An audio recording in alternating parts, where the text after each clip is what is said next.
listen, I'm a G. This is what I do. Money just disappears from my hands. I get money, money disappears. That's how I fucking work. So my life's amazing. I'd agreed to sacrifice my merry Margate life after a 10-minute Skype call with the brother of the world kickboxing champion, Andrew Tate. Fact. I left my life behind for Luton. Fact. For what I thought was going to be an artistic expression of sport and fighting.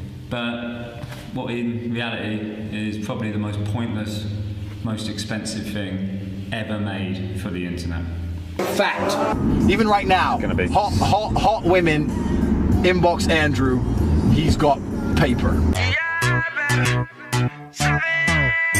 Oh, I hope you're okay. Stutter. Boom. What do you mean you don't like your beer? Look, baby girl, you're so damn fine though. I'm trying to know if I can hit it from behind though. I'm sipping on you like some fine wine though. And when it's over, I press rewind though. Ay, you talking bands like that. Benjamin's all in my pocket. Keep watching. Just a minute or so to go now until we say hello to 2016. 2016. What could possibly make it worse? How about a web series about a man despised by the press, arrogant, rich, and makes his living from kicking people in the head? Oh, good shot there. Good shot there. Oh! Beautiful shot there. I told you.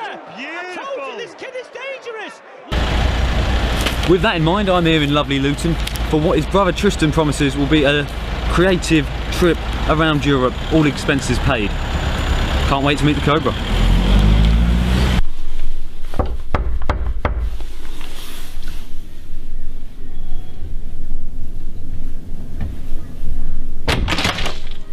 Mr. Tate, nice to meet you. Nice to meet you, man. How you doing? Yeah, good. Here for the filming. Alright, okay. I spoke to Tristan. He said we're doing an interview? He said we had to do an interview or something, but I thought... not quite an interview. Bit more than that. As you can... Got a whole case of stuff there. Well, okay. I was told about an interview. Sorry, I'm watching Homes Under the Hammer. I was told about an interview. I don't know what else we're going to be filming today. I've got things to do today, so I don't know what else you intend on. Oh, Tristan kind of said 2 months side by side with you. No, okay, yeah, there must have been a mistake because we talked about this in the up run to the fight, like training and that kind of thing.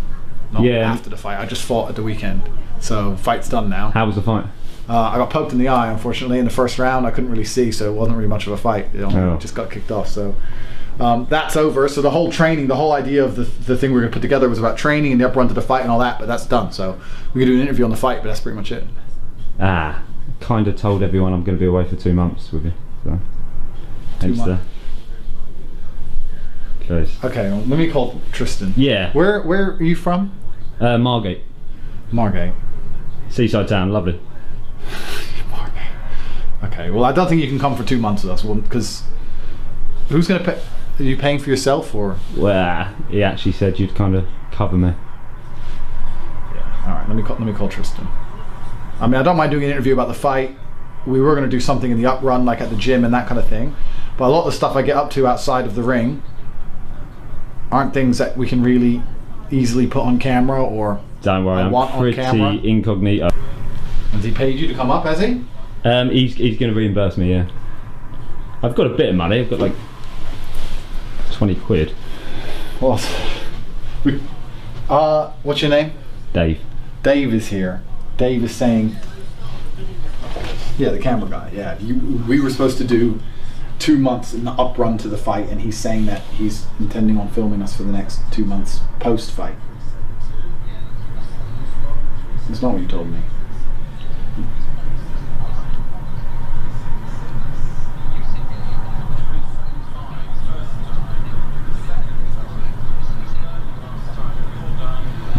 I'll call you back. I'll call you back. There's no way we're doing 2 months outside of fighting unless there's some like serious editorial power on my back. Pretty good at editing. Pretty good at editing. No, not how good you're at editing. I need to make sure. Okay, in your mind, how do you see this project happening?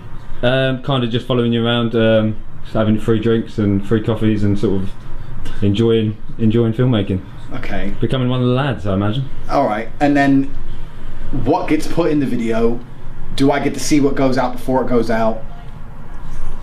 How often are these videos going to appear? Like, I'm going to need some kind of control over what's actually being shown, or are you just going to randomly just throw my life out? It's going to randomly throw life out there. But you can have a bit of editorial control. You can choose your songs. I can choose my songs. So there's no interview about the fight? Well, not much of a fight, was it? No, it wasn't. I got poked in the eye, I guess. Okay. Tristan's here to get me. You literally have a camera in my face. 2 months. Nah, we need to talk about how it's going to look and the kind of things that are definitely going to be in it and how it's going to be edited, because obviously I have enough people who think I'm a dickhead as it is. I don't need to be coming across any way I'm not particularly happy with. So you're going to have to tell me what you want to film. And also I've got a lot of shit to do as well. I don't know how often you want me playing up to camera or whatever. I've got things to do, so you might have a very boring 2 months if it's just me working and doing what I normally do outside the ring, which is basically just work. I don't know what you're going to be looking to film, to be honest with you. I'm sure we can have some fun. Okay, what's Tristan? I think you need to speak to Tristan about this, because maybe Tristan has a lot more, maybe he'll be a lot more fun than I am. Maybe Tristan will talk a lot more or whatever. So you need to talk to Tristan. You can Tristan's a nice guy, really nice guy. Yeah, you can make a show about him, because I've got things to do. I'm leaving the country soon, and I've got some really important stuff to wrap up. Like I said, I've got my passport, so.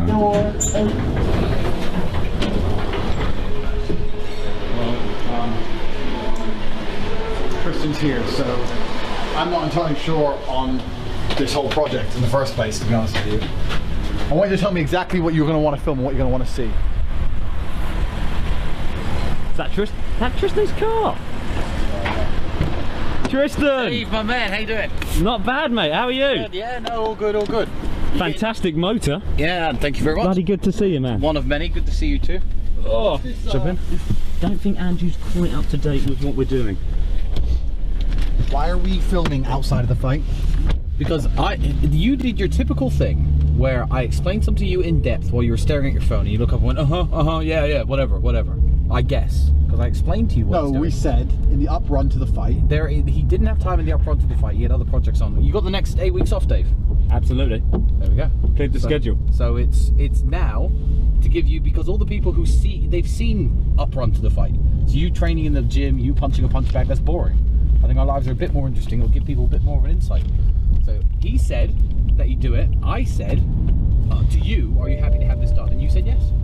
You didn't say to me it was going to be outside the fight. I did. I said. Well, how do I know what's going to come across in the edits? So how often are you going to edit these up? Do I get to choose what's said, etc., etc.? I don't even. Not really. I don't. Dave, you told me you're the creative guy. I don't know anything. That was the plan. What are you thinking of doing? Kind of just maybe 3 a week. Okay, I need just lads on tour. Yeah.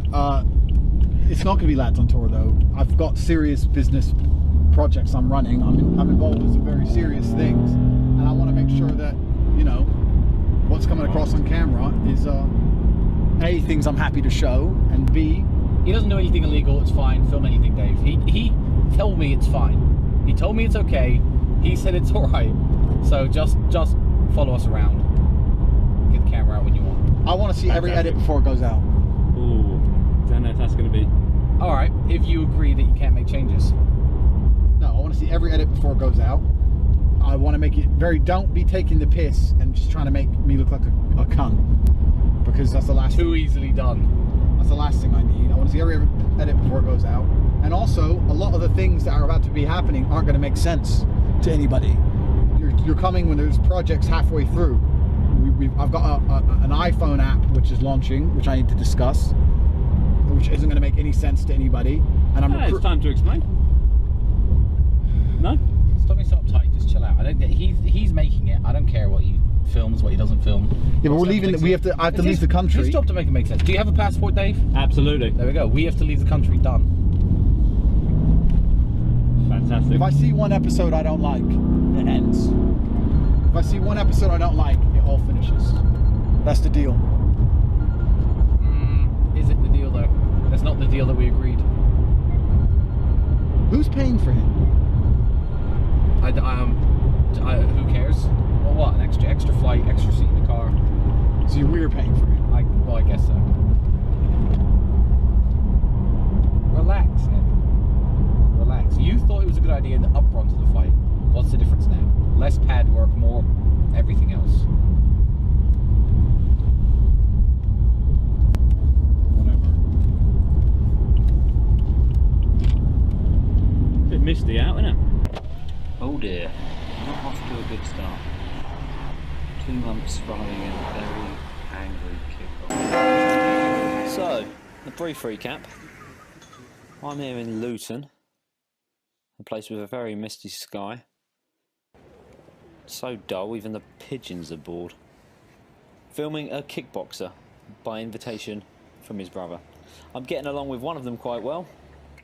One of them not. Modern university is the biggest scam in the history of Earth. It suffers from double inflation. Not only every year are there more degrees than there were before, but the price also goes up. Think about it. Scarcity is directly linked to value. Gold has value because it's scarce. If gold was everywhere, it wouldn't have any value. Degrees are everywhere. Every year, millions and millions more appear. They lose their value, and still every year they charge you more and more money.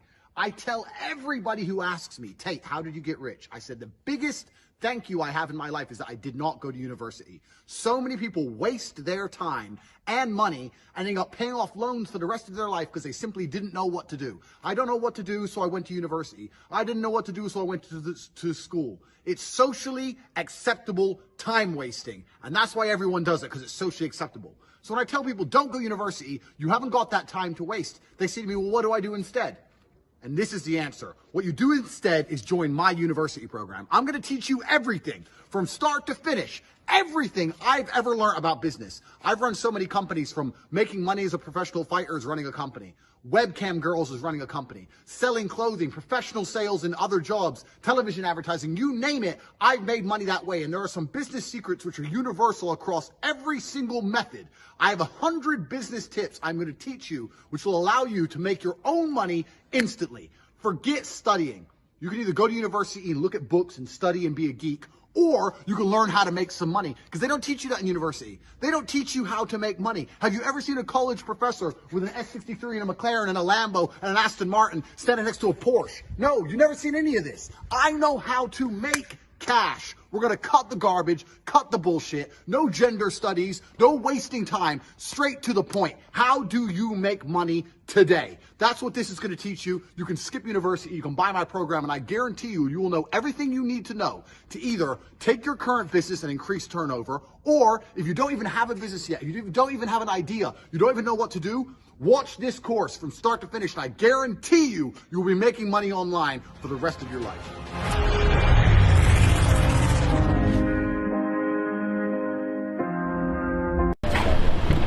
Tristan! Hey, my man, how you doing? Not bad, mate. How are you? Good, yeah, no, all good, all good. Fantastic motor. Yeah, thank you very much. Bloody good to see you, man. One of many, good to see you too. Oh, don't think Andrew's quite up to date with what we're doing. Quite a long train journey. Would you like to get some lunch? Hungry, Tate? Since when do we have to feed this guy 3 times a day? Food. Give him somewhere to fucking sleep. We waste more money on less productive things. If we're going to be paying for this, I want to have editorial control over how it's going to look. You can't have edit. You don't even know how to edit. Neither do I. Yeah, but if we're going to pay for it, I want it to look at least a certain way. No, because he's interested in you. It's him talking about his journey with you. This isn't a vanity project of him filming you walking around doing everything you do. The documentary is about him. Yeah, but if I come across as a dick, why the fuck am I paying for his food? You come across as a dick anyway. It's supposed to be a realistic project of what you actually do and what you're actually like. So we can't let him starve. I'll cover his costs. Let's see how it comes across. You came across as a dick when you were on Big Brother. You come across as a dick in your Facebook status. You come across as a dick in everything you post. No change. Doesn't matter. Like I said, none of this is going to make any sense to anybody. But for the last month I've been in England because I was training for this fight. So I was here. And England is one of the most boring places in the world. There's nothing to do. If you ask people about their life in England, all they do is go to work and go to sleep. That's all everyone does. Work, sleep, work, sleep. So I was here for a month and I was bored, and I decided to buy a car. So I bought a new car, and I wish I didn't because it's just causing me loads of problems. But I need to get to Romania pronto because I've got a lot going on over there. I've got this problem with the Romanian customs. Every day I'm not in there, it's costing me 200 quid. They're finding me every single day. That's one problem. And two, I need to put the car somewhere, and that's one of the only places I own some property I can put the car in and keep it safe. So it's just another headache, another nightmare. And then we've got a 2-day drive to get there when I finally get the car sorted. So we're going over to Romania in an Aston Martin. I told you it's going to be... Very 007. Yes, very 007. Correct, yeah. I might fly. Can't be bothered. He might fly. We're not entirely sure, but yeah, I've got to get my Aston Martin to Romania, yeah. So, I mean, there's no way you're going to last 2 months. I don't believe he'll make it, no way. So basically, he's bought an Aston Martin because he was bored. Yeah, he didn't. I don't know. It was still sunny at the time. He wanted something that was convertible. This one doesn't come down. Reminded Andrew of the fact that I've been to Barcelona for 2 weeks. 3 days of it were at a hostel. It was horrific.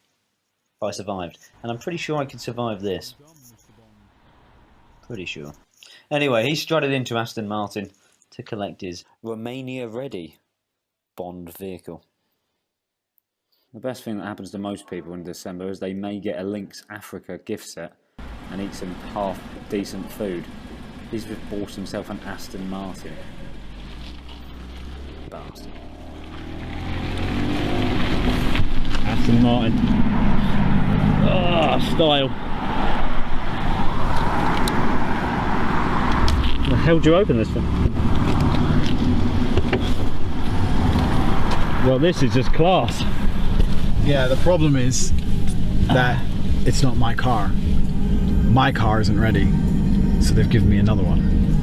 Which is not yours? No, it's not mine. I'm pissed. So, we'll discuss all that in a second.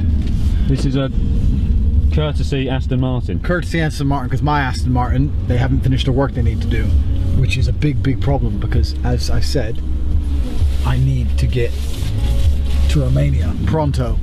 So what is this kind of a package you've got in customs? You ask too many questions.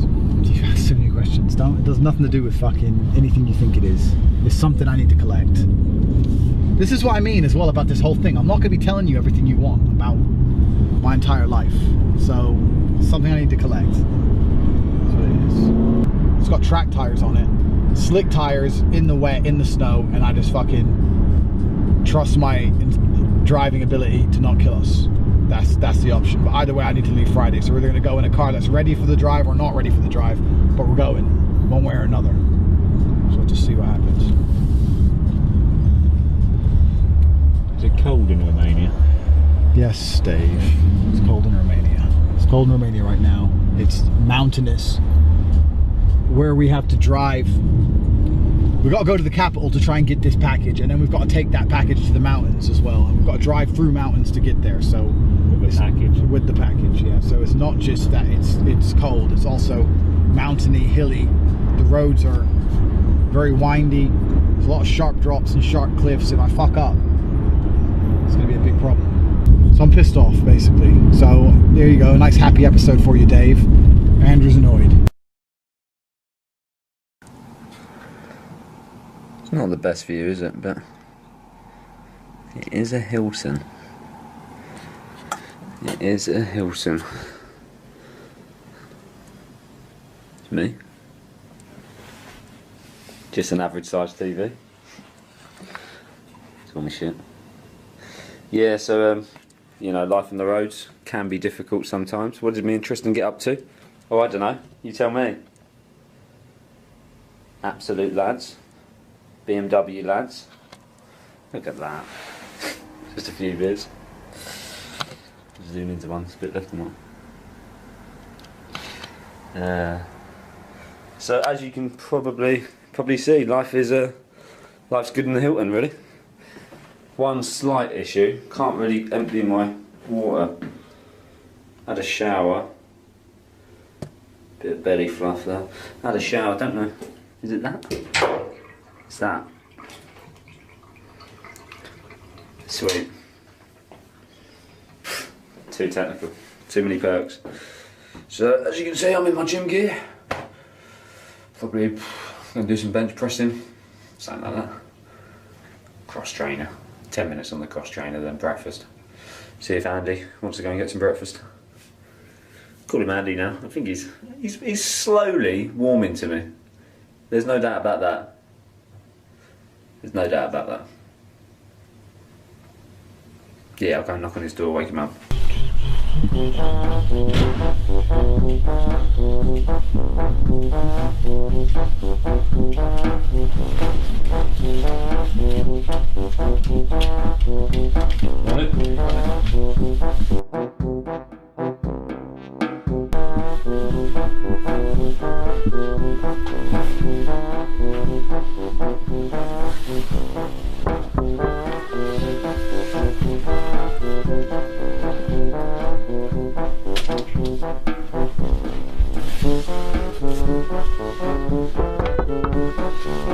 Andrew? Andy?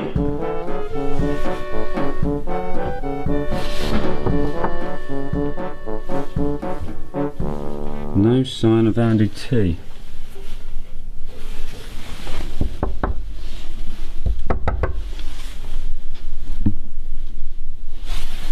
Excuse me. Do you know if 120's checked out? Check, yes. Yes? Yes. It's checked?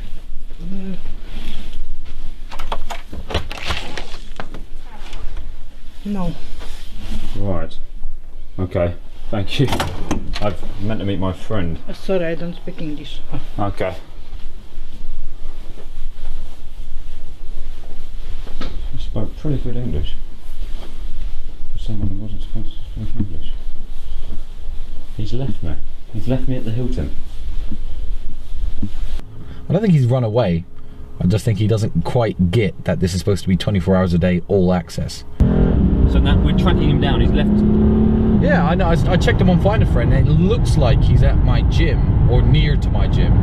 So I'll take you down there and we'll look for his car. Sticks out like a sore thumb. And yeah, I'll call him.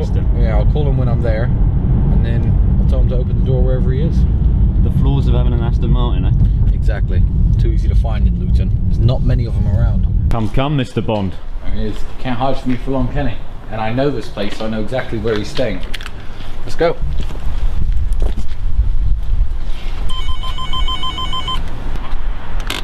Doesn't work. Alright, it's coming downstairs. Should I hide behind you and then pop out? No. That's just, okay. Okay. He's going to be happy to see me, I'm sure. Probably just a misunderstanding. Yeah, probably. Window. Oh God, he's left me.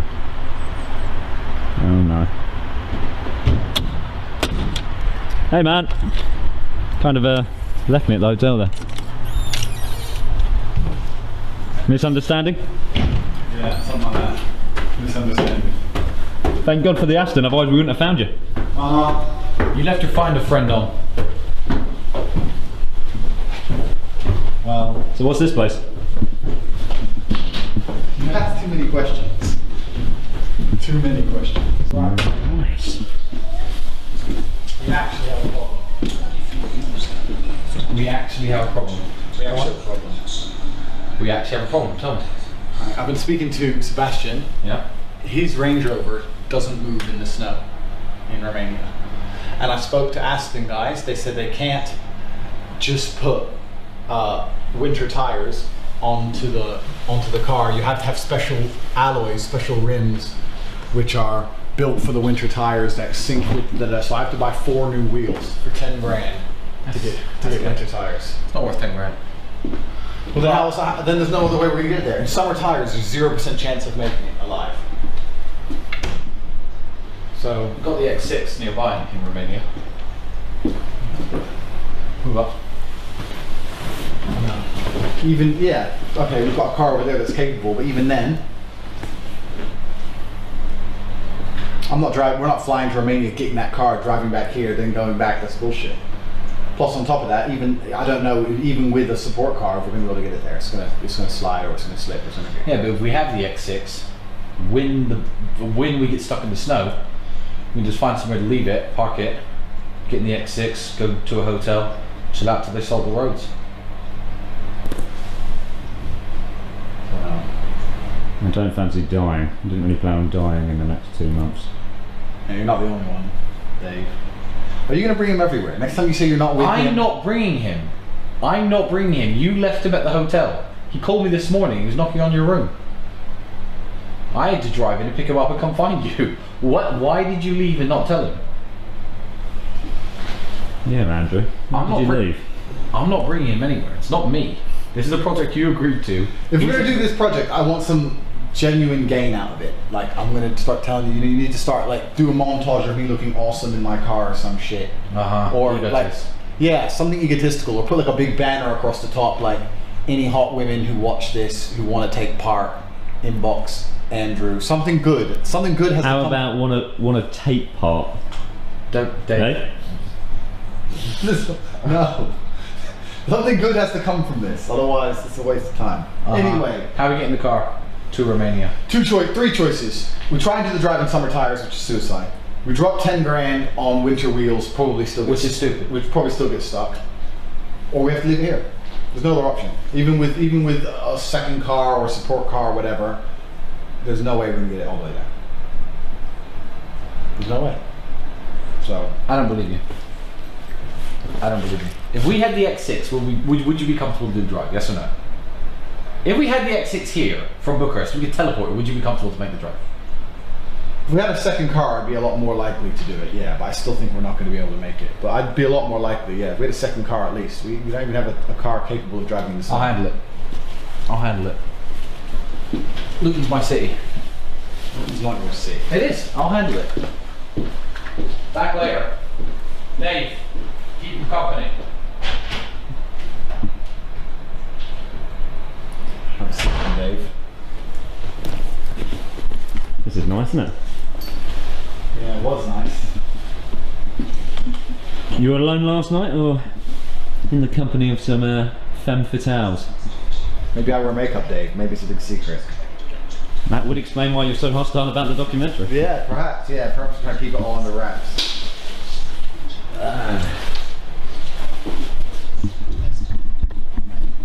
Don't mind if I crack a cold one, do you? Iron brew. Didn't have you down as an iron brew, man. Go for it. I want a big banner across this episode. I want a big banner saying any women who think Andrew's amazing, want a free life, and just come along for the ride, inbox him now. But they gotta be hot. Make it something just like fit bitches apply here. Put an email address. Edit it up. Don't just make this bitches apply here. Yeah, but in a more, you know, likable way. Beautiful young ladies apply here or something. And we need like a montage of like the Aston. You do like some slow shots on the outside and fucking let everyone know how much it costs, and I have to look cool, and you'll put some gangster music over it or some shit. It's not just gonna be just, it's gotta be something good. Yeah, we can do that. We can make you look cool. Alright. And not a dick. That is an absolute must. If in one of these, if I don't start seeing advertisements for beautiful women in this thing, then there's no point doing it. Edit that on. Well, yeah, I'm sure that we've got 2 months together, sort of like this. So I can do a montage, make you look cool, and at one point in 2 months, I'm gonna look a little bit cool. Yeah. Deal? No. Not a deal. Every single episode I need to look cool. And you gotta... Nah, forget it. What are we watching? Fucking A Place in the Sun, I think. Jeremy Kyle's finished, so I'm a little bit upset. Jeremy Kyle's my favourite show ever. Yeah, it's not going to be too difficult to make you look cool. Jeremy Kyle is cool. But anyway, there's a serious reason for this, because I'm launching an app, the application which we haven't discussed yet. I don't want to give the entire idea away, and it is patented, but we've got a team in India which are making an iPhone app, and the app is basically this is a very basic explanation. If a girl has Snapchat, and she's a pretty girl, and she updates her story, X amount of people look. Yeah, so that's what people look at the story and check them out and see what they're doing, whatever. It's a very similar concept. You have a story, you upload things to your story, and you get paid per number of views. So if you're an attractive girl and you're just doing your normal snaps and and people are checking them out, when they're watching your snaps, there's some advertisement in the bottom, and you're gonna get paid. So if you're a hot girl and you do a Snapchat and 1,000 people check it out, you're gonna get money direct to your bank. So there's actually a genuine reason why you need to put that women apply thing, because I don't want to just, when the app is finished, I'm not just going to put it on the app store and let people download it at random. We're going to do a proper beta test with it. I'm going to need 100 girls. I'm going to explain to them exactly how it works. I'm going to put them in different, I want them to be from different places all over the world. They're going to try it out, see it, so I can actually put a proper case study together of revenue. So before I launch it, I can say, look, this is a girl who did it. This is exactly what she did. This is how she did it, and she made X amount per week. So I do genuinely need girls to apply for a business thing anyway. So you don't have to say fit bitches, but just say, if we're gonna do this, at least let me get something out of it. So beautiful ladies who want to make money through Snapchat, apply. Can you do that? What's Snapchat? I swear to God. I don't know if you're genuinely annoying or if you're just very well practiced. Forget it. I am brew. Original and best.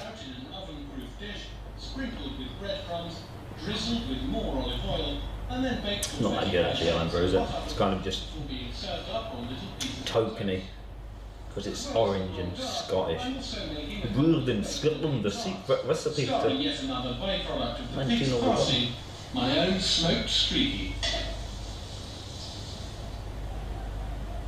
My neighbours Anthony and Serena give a sneak preview before the carol singers arrive. Just like the food we bought in Portugal. Do a good risotto. Delicious. Do a good risotto. I had really good. Sweet little pigs. Whip one up in here actually, you've got a kitchen, haven't you? Most of some. They live on You like this one, son? They smoked cogs, isn't it? Yeah. Very good indeed. But one of them fell down the chimney. I should...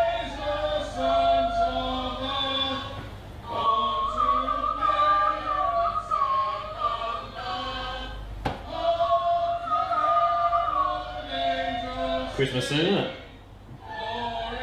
Into the newborn Tate. Got ya. Christmas now? Nicely warmed up and hitting almost all the right notes. We head up to delight the rest. Fuck Christmas. It's the most wonderful time of year. It's really not. Only comes once a year. It's happiness. Snow.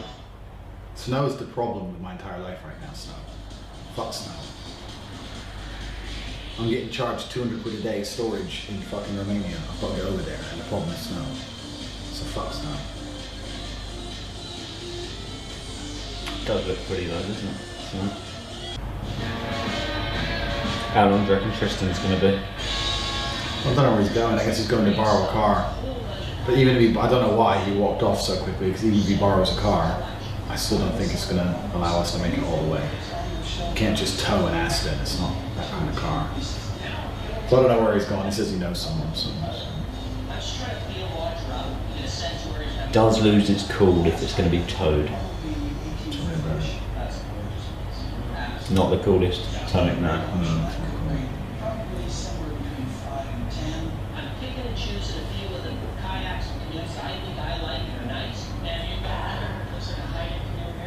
That's actually playing it from the classic. Well, this is probably the 1920s, and that's probably 1880s. 34 grams of sugar in an iron brew. Have a guess at what percentage that is of your daily recommended intake of sugar. Go on, waver a guess. 34 G's of sugar is...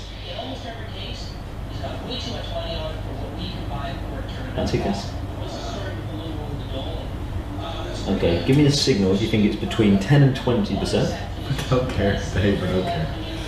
38%. Is it 38%? Shocking. Yeah, shocking. Probably put that down actually, because that's just mental. No wonder the Scottish have got no teeth.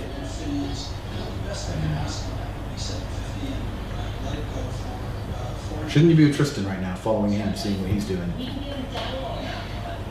Kind of left without telling me. I would. Yeah. And this is good for the documentary, really. What is Iron Brew sugar fucking intake? Well, it's important to someone. You never know, you might have a hot bitch who loves Iron Brew and stops drinking it. She will apply Fit Bitches Love Brew. I want that banner for my Fit Bitches Love Brew.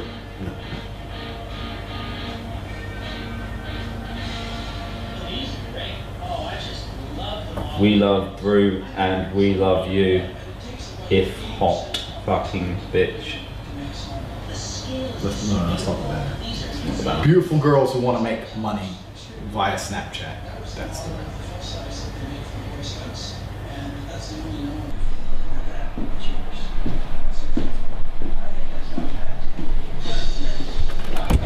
Fridge already seen. Got some nice cereals in mason jars. Very plush. Well, you got the fruit and fibre, got some shreddies. Some knives, it's a bit worrying. There's a missing one.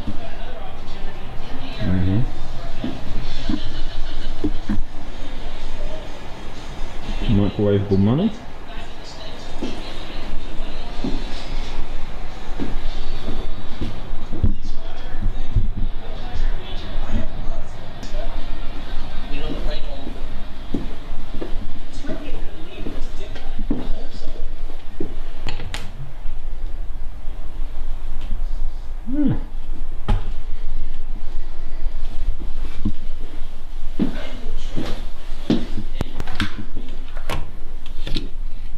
Oh, pardon mate. Oh dear.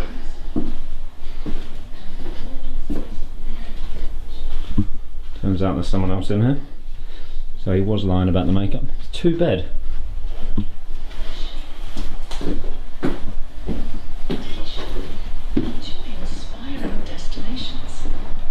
There's a woman in there.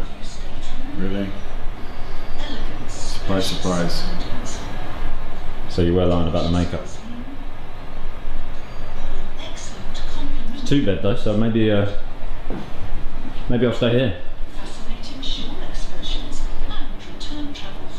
I don't think so. Hello. Sorry about walking in on you with the camera.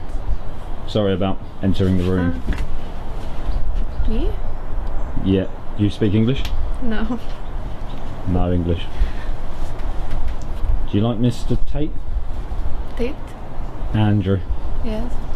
He's nice, isn't he? A bit grumpy sometimes. Yes. Why film camera me? I don't know, just kind of filming everyone at the moment.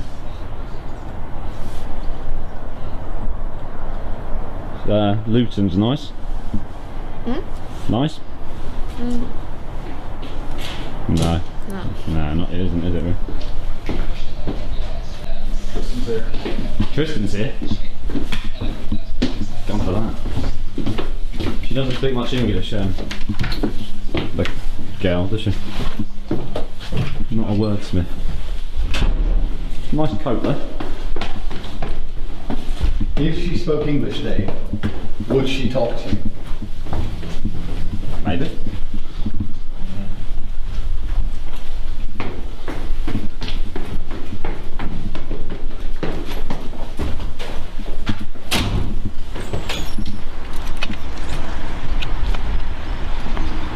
Where is he?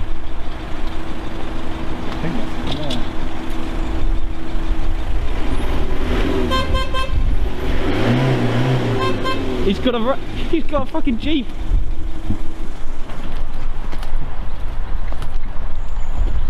Problem solved. It's not the problem solved. It is. Can't get stuck in the snow in this. Look at it. Oh, you get stuck in this. It's manual as well, 4-wheel drive. Yeah, this will make it. It's got a tow bar. The Aston, it doesn't sit under the Aston. It's because we have another car. Look. Buy a tow rope. It's got a tow bar underneath. You drag the Aston to a nice Drag the Aston to a nice, Romania. safe place and then we can hang out in this car until they salt the roads. Problem solved. Genius.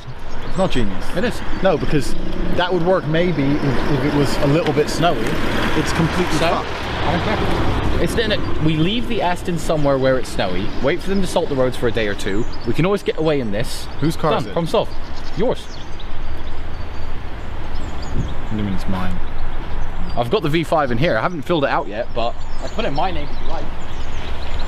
So you just bought this? Yeah. How much was it? Less than the 10 grand that your wheels would have cost. Money saved. No. Take it back. No. Legit. Yeah, I can't take it back. What do you think? I bought it from the dealership? Second hand. I'm gonna go there. He's gonna tell me to get lost. He's got my money now. Your money. Romania, here we come. Road trip. Fucking love it. Well played. Yeah. Good. Well played.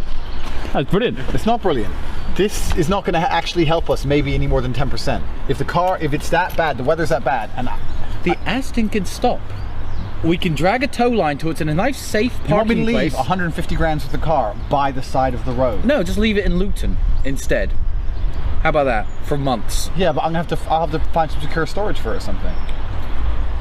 This isn't an option. How much did this car cost? Less than the 10 grand your wheels would have cost. It's a money-saving investment. It's a money-saving investment. It's gonna be like lads on tour. It's not. Stop buying things. Hey, you said, and I quote, in fact, we probably have it on video, and I quote, if we had a second car, I'd be more comfortable at making the trip. Yeah, it doesn't mean I was going to do the trip. Second car. Hands are tied, now the die is cast. I'm driving the Beast. The Beast. Classic.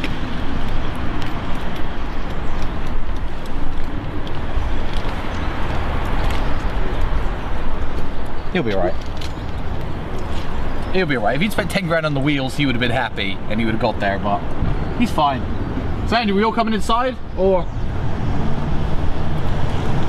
I'll bring the paperwork that you can fill out. You're gonna buy me insurance as well.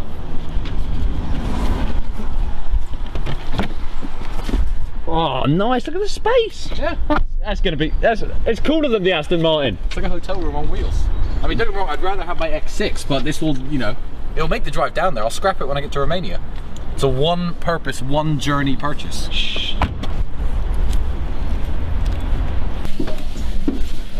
Beavis. Hello. Alright, is there coffee making facilities here? Fuck coffee. Wait a second.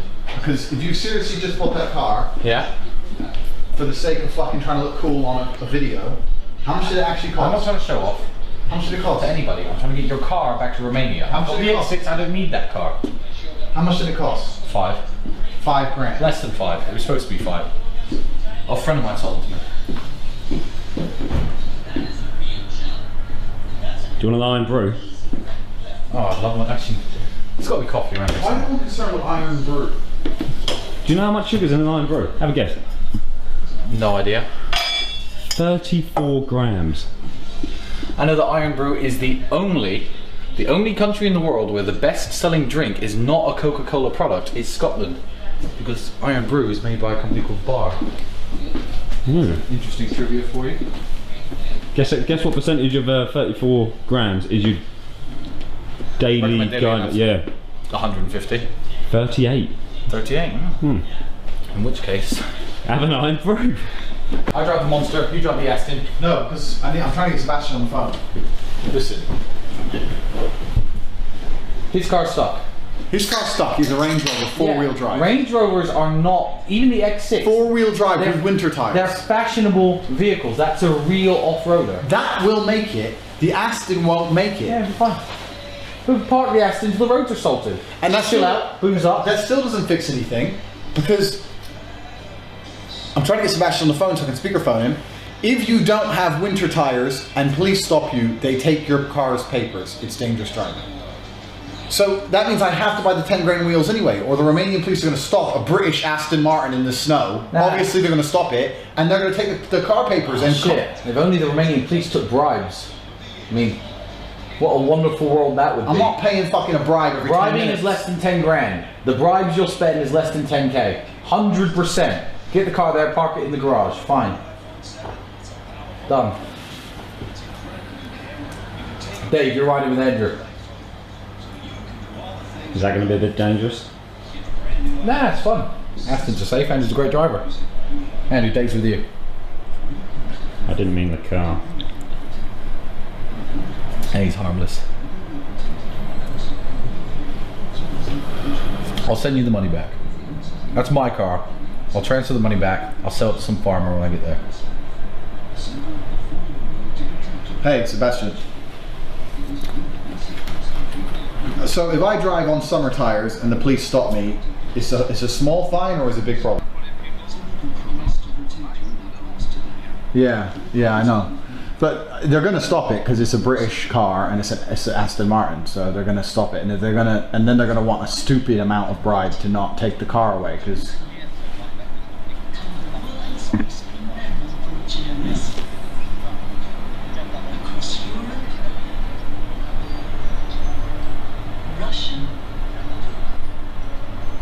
And Asia, enjoy inspiring destinations and inviting. They'll take the car. Okay, has the X6 got winter tires on it? Summer, so it's okay. Okay, well, alright. Okay. Alright, I'll call you back, friend. Thanks, man. They take the car. There's no way we can drive it. Which means you just bought a fucking 4x4 for zero reason. We're gonna have to find secure storage for the Aston, leave it here and fly there. They take the car if you have no winter tires, it's dangerous driving. I can't just bribe them to not take a 150 grand car. They're gonna want 2 or 3 grand Down per bribe. to Italy, into Bulgaria, up to Bucharest. Hour in Romania max. And what about the, yeah, we don't know the laws. That's because we've got a Romanian friend. You need winter tires in Germany by law. Do we? You tell me, you bought the car here. This is your problem. I'm trying to help. I've offered amazing assistance. You haven't offered amazing assistance. Here's what we're gonna do. Take that fucking car back, get our money back. Can't take it back. No refund, second-hand car dealership. Then what are we gonna do with that now? Now we have 2 cars. Alright. Mom's boyfriend needs a car, give it to him. Get our money back for that car. We'll put the Aston in storage and we'll fly. And we're just going to have to leave the car here in storage until it gets warm. For 4 months. There's no choice. But whatever we can do, you've not made the situation any better, just stunk in money on that.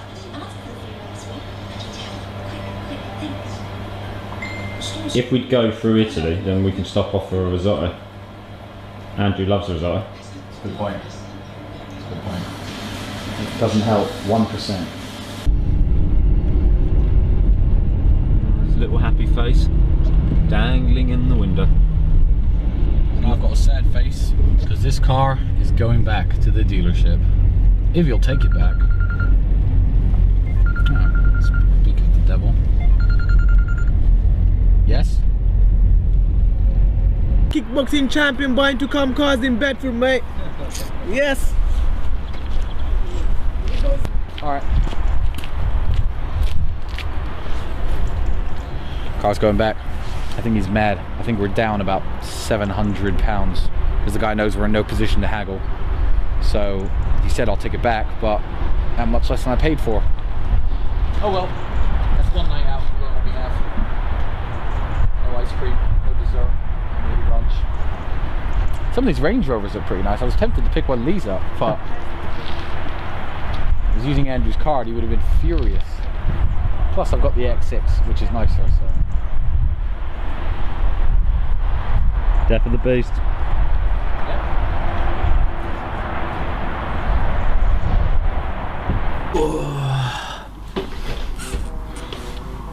Morning. Hilton coffee.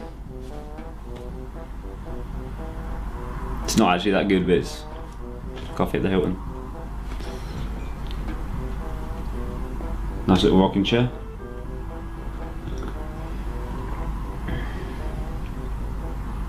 Brief recap. Basically, day 5. Documentary about 2 kickboxers. One's a world champion. The other one is an absolute lad, Tristan. You know who you are. How would I describe day one? Let's say outside the car it was a bit misty.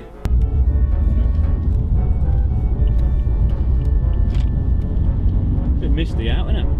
Inside the car it was a bit frosty. B, he doesn't do anything illegal, it's fine. Film anything, Dave. He told me it's fine. He told me it's okay. He said it's alright. So just follow us around. Get the camera out when you want. I want to see every edit before it goes out. Ooh, don't know if that's going to be... Alright, if you agree that you can't make changes. No, I want to see every edit before it goes out. I want to make it very, don't be taking the piss and just trying to make me look like a cunt. And I should have said to Andrew, are you sure you're not a cage fighter? Why? Because you're acting cagey. I'm glad I didn't say that, but... Day two, there was the James Bond style problems due to the fact that Andrew bought an Aston Martin because he was bored. I don't know why Homes Under the Hammer or Jeremy Kyle didn't cut it that day. I'm watching Homes Under the Hammer. Jeremy Kyle's my favourite show ever. But he bought an Aston Martin because he was bored and now can't take it to Romania because of the tyres. So, boredom, you know, it doesn't kill. It could have killed. Boredom could kill. In the wet, in the snow, and I just fucking trust my driving ability to not kill us. Boredom kills. He hasn't exactly embraced the documentary as I would have hoped. He's actually kind of spent every last minute escaping it, which is sad. You know, instead of being mates with me, he's running into the arms of little women who don't even speak English. So I don't get it. I'm sure you don't. But here I am, still plugging away, trying hard. So he'll see sense eventually. Unfortunately, it might take these kind of banners to top like any hot women who watch this who want to take part. Inbox Andrew something good. A big banner saying any women who think Andrew's amazing, want a free life and just come along for the ride, inbox him now. But they gotta be hot. Make it something just like fit bitches apply here. Put an email address. Edit it up. Fit bitches apply. I didn't go into filmmaking to do such banners, but if I'm gonna stay, you know, if I'm keeping my Tate status, this is what I've got to do. So I've designed two. Here's one he might like. Here's one he definitely won't. Let the dogs out! I don't know if you're genuinely annoying or if you're just very well practiced. Forget it. Oh, it's actually getting worse because I've got to now make a Aston Martin montage. A cool Aston Martin convertible montage of him looking gangster. Gangster. It's December and we're in Luton. Ah. Yeah, you're fucking hard, are you, Andrew? Fucking hard.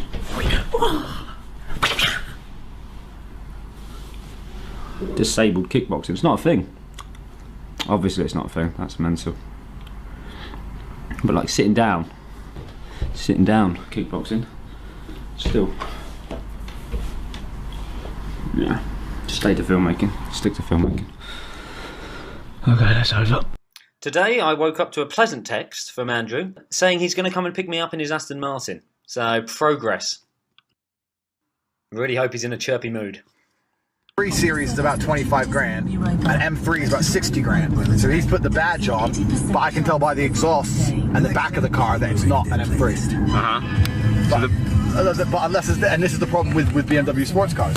When you pick up a girl, she ain't gonna fucking know. Like, I bought that M4, it might as well be a 4 Series, unless you're gonna drive like a grade A dickhead, and she can tell it's ridiculously quick. No one can tell what car it is. You can have a 4 Series or an M4, it's just a Beamer.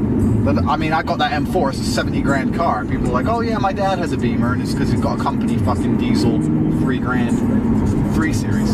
So that's why the M4 is a waste, whereas when you're pushing an Aston or a Ferrari, they know it's worth the money, so. That's the problem with BMW sports cars. Anyway, Dave, I've seen what you've done so far. Mildly amusing. From now on, I'm taking full editorial control of this series. It's going to look the way I want it to look. I want to be in charge of it. Otherwise, next time I disappear, you're not going to find me. Why don't we have a trial period? Listen, this is how it's got to be. Every time I say I need a banner here for this or whatever, it's going to happen. I want there to start playing some like gangster trap, badass music over it, because everyone knows like I'm a legit G. And then we need like a montage of me looking cool all the time. Even if I'm doing nothing, just having a coffee, you need to edit it up in slow motion from different angles and shit. Or like, wow, slow-mo coffee. He's really having that coffee. That's how coffee is had. He's the fucking man. So if we're gonna do this, that's how I want it to do. That's how I want it to look. Man coffee, right. Yeah, exactly. So right now, we're on our way to get my car. This is the courtesy Aston. We're on our way to get my Aston. And when I pick it up, I need loads of shots on the outside. You got to get all the detail on the wheels. I just had the wheels painted custom. Slow motion of me driving around. I've just got to, everyone's got to know I'm the man. And you got to put at the bottom, Andrew's loaded.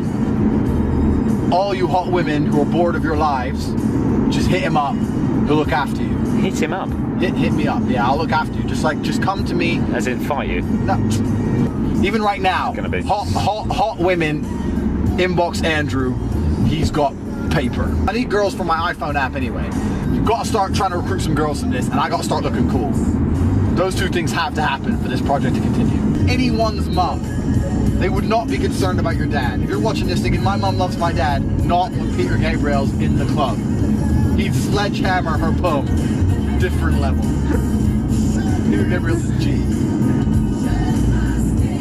All the cars here look so shiny and beautiful and clean, apart from the one Andrew's been using as a courtesy car, which looks like shit. That's a nice car. So we'll leave it here. It's a nice car, man. Now you want to make the drive, don't you? So I go buy the beast back. Don't buy any more fucking cars.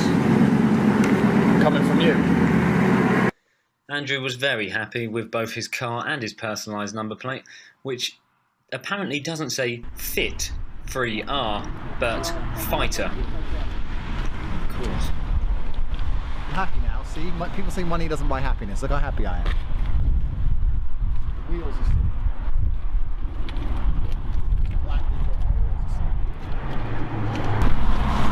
Alright, you riding with me or you riding with T? I think I'll let you have a moment together first. Thank you. Alright.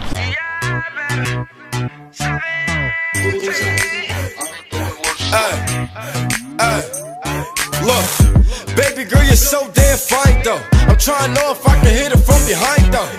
I'm sipping on you like some fine wine though. And when it's over, I press rewind though. Ay, you talking bands, girl, I got it. Benjamin's all in my pocket. Life on the road. Okay. Do a banner. You're gonna have this on. Do a banner. Hot girls apply. Free Burger King included. Well, the day was finally upon us. Me and both Tates were leaving the country to Romania. Lads on tour, Tates on tour. Lads on tour. Lads. Is that what this is? I hate the term lad. Why? It just implies a dickhead who loves football and thinks hair gel makes him a real person. Exactly. No girl really likes football, but there's always girls who pretend they like football. Oh, my dad supported Man United, so I support Man United. Only thing okay if I drop you just around the corner over there. No, we need to go. No. Yeah. How can I get to the airport then? I'd be walking up the hill with all the bags. When I told them on the phone, they said you'd include an extra £2. Yeah. So I'm just saying. It's too much traffic now. I can't walk up the hill. My bag is lovely. There you go. Yeah, girls who pretend they like football worse. Yeah, no girl likes football. Girls just pretend they like football. because they want attention from men, and I think the way to do it is to pretend they like football. My dad supported Man United, so I support Man United. Shut up. The only thing you support is dick in your mouth. You don't care about fucking football. Not 1% of you cares about football. You just want validation from men. You want men to go, she's cool, she's one of the lads. You're just a fucking hoe. You don't like football. I know you don't like football. If you're that dick hungry, just wear a sign. Fuck me. Leaving the country at Luton, I had only one intention: to make the most out of this all-inclusive trip. It's the sandwich that comes in a bag. Back the bag. Up into the sky. Thank you very much. Right, the most I've ever spent on food.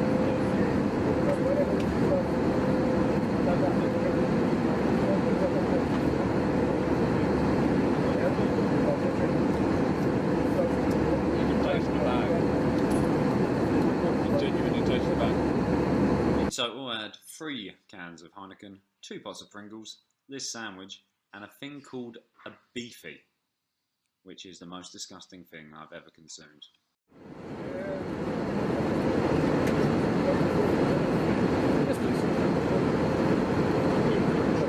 Never, ever competed with the Pringles. It's absolutely not heavy enough. They're cheaper Pringles than out here. It's way off. Completely way off.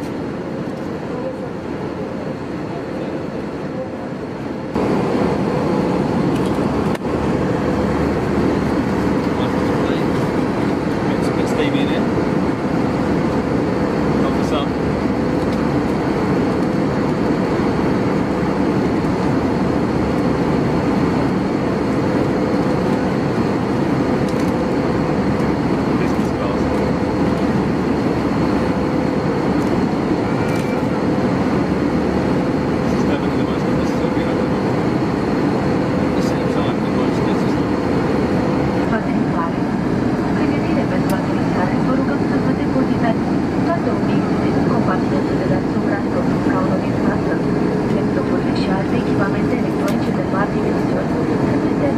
Romania is so good, is that England is so terrible.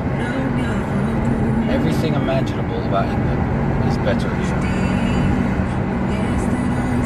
The nightlife, the people, everything. I'd never move back to England.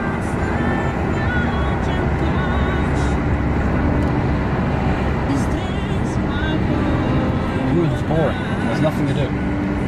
If you've got money in Bucharest, 24 hours a day, there's somewhere to go and something fun to do.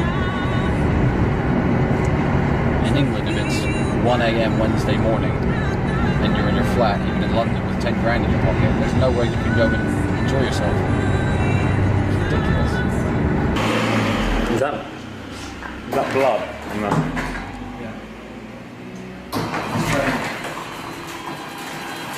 Blood, sweat, tears. Blood, yeah, blood.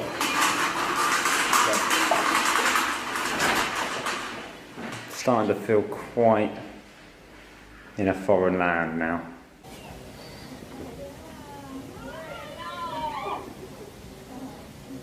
That's really happening. So on day 1 of Romania, all I'd seen is motorway and a disturbing, worrying blood stain. I was personally looking forward to a nice cup of coffee and a ridiculously oversized bar of chocolate. Wasn't to be. No, that's not chocolate. It's wax. It's scented wax. It's vanilla wax for a candle. It's not chocolate. That's white chocolate. Taste it. That's it. It's fucking wax, man. Literally just came into my room during a Harry Hill reading. Hey, you're not allowed to fish here. Why? I'm not fishing, I'm teaching my worm how to swim. You are a fucking worm. And said, don't give a fuck about your joke. Get ready, we're going out. What's the best that can happen on a Sunday? They've got tinsel in Romania. That's tinsel. I was satisfied I wasn't going to be needing Liam Neeson's phone number at this point. I don't know what you want. Yeah, the next thing literally that I became aware of was that we were sitting down in the club. Just me, my main man Andy T, and you know, a couple of whiskies, a couple of beers. So, just chilling in a club with Tristan in Romania on a Sunday. Mental. So basically, at one point he disappeared. I was left in Bucharest by myself. Maybe I do need Liam Neeson as a dad, but sugar. Shortly he appeared with what I could only describe as an entourage of offensively good women.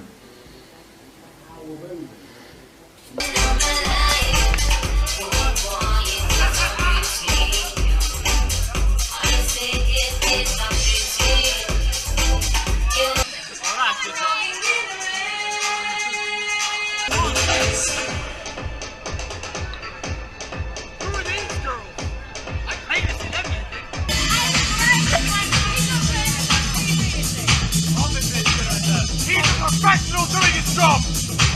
Leave him alone! Like when David Scott, sexual pervert! Quiet! You know who it is? Me! David! David McKenna! Yeah! Offensive. Equally offensive. Hot tub. They're not camera shy.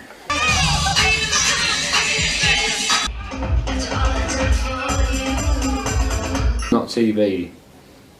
There. That. Both.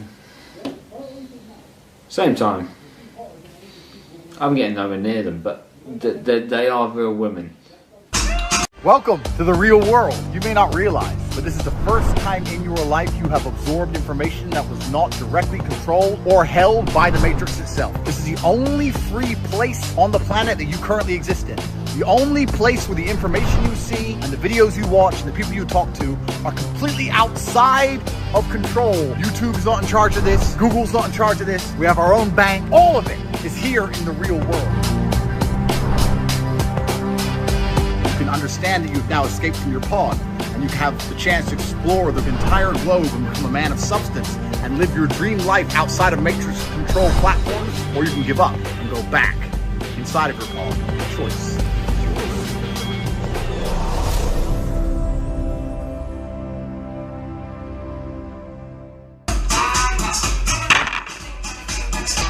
Dave, we're boozing! We're fucking boozing! Dave, we're boozing! Dave, we're fucking boozing! Dave, we're boozing! Dave, we're fucking boozing! Dave, we're boozing!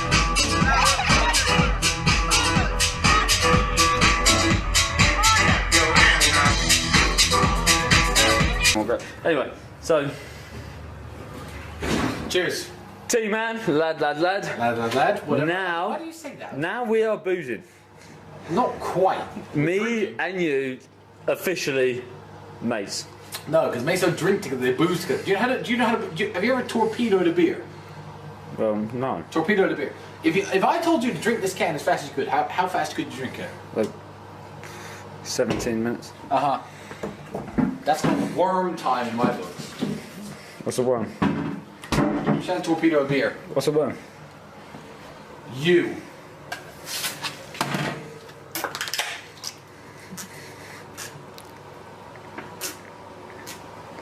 Did you just stab the beer? You're a worm until you could do that. Set up. For an average filmmaker. For Dave McKenna. How much did you pay? How much are you willing to pay? No. I want to know how long. 17 grand. It'd be up in 10 minutes. I want to know. You.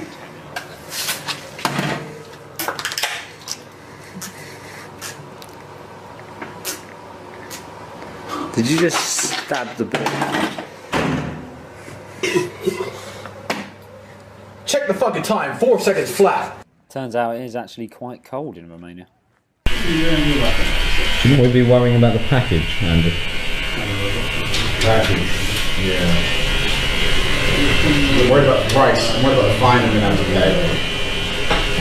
We need to go there and get that done. We're supposed to go today, but obviously we woke up a little bit late.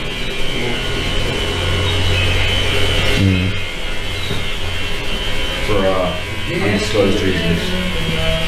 Nowadays, I see like men looking up to Justin Bieber and fucking all these other wankers, and they all want their hair done this way and they want to sing little songs and stuff.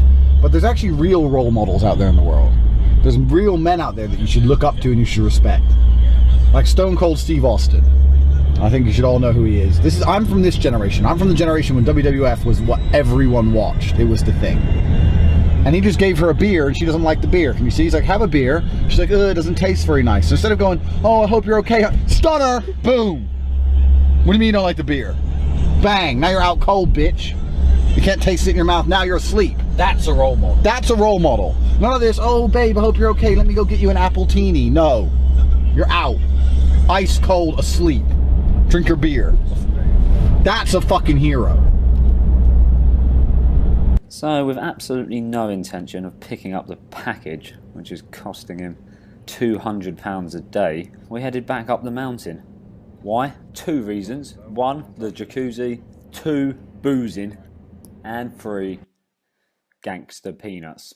They're not peanuts, they're G-nuts. Finally, can we take our first sip of booze? Okay, I'm tired. We've been drinking for 2 hours. We've been drinking for way too long. The drinking's finished. No. We finished our 20 drinks. Absolutely. Now it's time to start boozing. We're boozing. Now we're boozing. Oh, sorry, Worm. Nice cocktail. You pick up your shot and start boozing. You wanted another drink, did you? Let me tell you something.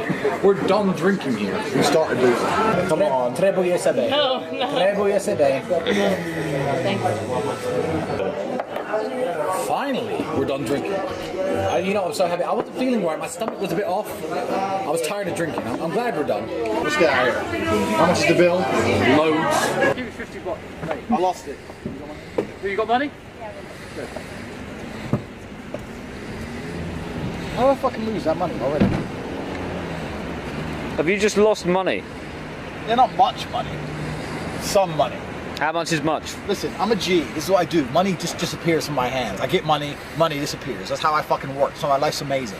If I held on to money and saved it, put it in an ice log and was a dickhead, I wouldn't be a fucking badass, would I? Give me more money. Last night? What went on? You tell me. Hot tub. So, that's Romania. Romania. Sort of known for sex, slavery, and sort of dodgy blokes, vulnerable women. It's not what I'm seeing. Romania has playgrounds that are themed around the Romanian flag.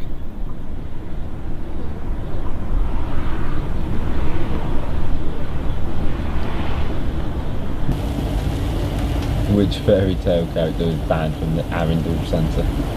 Little Red Riding Hoodie. Classic hill.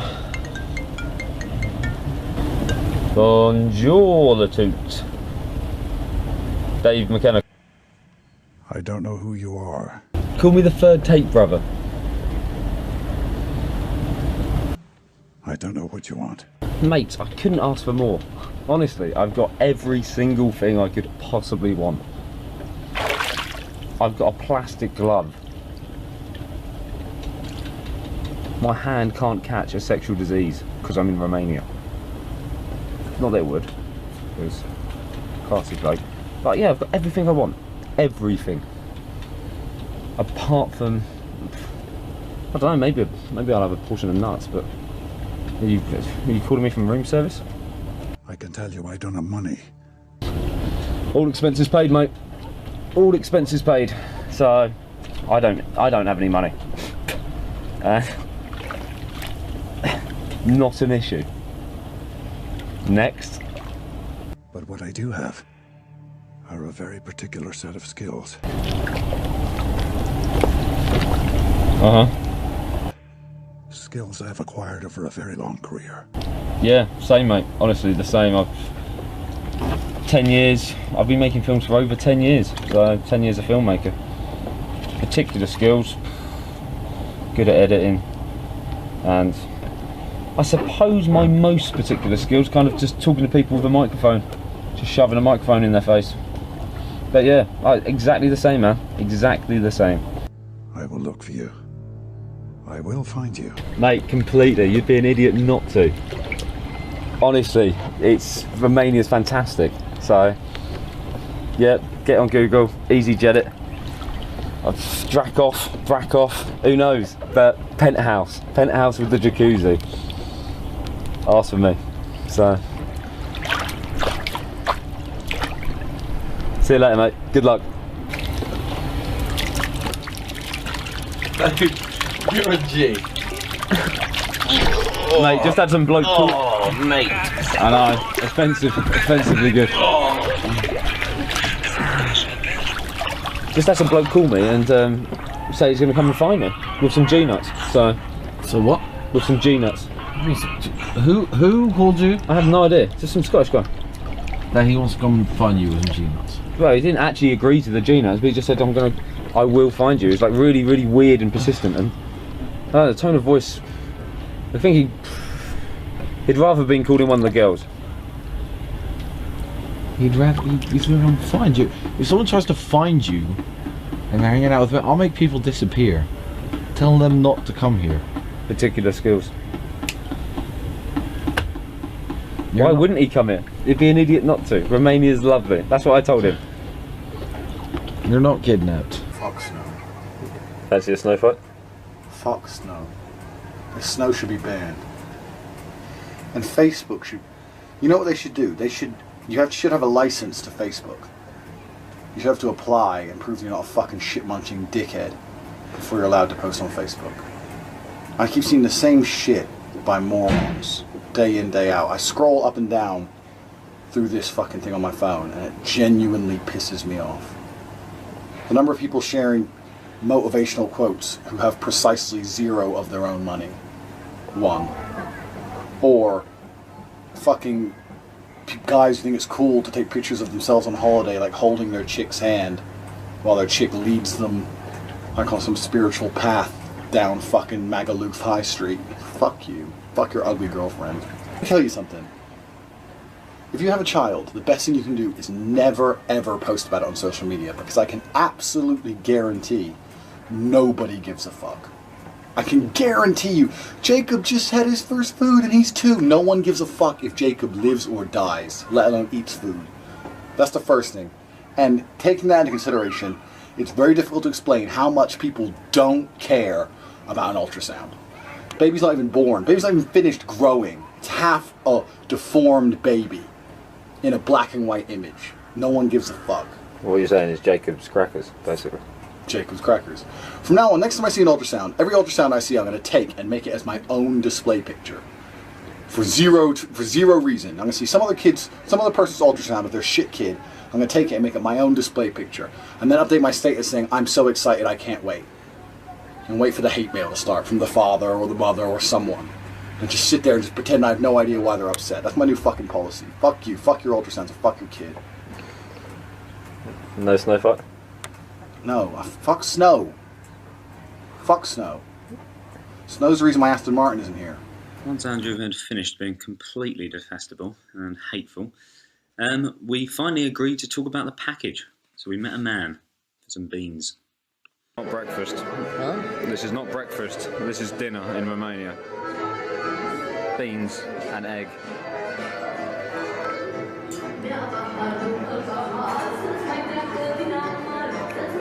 Finished? Action.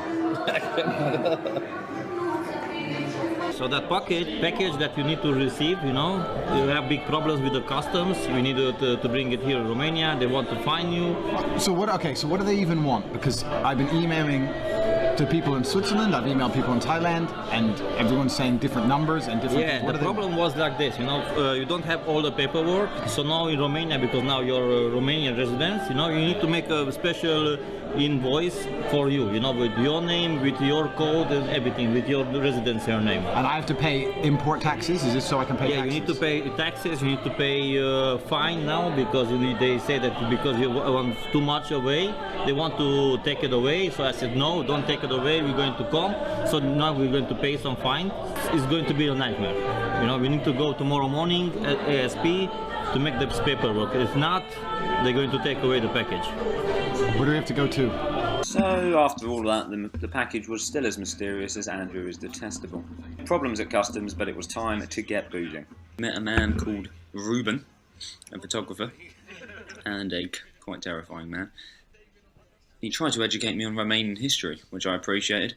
Felt far too comfortable, and made the mistake of calling him the loveliest gypsy I'd ever met. To which he replied, "If you weren't with Tristan, I would have killed you."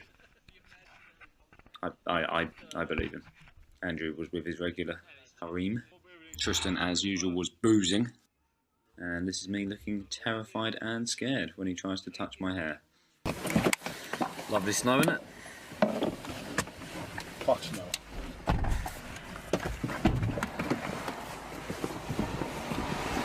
I don't think you're to allow you the camera, no?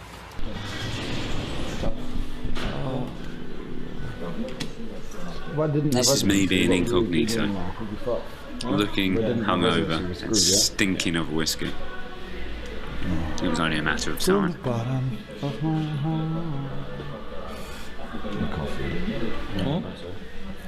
You smell some coffee there? Yeah, the coffee machine. Aveți camera pornită? You need to stop this. Stop? Finish? Yeah. So, I was not allowed in to talk about the package, but instead had to stand outside in the cold.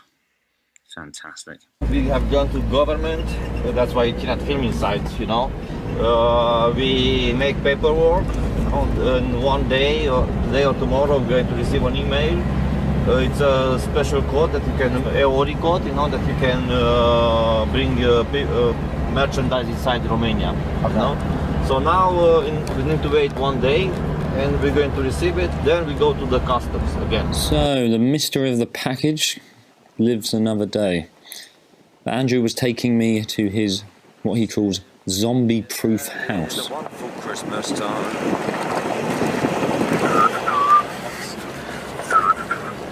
Beautiful, isn't it?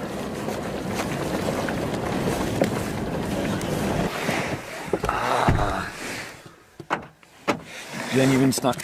Jesus. Listen how quiet it is. No cars, listen. Some dude sawing in there. Otherwise, there's literally no sound up here. When I'm up here in the summer or whatever, you can't hear cars, you can't hear nothing, especially at night. At night, you hear nothing but like wolves, or my wolf, or bears. That's it.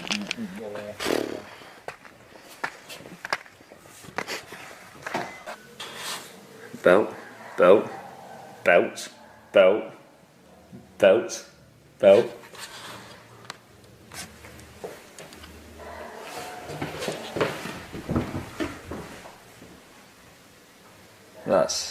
That's what. There's a axe in there. Yeah, for chopping. Come on, let's go. Zombies.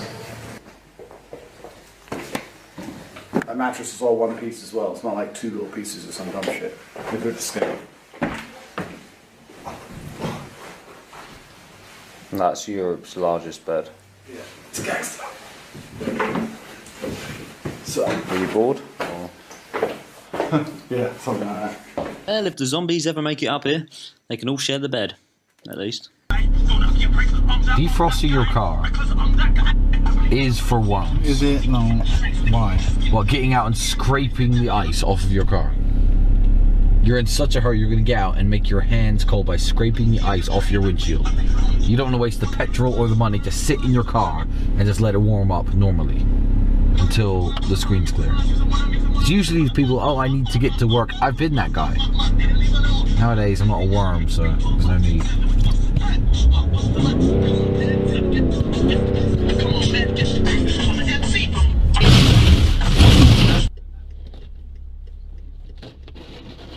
A beautiful moment of irony struck and Tristan and Andrew found themselves on worm duty.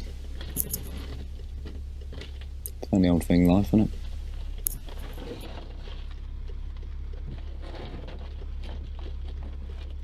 Fuck their bullshit. So I ain't got any money. I'm English. I didn't know. I'm supposed to fly home tomorrow. I'm not from Romania. I don't live here. You probably already told him you live here. You should have told him you lived here. You should have just said, I'm just driving through and I'm going to be gone in a day. You're saying you live here, now they're going to be trying to get you for real. You shouldn't have said that. You should have just said, I'm a transient dude. I'm driving from Bulgaria to Serbia. I should have. So I'm driving home to England. It is what it is. I'm going to talk to these nerds. But now you said you live here, they're going to be all over you. So it's your... I don't talk to cops. Tristan's love for his BMW and the need to drive at offensive speed alarmed the police to his presence, and we were pulled over.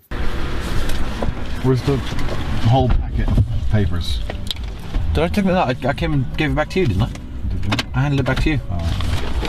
Right, me or not? No, he's an MMA super fan. Talked to him about RXF for a bit. Okay, goodbye, my friend. Pay attention. How much is the speed limit supposed to be? 70 kilometers an hour. And what were you doing? Now we're speeding. Nice guys, let me go. Scot free. The English license, what can they do? Yeah, he said, oh, well, we'll have to suspend your license if you're doing the speed and blah, blah, blah. I said, okay. Just made general conversation. You know what? Okay, take your documents, be careful, goodbye. Yeah, because they know that they were hoping you were going to pay money. Of course. That's why I don't have any money on me. They said, can you give me an MMA t-shirt? I said, I don't have any in the car, but you can have this one if you want. I'll drive home with no shirt. It's no problem. And he said, no, if you drive with no shirt, they pull you over. They think you're a gypsy who stole a car. I laughed. Hey, let me go. Underground. Young nigger got it hard because I'm brown. Don't trust the police. No justice, no peace. They got your face down in the middle of the... Shut the fuck up. Welcome back to the most pointless and expensive thing on the internet. If you're expecting money, bitches, cool things in this episode, I advise you turn off now. You're lying, mate. Yeah, I can't get it. I can't use it. Because what follows is the opposite of all of them. Basically, I'd convinced myself that to become the third Tate brother, I had to do some exercise.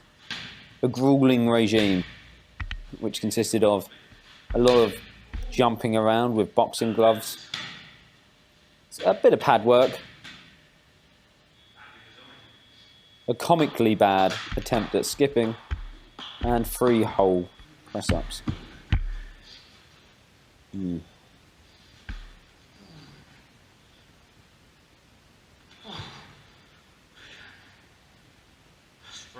Three more than yesterday, so here's the real joke.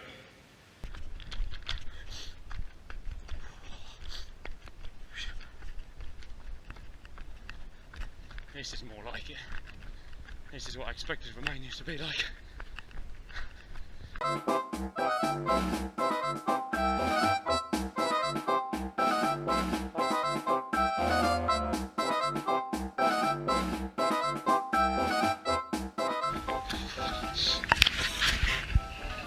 Oh,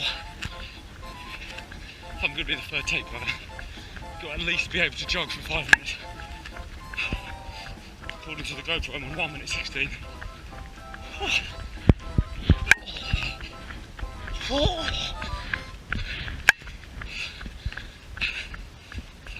26. 4 more.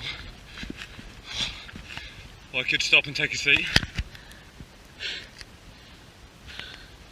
When I'm exercising, I call this a sit-up. A seat-up. 1 minute 46. Never going to be able to be a Tate brother. That's not it. I gave up with the impossible 5-minute jog and instead decided to turn my attention to a plant who I kicked pretending it was Andrew.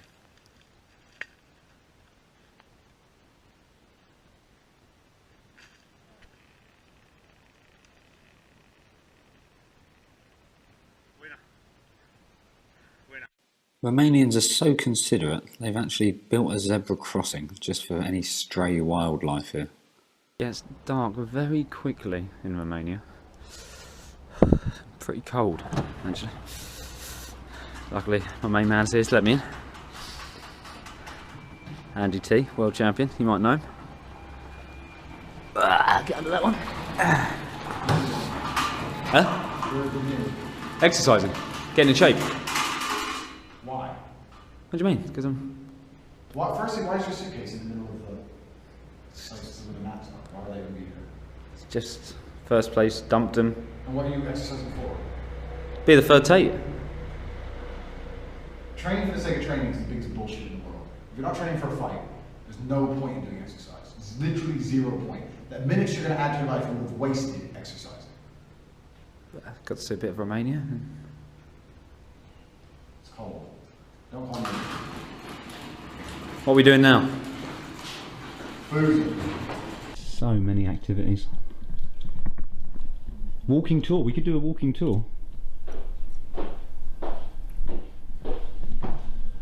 Oh, here's someone doing a walking tour. Want coffee?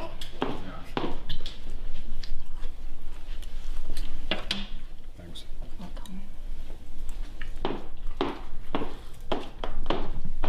Room service, huh?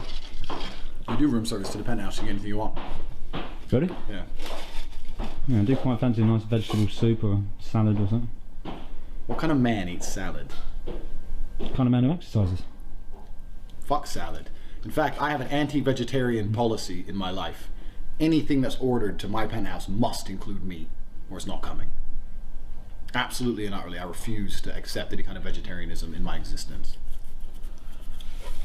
So if I'm ordering, I have to order meat. If we get service, meat is coming. Meat has to come. Vegetarianism isn't real. Vegetarianism, still to this day, is not a real thing. How do you mean? People say I'm a vegetarian as if it's a reality. It's not reality, it's a religion. It's a choice they've made, it's a conscious choice, but it doesn't mean they are a vegetarian. A human is not a vegetarian.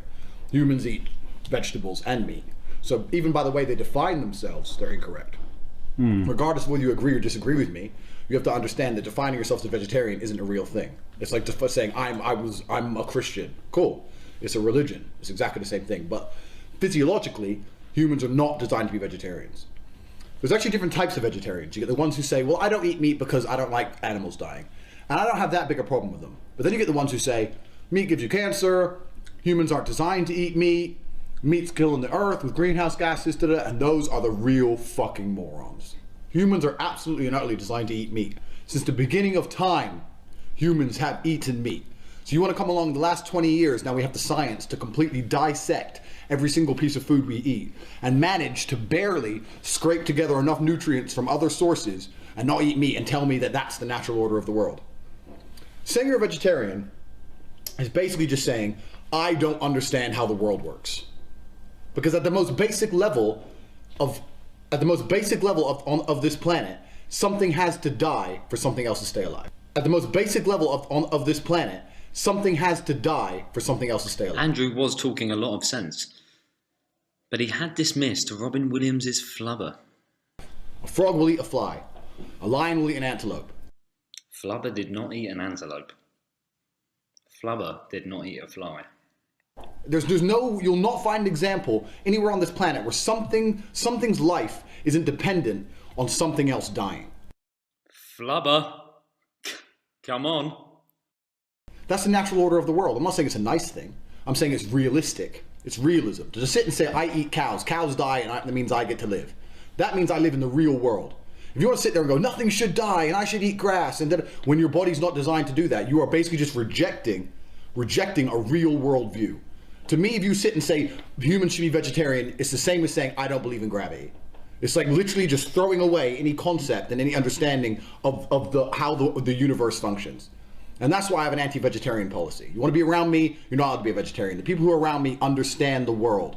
You have to understand how the world really works. I'm not going to live with a bunch of people in some fairyland bullshit thinking humans can live on grass and people shouldn't eat meat. And it's not just vegetarianism. There's lots of things. People say I'm a pacifist. I don't believe in violence. Of course you don't believe in violence. I'm not a violent guy. Until someone breaks in your house and wants to hurt your family, then you got to get violent. You have to understand that the world needs balance. So pacifists are full of shit. Vegetarians are full of shit.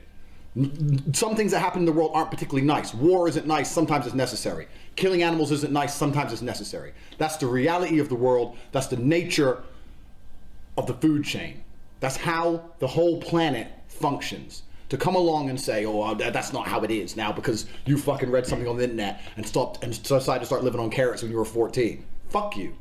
And it's most of the time it's chicks. Some fucking 3 fucking stone chick who lives on carrots wants to sit and tell me, a big man, not to be having food. Don't eat, you shouldn't eat that. What should I eat? Fucking couscous? Fuck you. So you can live on couscous. I got shit to do. I ain't fucking powering my body on couscous. What's wrong with you? So nice they named it twice. So, fuck couscous. The point is, vegetarians, regardless whether you agree with me or disagree with me on this, if you're a vegetarian, you're thinking, well, you need to at least accept you do not live in the real world. The entire animal kingdom functions on something's death for something else's existence. That's how it entirely functions, and you want to come along and say that's not right. You might as well say gravity isn't real. You live in a fucking fantasy land. Humans eat meat. We're designed to eat meat. I eat meat. Lots of people eat meat. Fuck your carrots. Fuck you. Do a banner. Fuck vegetarians. Fuck vegetarians. I want that banner throughout this whole episode. Fuck vegetarians. I'm tired of their bullshit. So if you're gonna order some fucking room service, it needs to have a steak. We'll have a steak. Yeah, a steak. We'll have a steak. New policy. To any vegetarian who watches this, for every steak you don't eat, I'll eat 2. Watch me. I'll hit the gym. Biceps will be bigger than ever before. The souls of dead animals power me. I'll be a unit. I'll be massive. That's the biggest meat eater in the world. And when I walk up all 200 kilos of meat to your hippie convention and rip all your fucking heads off, you're gonna know what a real human being is. How is he so strong? How did he destroy 1 million of our hippie warriors? Because I eat fucking meat. Fuck you. Hello, my name is Doug and I've created a video tutorial called What to Message a Girl for Online Dating Success. The reason why I've created this product is to help those men out there who are dating online but are not getting the replies or getting the dates that they desire. My product will teach you what to message a girl, what not to message a girl, when to message a girl, how to respond when you're not sure what to write, what to do if she doesn't reply, how to get her phone number, and how to communicate to get online dating success. If you're getting matches and no success, this product is for you. It's what you need to do today to start getting success with your matches. I'll also be talking about other issues such as how to spot red flags, identify time wasters, to stay out the friend zone, how to deal with ghosting, simmering and icing. Not only will I be giving you exactly what you need, copy and paste, I'll also be explaining to you the reason why I'm writing what I'm writing so you can understand the psychology and know what behaviours to look out for and which ones to avoid. This product is packed with value. I've tried to cram as much as I can into a short amount of time as possible while being the most informative.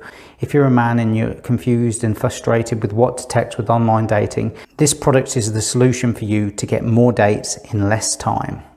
Click the link in the description box below to buy the product and change your dating life forever.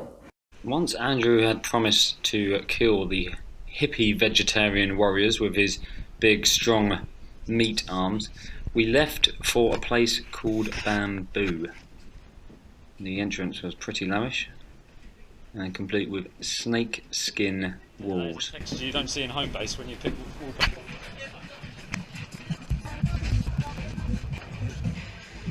Basically, British vodka bottles have the best light. Yeah. It's all about the illumination. Well, the illumination was certainly provided. A bottle of vodka, which could be mistaken for uranium, was placed on our table. And then began the show.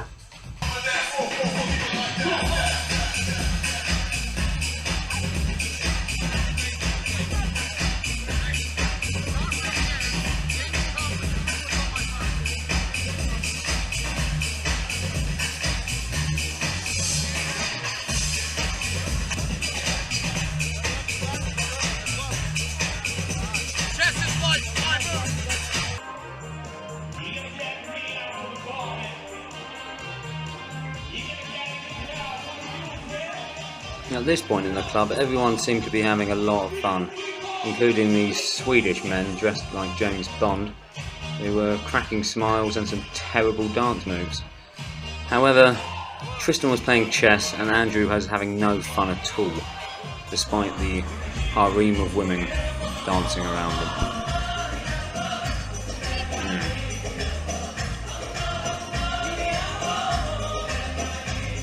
So next thing I knew, Tristan told me to look up in the sky. I was given a sparkler in a club, health and safety alert.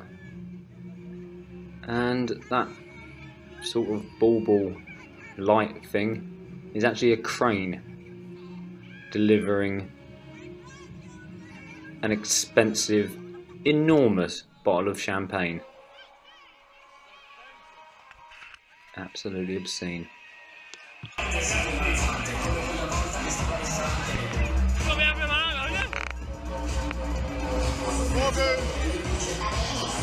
More booze.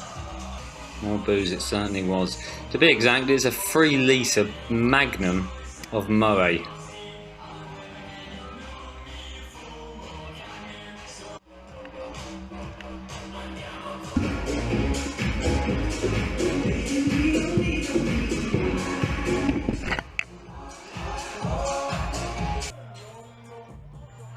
At least the boys are almost smiling.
Infrared. It's a green shirt, fucking white. So, penthouse. Who stayed there? One pillow. One lonely bloke. So, you do the math.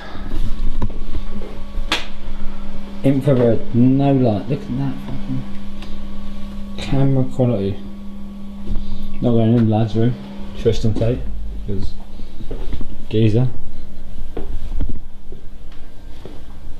Chessboard, bit weird, but Pringles. MCDs. Andrew's probably not back yet anyway, so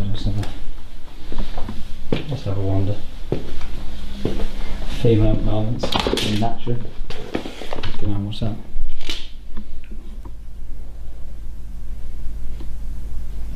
Probably shouldn't have seen that. Bucharesti is the bestie. There's no doubt about that.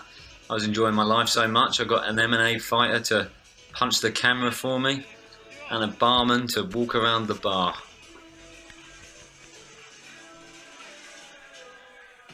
Why? Because it's an all expenses paid trip. Nothing a little tip won't hurt. There you go. Thank you very much, Mr. Tate. I was tipping everyone. I'd even tip the lights if I could. Even when I wasn't tipping, there was just so many delights. Such as the name of this bar may remind you of a cheap confectionery. Classic Freddo. Slam it! Slam it, Tate!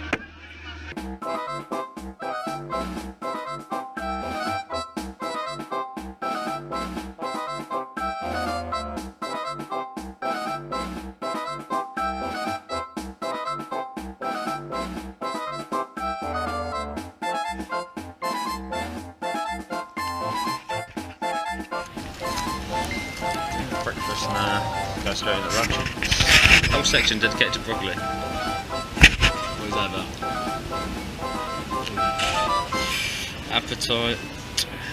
Aperitif.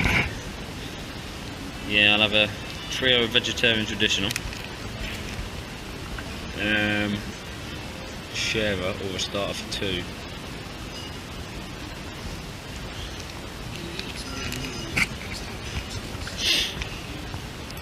Yeah, all expenses.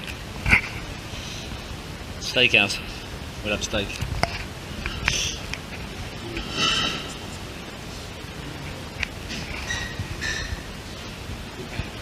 Carpaccio with the parmesan, the Safoghi, the Migdale.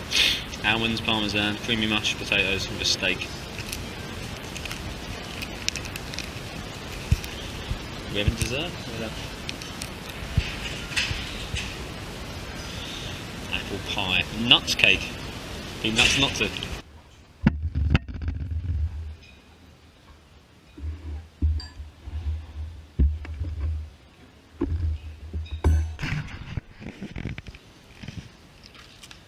What I got wasn't exactly a steak. Andrew's words exactly. Well, I'm not going to have you starve, but I'm tired of your 3-course bullshit.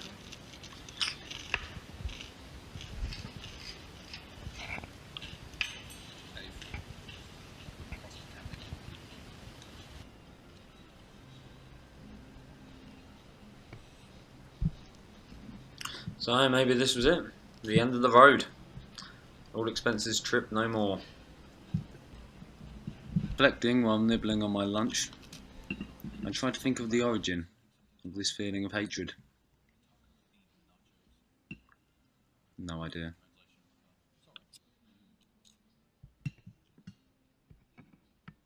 Good news, while Andrew tucked into the nuts cake, I was treated to some croutons. So, not all bad. My hopes for it. I heard it's pretty good. I heard it's fantastic. I heard it might be the best. Pretty sure it is, actually. The best employest. Best hotel. And then what we doing? That's not what I'm getting, Tate. Commentating on RXF, MMA organisation. I've commentated for them for a long time, so we're going to commentate. Always good fights, lots of knockouts. It's always entertaining. I haven't seen you do much research between. I know everything already. All knowing all seeing. No need to research. I'm a genius. There's nothing I don't know.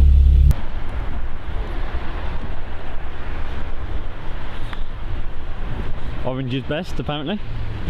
Orange is best for what? Hotels. Orange was not best for me, as it turns out I didn't have a room in Hotel Best, but instead would be left to the streets like a dirty Romanian dog. Thankfully, I found a friend and a hotel in Albert.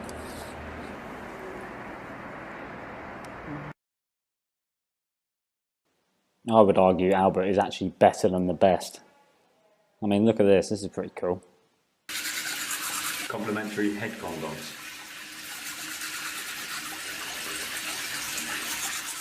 Free of charge.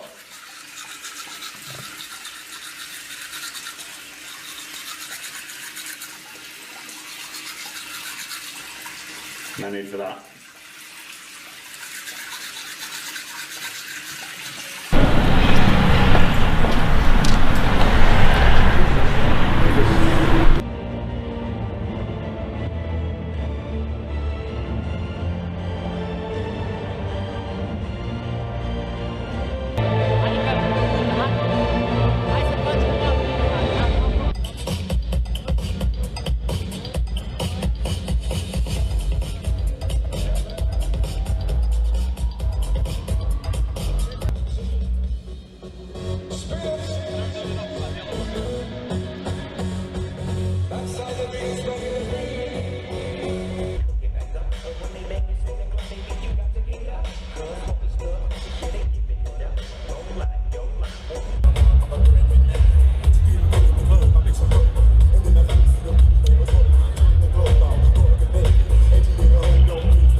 massacre began. Pune presiune acum, mai de drumul la sări, hai! Hai de grijă! Vezi la bătaie, da! Hai, explod, ticule loc, hai! Mama, loc! Să continui ce am zis.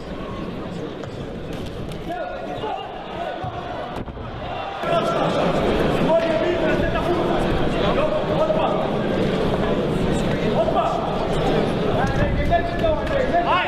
Hai că l-ai câștigat de drumul! 3 minute mai! Hai, gata! Hai drumul!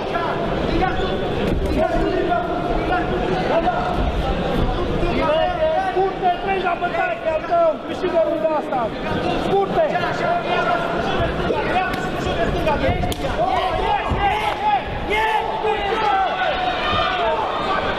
Technique is to try and score and move, stay on the back foot.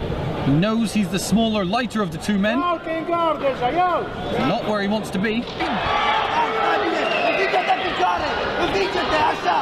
the first round, I think he's been told by his corner he's perhaps backing up a bit too much.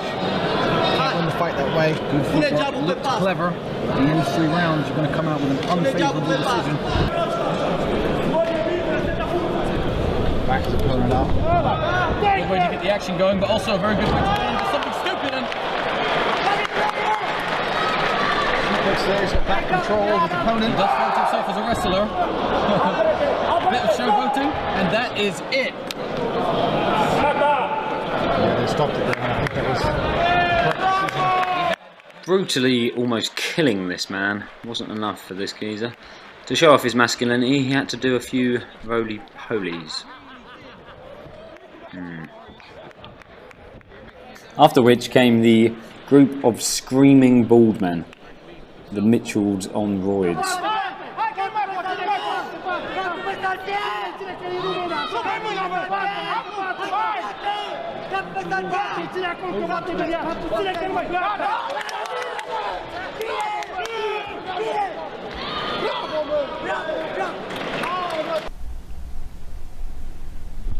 Hotel room after hotel room, isn't it? HA means Hotel Albert, and I'm delighted to announce that I'm the first British person to have ever stayed here, according to the receptionist, lovely lady.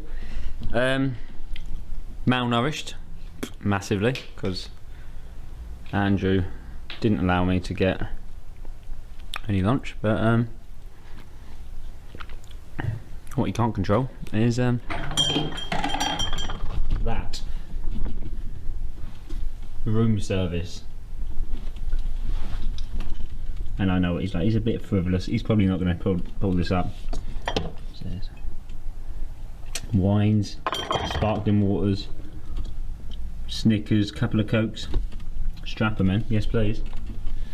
So here's the Tates. Cheers mate.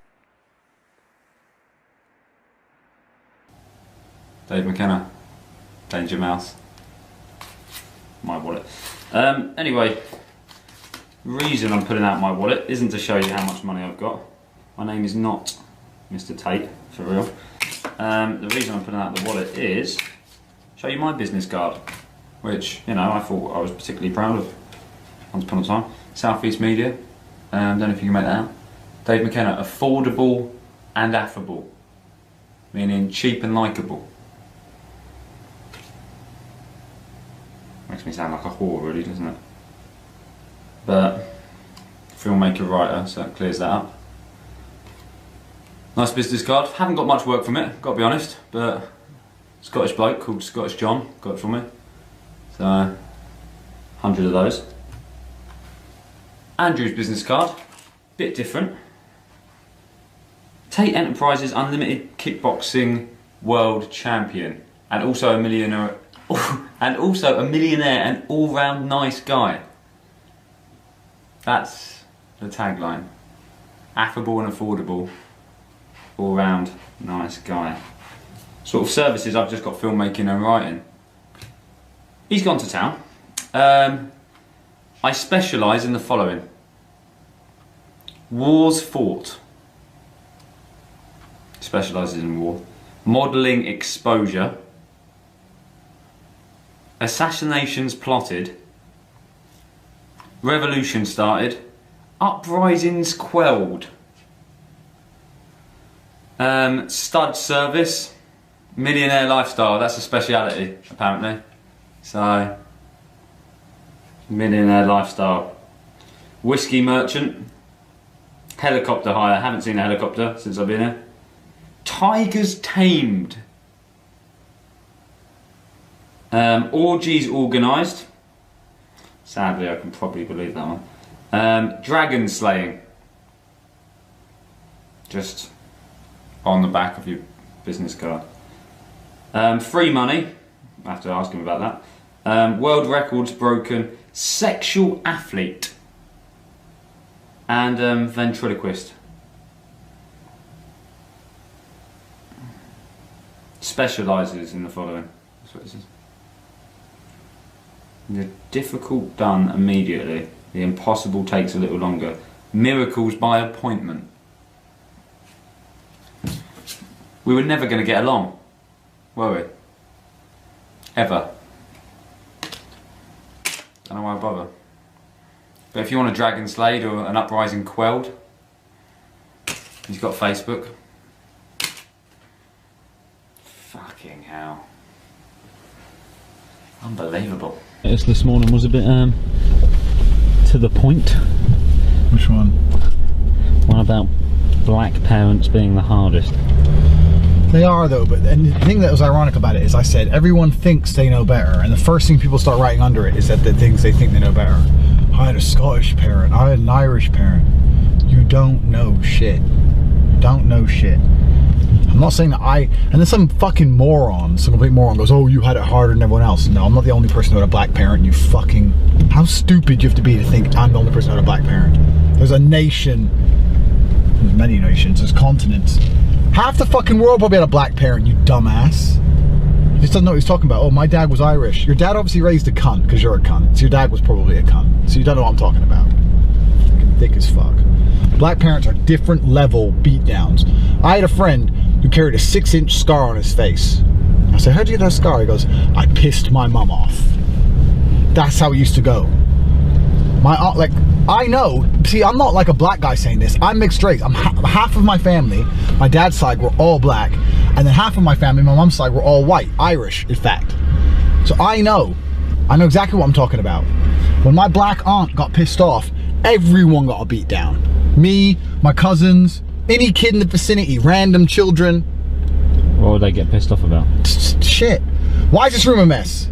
You see, white parents would be like, why is this room a mess? And then they'll sit and talk about it. Well, Timmy, if you don't clean up, Timmy, you don't get sweets. They'll try to do some kind of business deal with a child. How the fuck can you do a business deal with a kid? Like, I barely sit down and do a business deal with another person. If I'm gonna sit down with a man and do a business deal, we'll come to an agreement. I gotta sit there with a 4-year-old and go, well, if you do what you're supposed to do, I'll reward you. And since when you brought this kid into the world, you're the only reason this kid doesn't starve to death, and now you have to do a little fucking business deal for it to do as it's told? What the fuck is that about? That's white parenting bullshit. My aunt would walk in and say, why is this room a mess?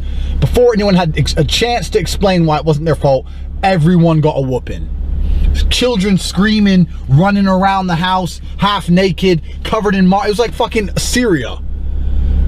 That's how it went when the room was a mess. No discussions, no why, no who did it, just straight beat downs. Everyone's like, oh, I had an Irish parent. Your Irish parent's a dick because you're a dick. You don't know what I'm talking about. The brothers out there know. The brothers out there know what it was like when a black parent got pissed off.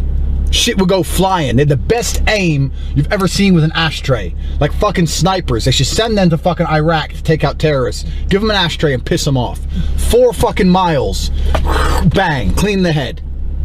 They don't know. They think they know. And I write that status, and the first thing they do is start writing under it, proving they don't know shit. You don't know shit unless you had a black parent. When you're a black parent, you realize what a beat down is. And the real use for an ashtray. And the real use for an ashtray is disciplining children. If I see one more fucking stupid ass white parent do a business deal with their fucking retard child because their kid doesn't listen, and then you wonder why we got these things like ADHD and all this bollocks going around, like kids don't listen anymore, he's got this condition, he's got that condition.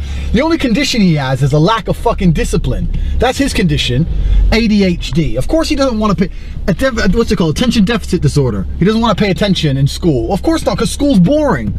No one wants to pay attention in school. You just do it because you have to. If you raise a little kid who tells him he never has to do as he's told because you're so busy doing business deals, he's sitting there in school thinking, what do I get at the end of this? Where's the business deal? Where's the sweets at the end?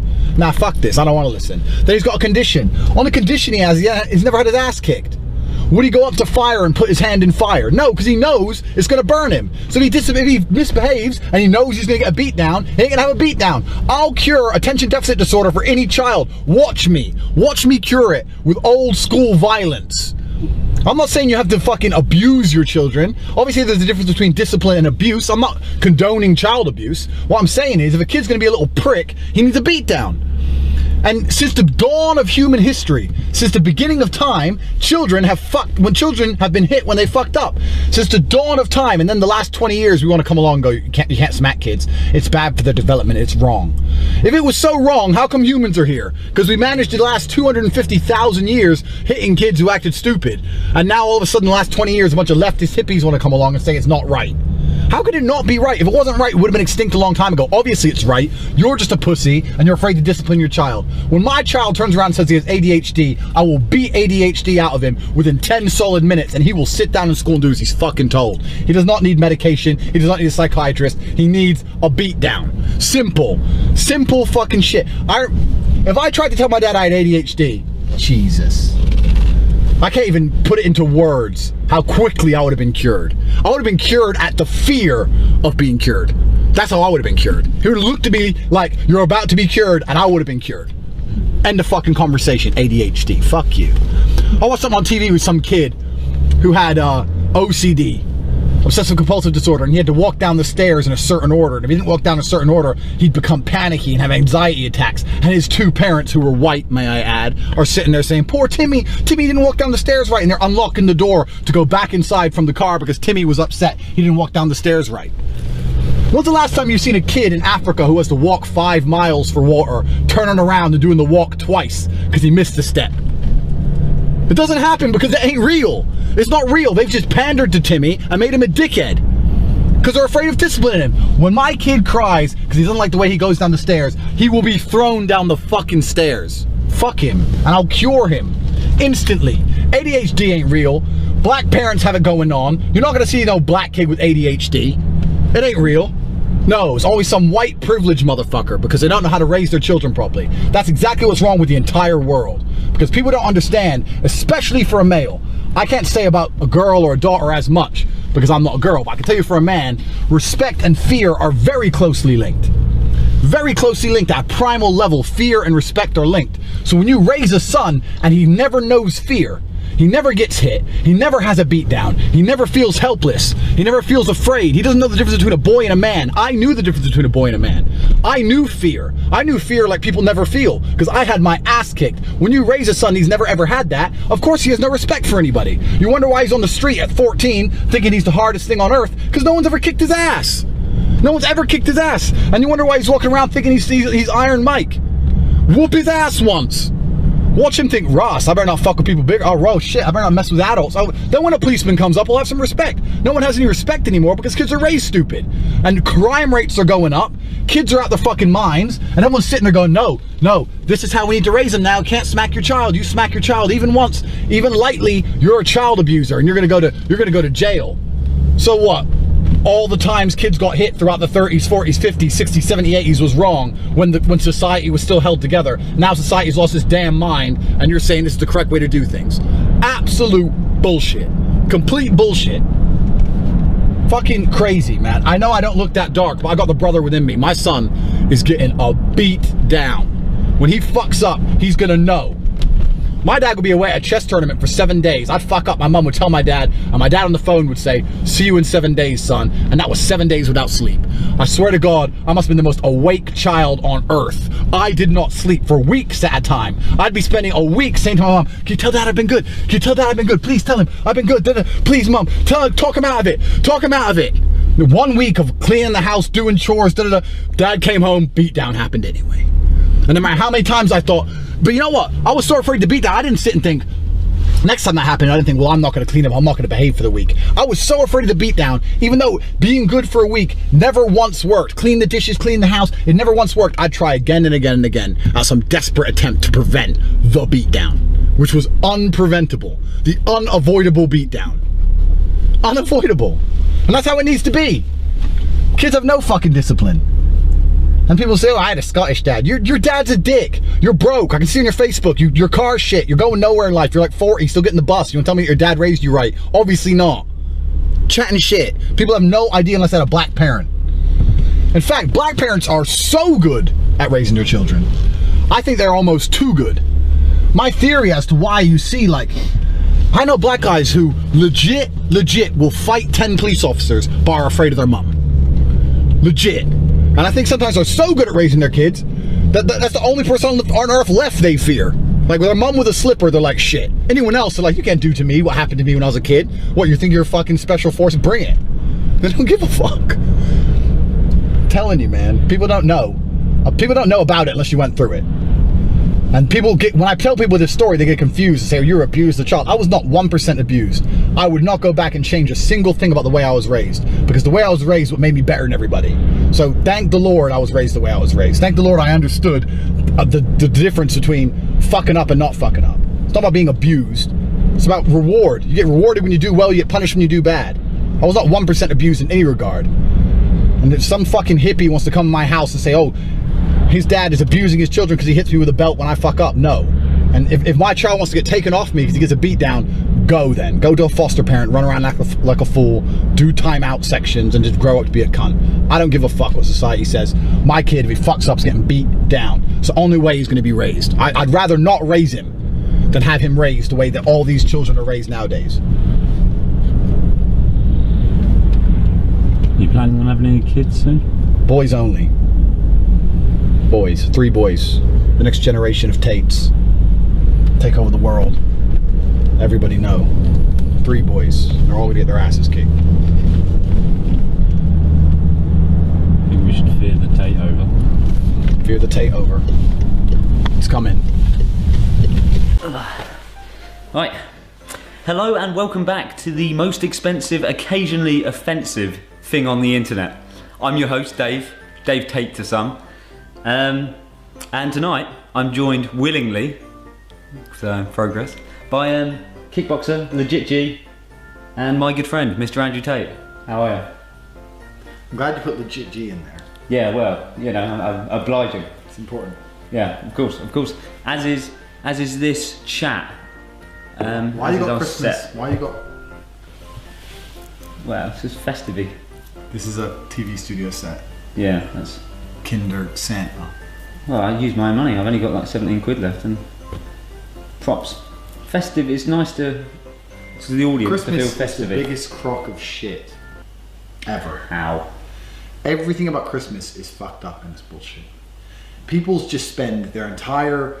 They get all their money together from their shit wages and they spend money they haven't got. Whenever I read about someone who got in debt for Christmas, I think they should just be euthanized. So what do you mean you got in debt for? There's always some dickhead in the magazine, isn't there? I was trying to make my kids happy, so I got in debt for Christmas. It took me a whole year to pay it off.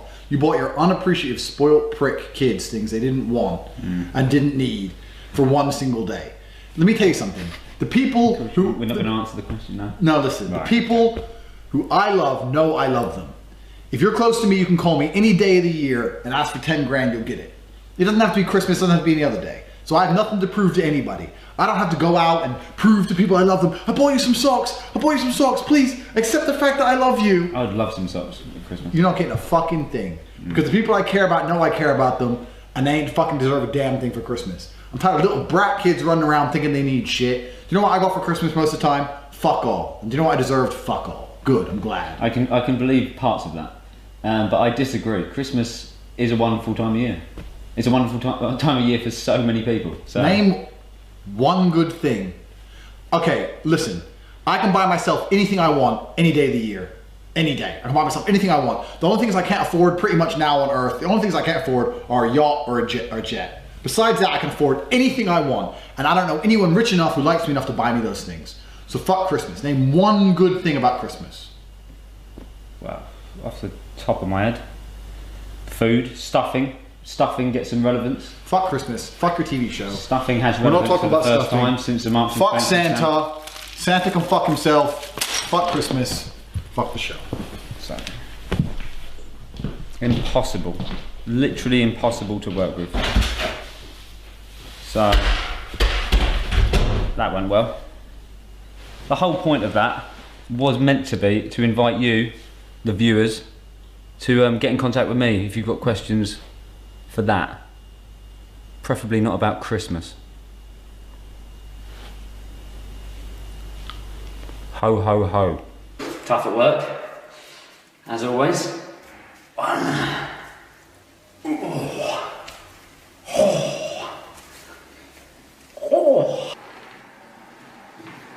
So, don't know if you guys have noticed, but Andrew gets quite upset about quite a lot of things.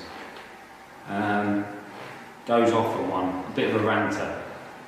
So I came up with the idea to keep it current and necessary and make him sound less like, you know, a dated villain like Hitler. Let's make him a modern villain. So I came up with the idea of bothering him with something that's trending every day, and just get his hateful thoughts on it. So from now on, it's going to be called. It's going to be a part of the show. It's going to be called Offending What's Trending. Cheers. Bloody love exercise.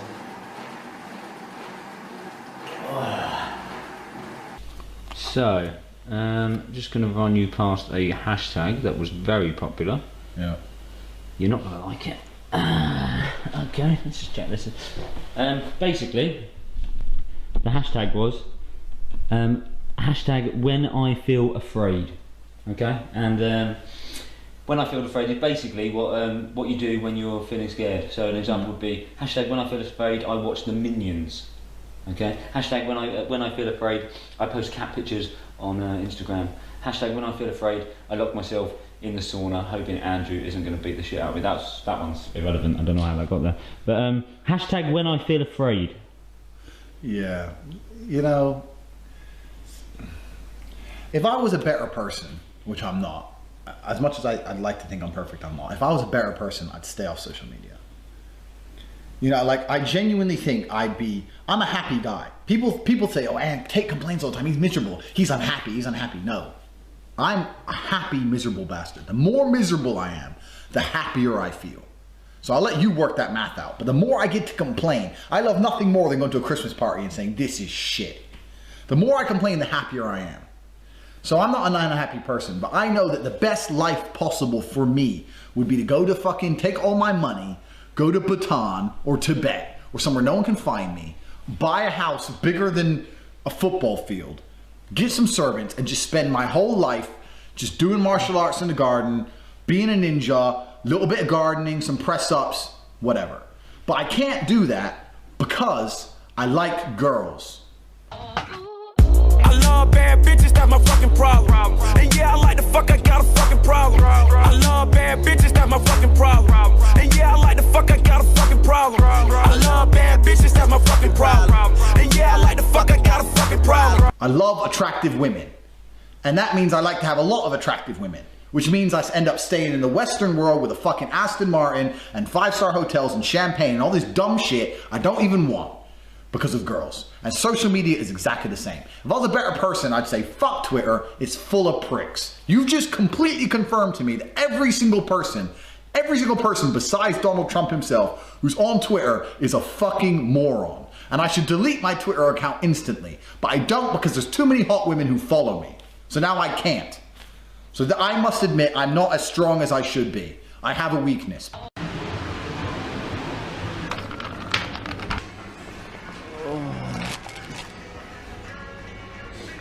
I need to clean up my act.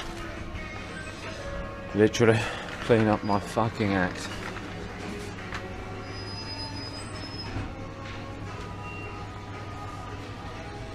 Yeah, let's go with Fairy. Don't fancy Pure. Good old Fairy. Fairy can fix everything. Just to be sure, you two never buy each other presents. Never. Every dollar that comes into my bank account is his dollar and my dollar. All of our bank accounts from various countries are all joint in our money. So why would I spend half his money on something he 0% wants.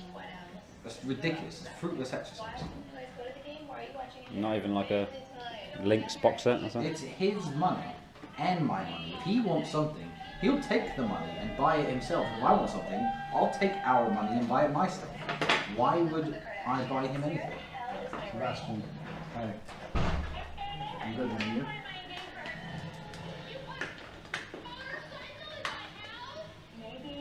So it's two. I'm in Bucharest. It's two. I'm still in Bucharest. Is it 2 invoices or 1 invoice? Okay, but I have to pay both before they will let us take it. It's about the package.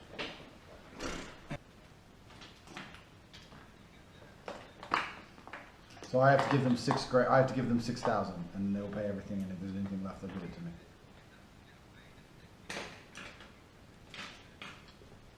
Okay, are they going to be here tomorrow?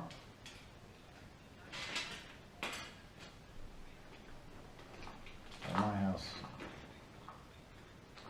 Yeah, okay. Okay, I'll send that to you. Okay. All right, man, thank you. Thank you. Cheers. 9 a.m. I have to give them 6 grand. I have to pay 6 grand to the Romanian government. It only cost you, the package only cost you what? 6 grand in late fees, customs. There was not a certificate of fumigation to prove that it was not, it didn't have some kind of killer bug in it or something, so they've got to fumigate it and they've charged me for that. Blah, blah, blah. So, 6 grand I have to give them at 9 a.m. tomorrow morning to these 2 guys that Sebastian knows. We're going to get the package and load it on a truck and take it back to the mountains. So the boys don't like Christmas, apparently. I've got a little treat for them. You'll see. Let's just say it. In a galaxy far, far away, I like Christmas.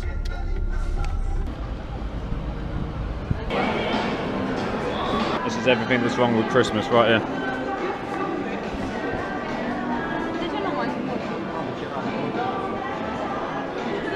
A queue to get into Pandora for blokes who are feeling guilty and panicking. Unbelievable. Not just fun, it's max fun. I reckon that's Max there, just about to bowl. It's like a young Leo Messi, doesn't he really? I'm sure that's Andrew's kind of Max fun right there. Free tickets to Star Wars coming up. He is going to bloody love this.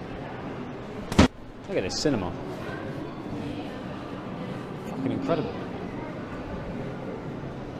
It's going to be La La Land, but I thought I'd avoid the musical. Probably not a fan of musicals, is it? But apparently, mentally good. So.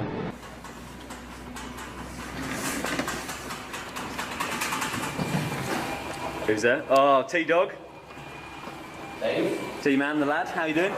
Not too bad. Pretty good. I'll tell you why. Because you haven't got any plans tonight, have you?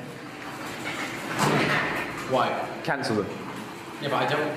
Cancel your nothing plans because we got 3 of the hottest tickets in town.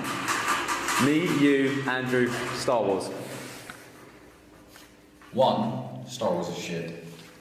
2, Andrew won't go. 3, these are normal cinema tickets. You don't have VIP in the cinema in England, do you? Do we? We don't, do we? No. Not even in London? Don't think so. I'll give it a go, but I have to buy new ones. That's literally the last of my money. I'll buy new ones. And I'll give him a go. But he's not going to this normal ass cinema. You ever been to a VIP cinema? No. You're dead, mate. How is Star Wars shit? Star Wars is the worst. Because a long time ago, in a galaxy far, far away, they all look like humans. The most advanced technology that they can use to kill each other is a fucking light sword. Today, you could be walking down the street and a drone can kill you from the sky, but these fucking advanced aliens who could build spaceships the size of a moon have a sword made of light. Don't even waste my time with Star Wars. Don't even start me on it. Load of horse shit. Don't want to see it. Never seen any movie. That'll be the first Star Trek movie I ever go to. I'm bored. Let's go to the cinema, but I'm not going to the normal one. So what's in the VIP? You You're in for a fucking surprise. Remember this, people, Romania is a shithole, people. Watch this. Watch this. I don't know what's going on. Just threw my cinema tickets in the bin. In the bin.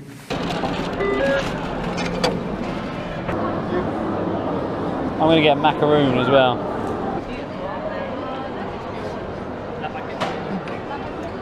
You just bought a 20 lay cake for a spoonful. Is that correct? I want the rest. I just want to taste it.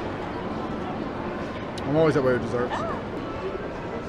Marks and Spencer's in Romania. Mental. Here we are. It's happening. VIP. Star Wars. Rogue One for one Rogue. VIP. How can you possibly be angry with this? Mental. Volavants. Welcome to the cinema, mate. The cinema. Just see the movie. No big deal. Whatever. It's a roast dinner in one. I don't think they do hot dogs. Well, I really don't think they do hot dogs. That's a bar. That is like a roast dinner in one sliver. And in the movie, the same. Hey, that's for you. That's for you. Thank you very much, Irina. We appreciate it very much. Just before the film. Hey, you want a beer? Why you look so surprised? This is cinema. Listen, this is cinema. You go cinema. You get buckets of. You don't get this in England. You don't get ice buckets of beer for free. Beer, crab legs. We get those. Well, this is. How much does it cost? Does it cost me nothing? About a tenner. Yeah. All right. It's free. For me, it's free. We go to the VIP. Dave, why is this beer still full? I imagine you've got an answer to that. I don't know if I'm man enough to neck wine, but you are. Oh wait. Oh, mate, so you're not going to neck the wine as you are. The boys clearly didn't like Star Wars. They spent most of the time on their phones and completely ruined the film for me with their alcohol. So I don't remember Star Wars at all. In case you can't read that, it says, "Fuck Star Wars, I would bust a Jedi in the face." That's what Andrew said to me during the film. You better hurry up with your fucking drink, you little worm. We gotta get drunk. Start boozing, stop drinking. I'm never killing up my seat, but I'm never killing up my seat, but I'm never killing up my seat, but it's Christmas Eve in the drunk tank. An old man said to me, "Fancy an energy drink." Necessary after last night. What was I doing? Why do I need that? A hangover. Could say that. Basically, people are going to think, "Oh bloody hell, he looks rough. He's had a terrible night, obviously. Been out clubbing, partying." Wrong. I went to see Star Wars. I promise. Just filming you in the buffet in the background. That's hors d'oeuvres. You've never been to a cinema before? We scanned the tickets. We were in and everything else was free. There was popcorn, there was nachos, all free. There was beer, buckets of beer, hence why I don't remember the film. Wine, there was shots of vodka. It just ruined Star Wars in many ways, but there was fucking vol-au-vents. I mean... That's a bar. That is like a roast dinner in one sliver. What more? It was that, and they didn't pay. They don't have a problem paying, the boys. I think they've made that clear. But I'm not sure if this is right. You're supposed to mix this. Mental. Volavants. Welcome to the cinema, mate. The cinema. Just see the movie. Yeah, so basically the best cinema in the world. VIP. Everything's free. In a country far, far away, known as Romania, cinemas excel. I think it's quite clear. Everybody needs to come to Romania. Anyone watching this who hasn't... VIP in England, we don't have... The cinema is a trap. Let's be honest, people who go to the proper cinemas... Before I used to go to the Colton Cinema, which is a Fantastic little cinema in Westgate, £2.50 a film, can't go wrong. What they don't have is unlimited beer for £2.50. They do in Romania.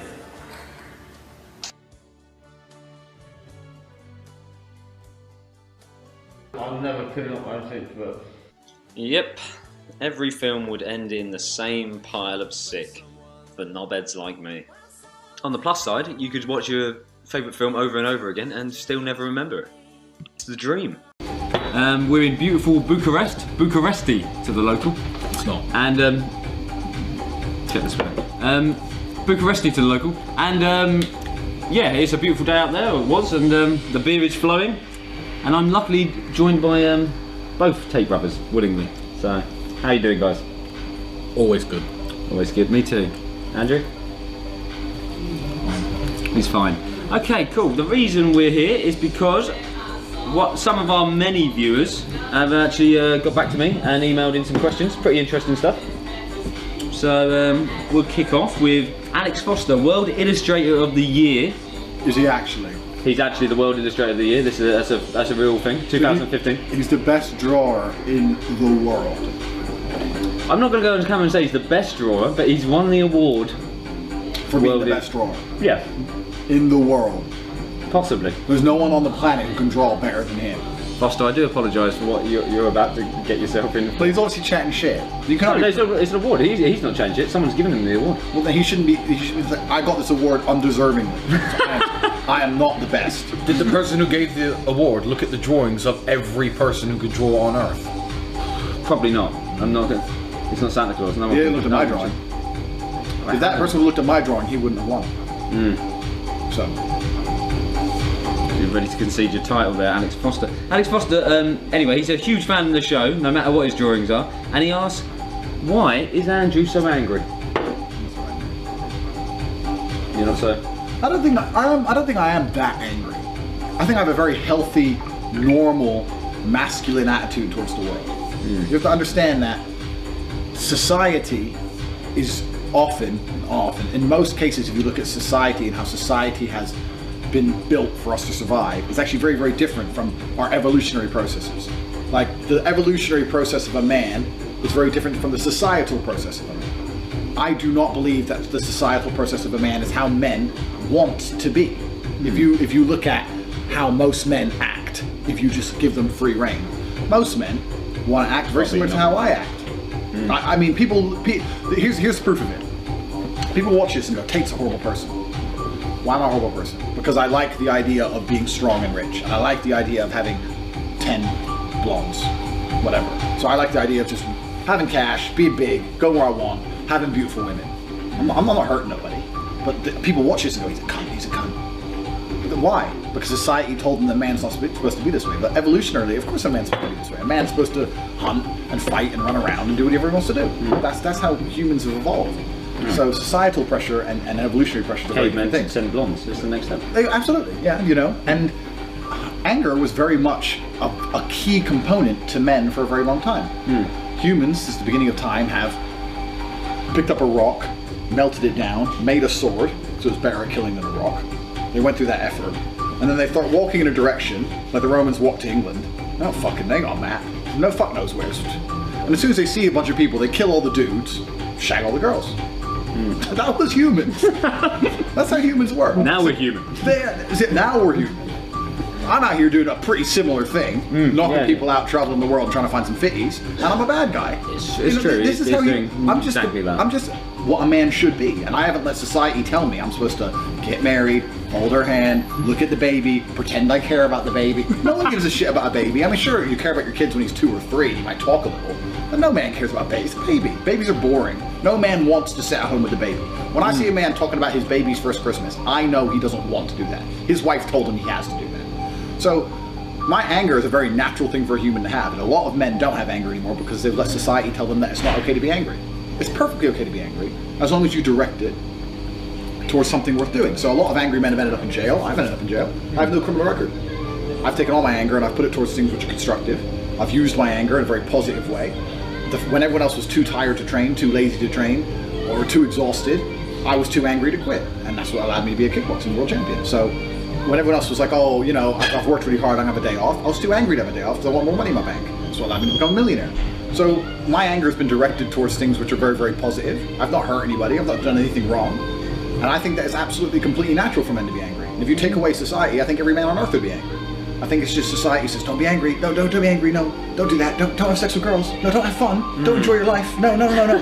Get married, quickly, get married, quick, get married. You could argue that some of the most successful men in the world are actually angry. Look at, just off the top of my head, Gordon Ramsay. Absolutely. It's Gordon fucking Ramsay. There's a fire inside of you that makes you want to achieve more than the norm. Contentment is absolutely an enemy. If you're content with a normal life, you're going to end up with a normal life. If you're content with having a normal life, you're going to end up with a normal life. If you're not content with a normal life, you're going to end up with something else. And that's a choice you have to make. I was never content with an average life. I knew the only way I'd be happy is if I was rich enough to do whatever I wanted. Being constrained by finances or being constrained by a job I had to turn up at was never going to allow me to be happy. People in those situations are happy. Like, oh, I got my wife, I got my job, and I'm happy. That's your decision. I was never that kind of guy. So, you know, my anger towards having, even the idea of having to live some kind of normal life is what brought me this amazing life. So I'm very happy I'm angry. I can't remember a day where I haven't been angry. I'm angry and happy. No, I'm not miserable. I'm a happy, angry guy. I'm smiling through my rage. But, you know, it's a very powerful tool when it's correctly directed. So why am I so angry? Because I'm an evolutionary throwback to a real G. I'm an alpha male, that's how it is. Alex Foster, I hope that illustrates why Andrew is angry. And I'm not angry because look at that, fucking real pretzel. Claims to be the smiliest scanner in any German budget supermarket ever. So he's a happy chill boy. Like, no offense, but I don't know you. But when they finally do, I mean, I can just imagine on the news them saying Britain's biggest paedophile, and then it's like some footage of a smiling guy at Lidl, like, and he gets busted finally for his massive paedophile ring. Like, that you are creeping people out a bit. I completely agree with him. In fact, I'm ready to testify that's almost certainly true. How and why did you first get into kickboxing is what the paedophile asked. I first got into kickboxing because there were kids at the gym.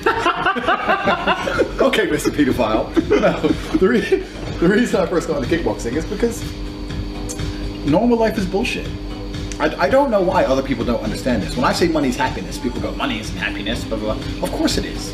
How can the freedom to go where you want, eat what you want, do what you want, live where you want, drive what you want, pretzels, how can that not make you, if that can't make you happy, jump off a fucking bridge. Because if that can't make you happy, nothing can make you happy. Money is pretty much everything besides health. As long as you've got your health, and you've got your family, money's the third most important thing. And people say, it's funny, weird, it's really weird. When you say like, oh, that guy's really rich, they go, yeah, but I bet he's unhappy, I bet he's lonely. How the fuck is my man lonely? Well, multi-millionaire is lonely. He has more time to see his family, more time to get laid than you do working your shit job. The multi-millionaire is not lonely. See, the poor people like believe that the rich people are secretly unhappy for some reason. The rich people are not unhappy. The rich people have got life done. They're not unhappy. They've got more girlfriends and more mates than you'll ever have. You know? So money is absolutely happiness. So I knew that from a very young age. And when I didn't have money, I was pissed off. I was pissed off. I started kickboxing because I was pissed off. I was 15 on a council estate. I remember being in London and I saw a Ferrari drive past, and while everyone else was like, wow, it ruined my day. Legit ruined my day. I was like, fucking. Went home, this is the early days of the internet, you know, I'm an old man. Went home, typed Ferrari into Google, saw the price tag, I was like, are you fucking joking? I'm never gonna have one of those. I was furious. I was pissed off like 2 weeks just sitting there, how can I, you know, my 15-year-old brain is trying to work out to get 250 grand in the bank. Because I was pissed off. So I thought, oh fuck it, I'm just gonna punch someone. You know, and instead of being stupid, and a lot of people in that situation, because I'm not unique, a lot of people in that situation are the people who take a life for crime or drug dealing or whatever. I thought, you know what, no, let's put it into something constructive. I'm gonna go kickboxing. And that was it. I was genuinely just pissed off, bored, and I needed something to fill my time. Well, most 15-year-olds are busy going on Facebook or watching TV, and all the time you've spent doing shit that doesn't matter, I've spent doing kickboxing. It's amazing if people say to me, oh, I ain't got the time to kickbox. I guarantee you do. If you took all the hours you spent watching series on Netflix and put it into kickboxing, you'd be maybe, obviously not as good as me, I'm the man, but you'd be at a point. You know? Throughout my life, I've cut out all the bullshit. I've never watched a Netflix series. Ever. You know? I can watch Breaking Bad from start to finish, or I can become a pilot. Which one's Which one's worth my time? You know? And that's all it is. Breaking Bad's pretty good. I've dedicated time towards something that matters. I was a kickboxer, I was pissed off because I realized that normal life's bullshit. Now I'm a millionaire, I'm a little bit less angry, and I don't fight as much. There's no coincidence that the richer I've become, the less I've wanted to fight. Some fighters fight for different reasons. There's a lot of boxers who make millions and they fight for different reasons, that's fine. But for me, I haven't fought much in the last 2 years because I'm fucking loaded. So what do I want to fight for? You know, I can go to any point on this earth. You point to a place on a map, I can go, and we can get fucking hammered. So what do I need to fight for? I don't even like kickboxing myself, so yeah, let's do that one. Yeah, let's do the second option. Well, he says he's loving the videos. Is he actually a Mitchell boy? Like actually? Nah, probably not, but his name's Macca Mitchell. You have a great quirky way about you, Dave. Quirky. Never been a fan of that word, though. No, it's not cool. I'm interested to know, he asks, I would like to see or hear the brothers talk about adversity. I'll expand my question by asking the lessons that help them go from broke to rich. Okay. First things first, if you're watching this right now, whoever's watching this, you've already won the lottery. You've already won the natural lottery which happens on this earth because your circumstances and your abilities to achieve things in life are completely based on where you're born. If you're born in Yemen to a goat herding family, you're gonna herd goats, and you're never gonna drive a Bugatti. You're gonna herd goats, and there's no way out of that. You could name one of your goats Bugatti. That's the and you could ride a Bugatti all the time. You could fuck a Bugatti. Loopholes. There's always loopholes. There's always loopholes. But my point is that if you're born in certain places on this earth, goat holes. Sorry. Goat holes. I like that. Go ahead. If you're born in certain places on this earth, you don't stand a chance. And we talk about, like, I see in the paper, there's no social mobility in England. Most of the people who are born rich stay rich. Most people who are born poor stay poor. There's no social mobility. Well, obviously. But we have a lot more social mobility than a lot of places on earth. Like if you're born in the rural India, then you're fucked. So if you're born in the Western world, you have pretty much no excuse to not be as rich as you want to be. I'm not saying everyone should want to be rich. If your goal is to do something else, you know, make art or be happy or whatever bollocks, save the animals, go do your shit. But if you want to be rich, then you have no excuse to not be rich. Because people say, I want to be rich, I'd love to be rich. But they don't really mean it. Because if they really meant it, they'd prioritize it. In life, you can only prioritize certain things. I prioritize kickboxing, which means when my friends were out getting drunk and shagging bitches, I was fighting. That's why I became good at it. If you prioritize making money and you put that above other things, you're going to make money. So people don't prioritize it. They say, oh, I'd love to be rich. And then they work the job and they go home and they watch TV. Why haven't they got a second job? Why haven't they got their own business to run the evening? Why? Well, oh, I'm tired. Oh, I need to kick the kids some food. Bollocks excuses. So you can make a sandwich. Fuck that. You know, it's just excuses. People make excuses and then they sit and say, oh, it's the Conservatives' fault I'm not rich, or the UK government doesn't let anyone get rich, or they tax me too much. Or Brexit. Brexit. It's Brexit's fault. No, you're just a cunt. If you really wanted to be rich, you'd be rich. So, yes, I've worked normal jobs, but the reason I'm rich now is because I understood that I genuinely wanted to be rich. So whoever sent this question in, how many jobs do you work? If the answer is 1 and not 2, or if the answer is 1 and you don't own your own business on the side, well then it's your own fault. You know, there was a long time, Tristan can verify, we both had normal jobs and was running our own business in the evenings, trying to put money in the bank. And it didn't work for a long time. Yeah, failing. Then it started to work. You know, because we didn't want to be normal people having a normal wage. And everyone says they don't want to be a normal person with a normal wage, but they continue to live a normal life with a normal wage and don't do anything about it. No one on this planet is going to wake up and think, I want to make that person's life better. No one's going to wake up and go, you know what, Andrew, he's a great guy. I'm going to make Andrew rich. Yeah. No one's going to do that. No one's besides me. Yeah. I'm the only person who wake up and think I'm going to make myself rich. So if you aren't thinking that about yourself, then who the fuck's going to think it for you? Nobody. You know, no government tax policy. Luckily for Macca, he's got sort of Phil, Grant, Billy, and Peggy looking out for him, isn't he? Because he's a Mitchell. But otherwise, he's alone and a lost cause. Do you know what I mean? He needs to start introducing a proper food menu in the Queen Vic. Exactly. Put some money in the bank. Exactly. You're very lucky that my mum used to watch that terrible show 10 years ago, and I've got the memory of a genius, because I haven't watched TV in 2 years and I still get your stupid joke. Thank you very much.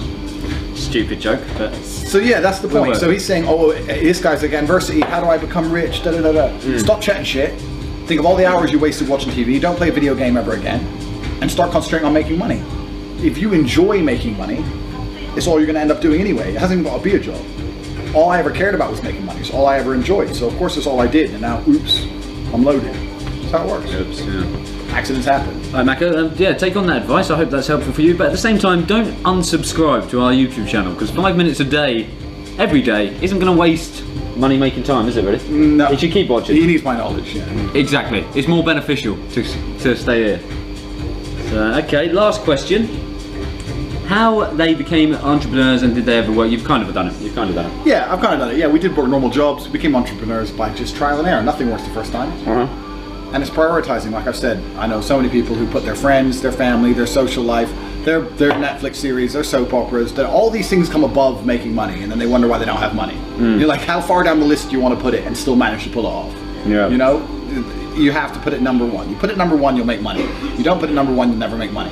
It's really that simple. You're born in the Western world, you're born in a rich country, there's no excuse for you not to have as much money as you want to have. If you want the pretzel, take the pretzel. Is basically what Andrew's saying. If you want the pretzel, put the pretzel as number one. Unless someone harder steals it, and then you're fucked. Christmas Day, Romania, Rom. Probably the worst Christmas night I've ever had in my life. Tell you why. Number one, it felt like I was on the Gaza Strip.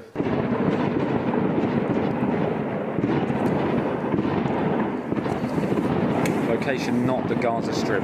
Fireworks, apparently, but that didn't fucking sound like fireworks, I'll tell you that. Number two, finally get to sleep despite the gunfire and the bloodshed out there. And I'm woken up at 5 AM. Woken at 5 AM by banging on the door that I can only associate with the feeling of I'm about to be kidnapped or raped. Okay? Bang, bang, bang, bang, bang. First thing it's in the middle of the night. Bang, bang, bang, bang, bang, bang, bang. Stark bollock naked, didn't know what to do, wrapped myself in a towel and said, who's at the door? Dave, we need to go now, there's a fight. Okay? There's a fight. Why is he coming to get me? I don't know, but at the time it made sense. Okay? He wanted it filmed. He wasn't calling in for backup. Although, it would have been a bloody good decision, because double hard. So yeah, it drags me out into the middle of nowhere. There's no fight. He's giving it the big bollocks. There's a fight, you've got to fucking film it, don't fuck up, don't fuck up. Look, he's steaming at this point. Into the middle of nowhere, into some house. Him and Andrew pissing themselves. Merry fucking Christmas. So that's first thing in the Christmas morning. But at the same time, it is Christmas. In Romania. So, I'm not going to let these fuckers, and to be honest, they've probably got the most mental Christmas dinner. I'm talking pigs in blankets, I'm talking bird upon bird upon bird. They've probably got some pig, they've probably got a pig with an apple in its mouth. Like, my mum does a decent roast. Ish. But I've given up 2 months of my life for this job. Christmas Day was one of the big, like, yes, let's fucking have a proper feast on Christmas. So, can't wait to see what they've got planned. All hail the Rom. So, what we doing? It's Christmas Day, here, Tate side. December 25th. December 25th, correct. Christmas, most joyous day on earth. You hungry? Starving, can't wait. What we got, pigs in blankets? I imagine it's bird upon bird upon bird, like it usually is for you two fellas. We have a Christmas tradition here in Romania. Yeah, what is that? It's slightly different than back in England. Go on. You'll see. There's this place that prepares a big Christmas dinner for everyone. Fantastic. You pay, it's only about like 3 or 4 quid. And you get like a Christmas dinner and a drink. Fantastic. I imagine it's like, what, fucking big pig with an apple in its mouth, something really weird and European. Yeah, something like that. Can't bloody wait. Pretty close.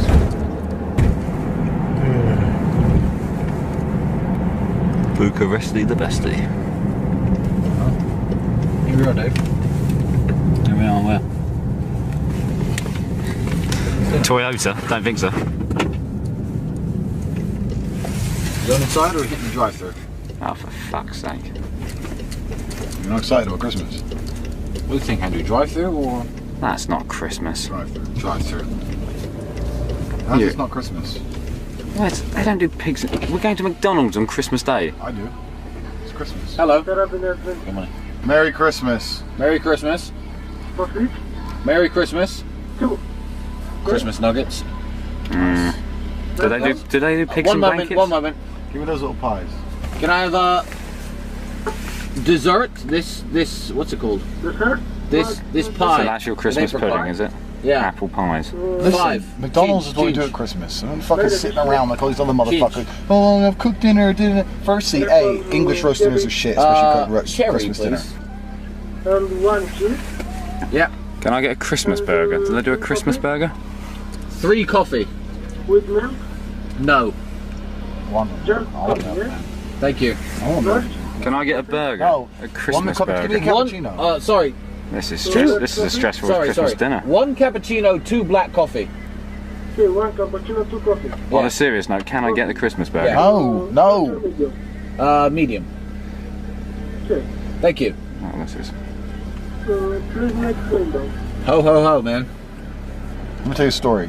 That's why I'm having McDonald's for Christmas dinner.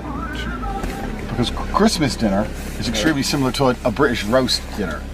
And British people love their roast dinners because they think they're good. If you ask any English person, they go, you can't beat a good roast, you can beat a good roast, because roast dinners are fucking awful. Whenever I'm in England, I eat Jamaican. The best thing England ever did was conquer the world and colonize it. Because at least now we got a whole bunch of Jamaican food, a whole bunch of Indian food. Preach.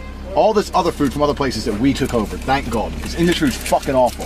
When I first ever came to this country, let me tell you a story about roast dinners and why they're shit. When I first ever came to this country, everyone was saying to me, you can't beat a good roast, you can't beat a good roast. And I was like, waiting for 5 minutes. okay, well, sure. Here. Okay. Merry Christmas. They're like, you can't beat a good roast. You can't beat a good roast dinner. It's the best thing, you can't beat a good roast dinner. And then I was like, what's so good about it? They're like, Yorkshire puddings. I was like, Yorkshire puddings? I didn't know what Yorkshire pudding was. So they're like, Yorkshire puddings, Yorkshire puddings. Oh, you can't have a roast without Yorkshires. I'm imagining a pudding like some kind of cake or some shit. Like, what the fuck is this the best thing ever done? And it comes out and it is dry, stale bread. The worst thing. You have no idea how much they hype. People hype Yorkshire puddings and you don't know what one is. Oh, Yorkshire pudding, you'll have a roast and you have Yorkshires. Yeah, Yorkshires. Fucking all, what is this circle, crusty shit? And from that point onwards, I've hated roast dinners. I hated English people because as soon as I came here, you fucking deceived me. All you bastards deceived me. All you fuckers deceived me, lying to me about fucking Yorkshires, pretending they were something good when they're fucking awful. I'm not. Listen to me. Fuck Christmas. Fuck Yorkshire puddings. Fuck roast dinners. Nuggets, mate. When I finally do conquer this earth, England will be punished. There will be retribution for the day that my fucking heart was broken after my expectations were built up to the pudding. Why call it a pudding? It's not even a pudding. I'm from America, man. I thought it'd be some fucking like triple layer cheesecake shit. Fucking Yorkshires. Fuck. Now seems like a good time to get your opinion on Christmas pudding. You're gonna get your Christmas pudding in a minute when it comes out in a McDonald's bag. An apple pie. If Christmas puddings were good, it would just be a dessert that people ate regularly. I mean, every fucking Sunday people were eating desserts, chocolate cake, this cake. Why not just make the Christmas pudding, the ingredients for a Christmas pudding, and eat it every Sunday? Why don't they do that? Because it's shit. Because it's shit. So they eat it on Christmas out of some weird tradition. If it was a good dessert, people would just make it and eat it. So we're not having any pigs in blankets. We're not going to have any stuffing. We're just having nuggets, mate. Nuggets. We're having nuggets. Nuggets. Do they do gravy? Do McDonald's do gravy? I don't think they do. Christmas isn't happening, Dave. You're gonna have to get over that. Plate. Boil some Brussels sprouts, put those on the plate. Make some cabbage, mash some potatoes, put that on the plate. There's no cuisine in English cuisine. Desserts first. It's Christmas. Too hot. I'll burn my face off while driving. We'll see. It's Christmas. Let me make this very, very clear. If you're expecting some other food or some other, no, this is it. So eat while you can, Dave. Because no supermarkets are open. And my fridge is notoriously empty because I eat only at restaurants. So this is what you get. When you're crying later, you're hungry. Tastes of festive joy. It tastes like Dave's crushed hopes and dreams. Tell you what, it does taste better than a fucking Yorkshire.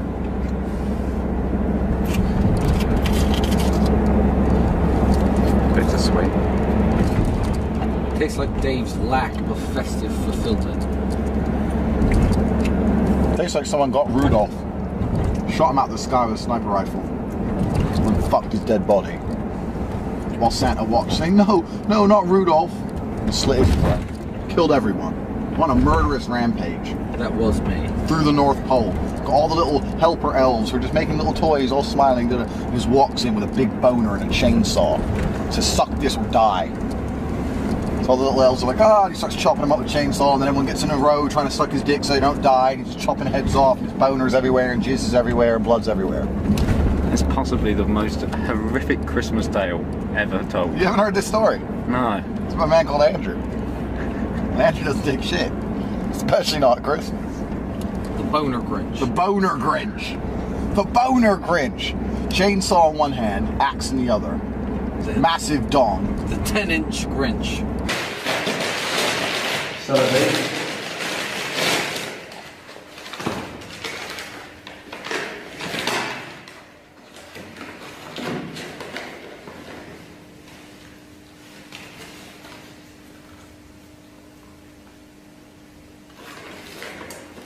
Merry Christmas. Merry Christmas.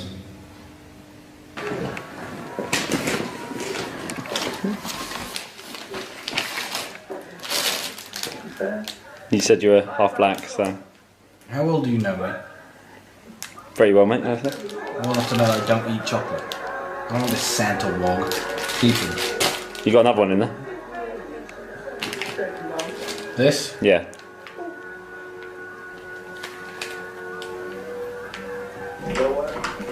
I don't want it. It's You couldn't have bought me anything It's Lynx Africa that I couldn't have bought for myself. I don't want it. And did you want your gifts? The main garment is yours. What is it? Some sort of clothing. Have a look. You'll be a fan. Brown Santa, because you're half black. He is mixed race, so I guess it's very PC Santa. Okay. That's Lynx Africa for either one of you. Every man must have one of these at Christmas. Classic Lynx. Is that? Do they still make this? Oh yeah. Bestseller. Probably stopped making this in like 1988 or something. Lynx Africa, yeah, that's right. Thank you very much. I'm pretty sure nobody in Africa smells this way. And here's the main gift. Absolute essential at Christmas time. Grinch. You know what? Because it has a Grinch on it, I'm gonna wear it. Good man. If it was Santa or some bullshit, I wouldn't wear it. But because it's a Grinch, it suits you. It suits me. So everyone knows I'm not happy that it's Christmas. I don't believe in good cheer for all men. I fucking hate everybody. So I'm gonna rock it with obviously my super muscles and shit, make it look G. That's how it is. Green G. Green G. The 10-inch Grinch. Christmas cracker.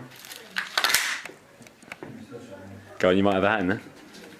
You have made my Christmas a little bit special, Dave, I must admit. Well, thank you very much, mate. It's an absolute pleasure. I didn't get you anything. Yeah, so I've heard. Looks like nothing. And the McNuggets, kind of.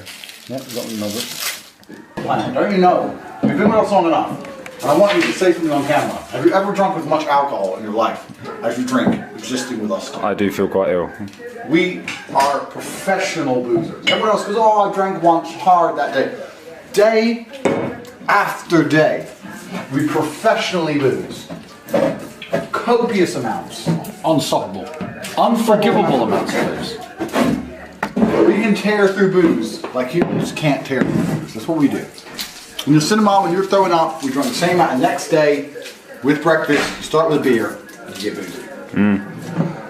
That's how champions do it. So, today we know a casino where we get unlimited free drinks because we've spent so much money there. And that's where to go. Boozing. Boozing and gambling. Gamboozling. That's the plan. Is the Grinch feeling lucky? Oh, born lucky. I'm gonna make a whole ton of money. That's the plan. It's free alcohol, but we lose. Money. Well, you lose. I always win. 31 black, baby. Let it ride. Right, let's do it. Let's do it. I'm broadcasting live from Hotel Belvedere. Hotel very dear. You know what I mean? Check out that. quite a nice amount of wine. Anyway, reason I'm broadcasting is we've had some more questions from our lovely listeners, our subscribers. This one comes from Suzo is nuts. I agree with you, Suzo. Not Subo. It might be Subo. It would be nice. Yeah, and she asked, how do the boys make their money? It must be something to do with drugs. Sadly not. When I agreed to an all-expensive trip, I thought, you know, I don't need drugs, but would have made it a bit more enjoyable. Yeah, no, there's no drugs. 0 drugs. Just a lot of boozing. I've asked the boys what they're doing for work, and they haven't really disclosed full details to me. What are we doing here? Work. This cup was just one letter out for the perfect description of my employer, Andrew Tate. So I've come up with the 3 things I believe are their income. They're slightly mysterious still. Yes. Because the place I'm renting here now has jacuzzi on the roof. In Bucharest or here? Here, in Russia. I'm just renting. I'm only here for 2 days, 3 days. I'm staying. Today's winnings in the casino are now being spent on slot machines. They're not being spent, being invested.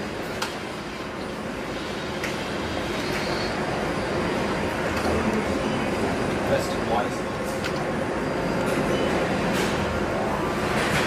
Bet on Pharaoh games, and we always say, the Pharaoh will never let us down, and we always lose. So once again, playing the golden Pharaoh. Pharaoh always lets us down. Hi. Hello. You're not allowed to video the arcade. Just video me, mates. You're not allowed to, not in the arcades. Not in the arcades? No, because they think, because it's all on camera, they'll think you're going to come over and do the machines over. What happened when... Pharaoh paid me £100. If you're watching this documentary, you're going to think it's fake. Some fat bitch WH Smith employee came over and told you to stop filming. I want £100. Andrew's upset. She was upset. The whole world's upset. The Pharaoh never lets me down. Let's go gambling. I thought of this idea a good while ago based on several things that I currently do. It's an amalgamation of several projects and businesses that I run into an app that I think could make people who use it a fair bit of money, myself a lot of money, as I'm hoping to sell it, but I think it could be the next big popular thing. I'm not one of these idiots who believes in his idea so much that I'm sure it's going to be the next Snapchat and everyone's going to download it, but it's unique, it's an original idea, and if I can get a few 100,000 users, then I can sell it. But exactly what it is, I won't say just yet, partly because I don't know you, Dave, and you know, you might know some nerds who can build an app and steal my idea. So let's not do that, not just yet. Some worms. Yeah. Wouldn't you stick with your app, like, you know, wouldn't you want to see it all the way through, like Zuckerberg? I'll cover him in a second. I've got business to take care of. Hello. Perfect, and that's all I need to launch the app and get it up and running. Okay. Okay. Did you send all the notes to the design team? As I said, it was very small changes. You have a very good idea of what I was trying to do, but have you sent them those notes? Yes. Okay. Yes, so exactly. Good. Okay, I'll be sending you the invoice directly. So Yep. what I'll do is that if you are paying directly, I'll be sending you the different invoice, which would be a simple invoice. Yes, So I'll please. be sending you that particular invoice in next half an hour. Perfect, and I'll sort that ASAP, and that will go again directly into your Indian bank account in rupees. Perfect, sure. Okay, speak soon. Goodbye. Signal was going a bit. But yeah, as I was saying, this app, I'm gonna launch it, get, you know, hopefully a couple thousands of users via my advertising campaign. If it can grow to tens of thousands or hundreds of thousands of users, things like this are worth a lot of money. Now, you know, there are plenty of jackasses out there who says, I have an idea for this app, for that app. They never go through with it. Their ideas never come to fruition. Everything I've ever done in my life, I've been successful at. For everything. You know, when I was 16, I started working in a sandwich shop. I became a team leader at 17. Is that a big achievement? No. Are people at my age who make sandwiches for a living worms? A bit. But you never forget where you come from. And everything I've ever tried, I've been successful at. So, this application from what I do now to my former television advertising agency, which made me a lot of money, I believe is going to do really well. And if I can build it up big enough, I'll sell it instantly. So you wouldn't stay on like Zuckerberg, like, you know, Mark Zuckerberg, who's a hero to a lot of people. Zuckerberg, let me tell you two things about him. One, you know, great idea, Facebook, amazing. Made a lot of money, very financially successful guy, has more money than I'll probably realistically make, but he's also one of the goofiest, wormiest men on the face of the planet. He was offered millions, hundreds of millions for Facebook, and no, that's not enough. I love my project, I love Facebook so much, I want to run it. Let me float it on the stock market. Let me marry the fucking ugliest woman in the world who looks like a Vietnamese Manny Pacquiao. He's absolutely backwards. Why is he still working? Why is he doing it? He's got billions of dollars. There you go, Suzo. 0 drugs. Lots of booze. Lots of mystery. Doesn't really answer your question at all. But I can assure you, if they were involved with drugs, they would be dead. I'd be dead. It'd be a fantastic death, but I'd be dead. So no drugs, just booze. And you know, the worst drug of all, money. / the best drug of all. Get another one of these. All expenses. It's not Hollywood, it's significantly cheaper. It's Brasov, Romania. We were here, staying at Hotel Belvedere, for Andrew had come to get himself a Christmas present. The mysterious, the elusive package. After all, who doesn't deserve a little gift this time of year? It is the season of giving. But first, there was breakfast. Strange kind of egg, frankfurters in oil. There's more little sausages and rashers of bacon. Muesli, cucumber, olives, omelette, what looked like tuna, just too much cheese, and loads of meat.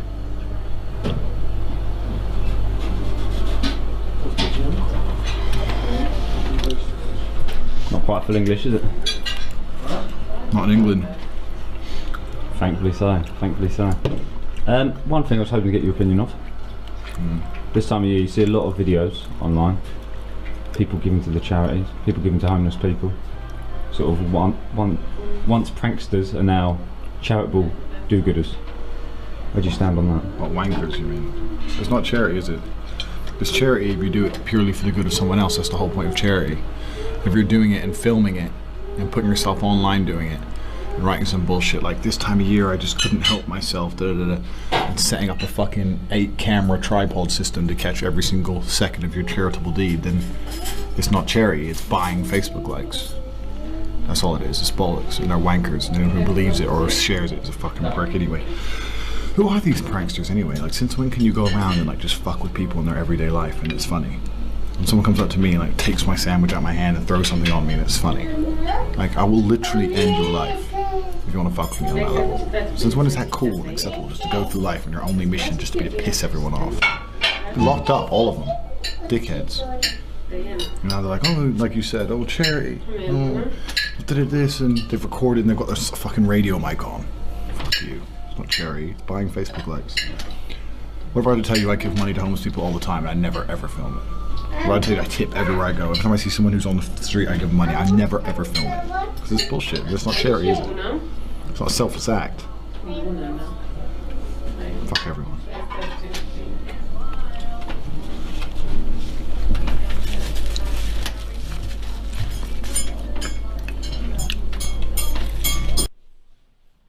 We were back in the apartments where existed the super bed, the world's largest bed, and I was soon to be greeted by the lovely Romanian man who shared his egg with me. Sebastian. How are you? Good. The guy's alive. Shave my fatchets. Huh? Shave my fatchets. Yeah. That was me saying shave my fatchets, not shave my fat tits. It means how are you in Romanian. He laughed it off because the pronunciation was horrendous.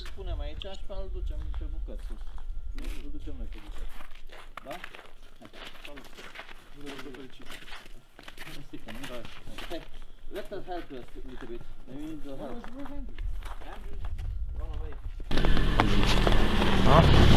First sign of the package.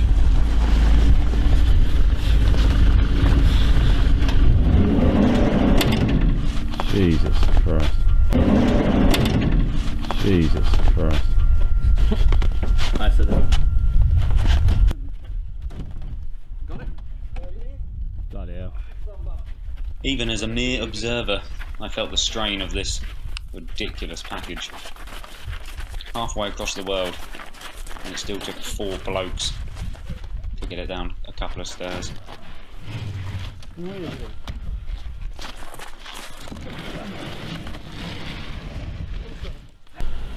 Na hagyja, mert beszélek most a fejükről, hiba alapilát, és egy fog segíteni őt, jó? One of the occupational hazards of being a G is that sometimes you damage the hand, so keep the pimp hand well protected. Obviously, custom made. Here, take each thing individually. How the fuck are we getting this upstairs? No, yeah, the box got to take it apart and bring each piece individually.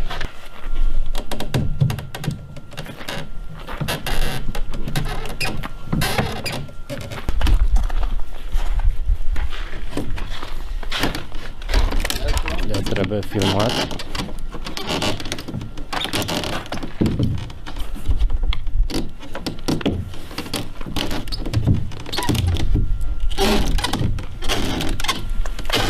As you can see there, package for Andrew Tate, destination Bucharest, job number 6160801. Apparently he specifically asked for that job number as that's what he does.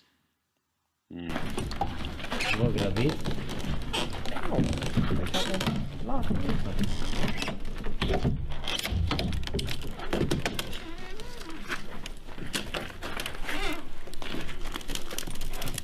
You did not buy them. There was no need to buy them. Now these side panels will come off because the nails are on the side. The boys battered the box. They started putting out plastic wrapped objects, which looked quite heavy. I was still none the wiser as to what the bloody hell was in these plastic bags. Andrew disappeared. Those 2 things remained. And of course there was this. The fuck is that? The largest of the package. Still as mysterious as when he first announced it. Didn't look like AK-47s though. The newspaper it's wrapped in seems to come from Indonesia. ASEAN Plus. This has been everywhere. Woman in It's left Jakarta. Bangkok. Last time I caught them in this package 4 months ago, it was in Lucerne, Switzerland. And they were charging me money every day. I don't know how to, Switzerland's landlocked. I don't know how to go off a boat into Something Switzerland. new? Extra? Yeah, this is extra. This is the only thing that needs water. Open box. Open box. I don't know, not to have water inside, yes. Yeah. Will you be able to see the pump? With the water Yeah. Yeah, it'll come out then. Will you be able to see the pump or the pump will hit down? pump station. Can you access from the bottom?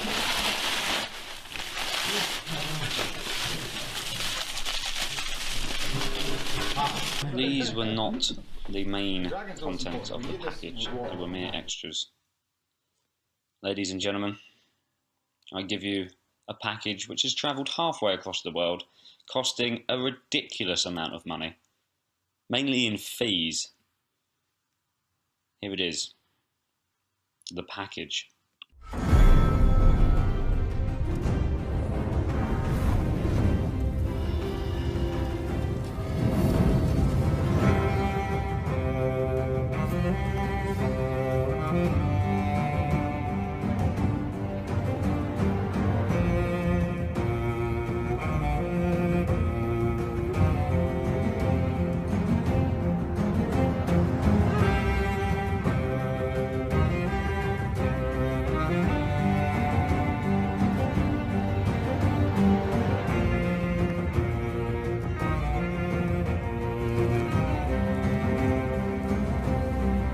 It's a dragon. A fucking dragon. Of course it is. Who knows? It's never going to beat again. Faulty heart. It's got no rhythm. And it's easy to pretend. But sadly, it must be true. R.I.P. George Michael. Finally struck down by the jitterbug. Apologies. Great man. Great singer. Killed by irony, really. With that in mind, let's get the opinion of the man responsible for offending the trending. With George Michael's death obviously everywhere on social media, it would be ignorant of me not to ask the most offensive man on the internet for his thoughts. Mr. Andrew Tate.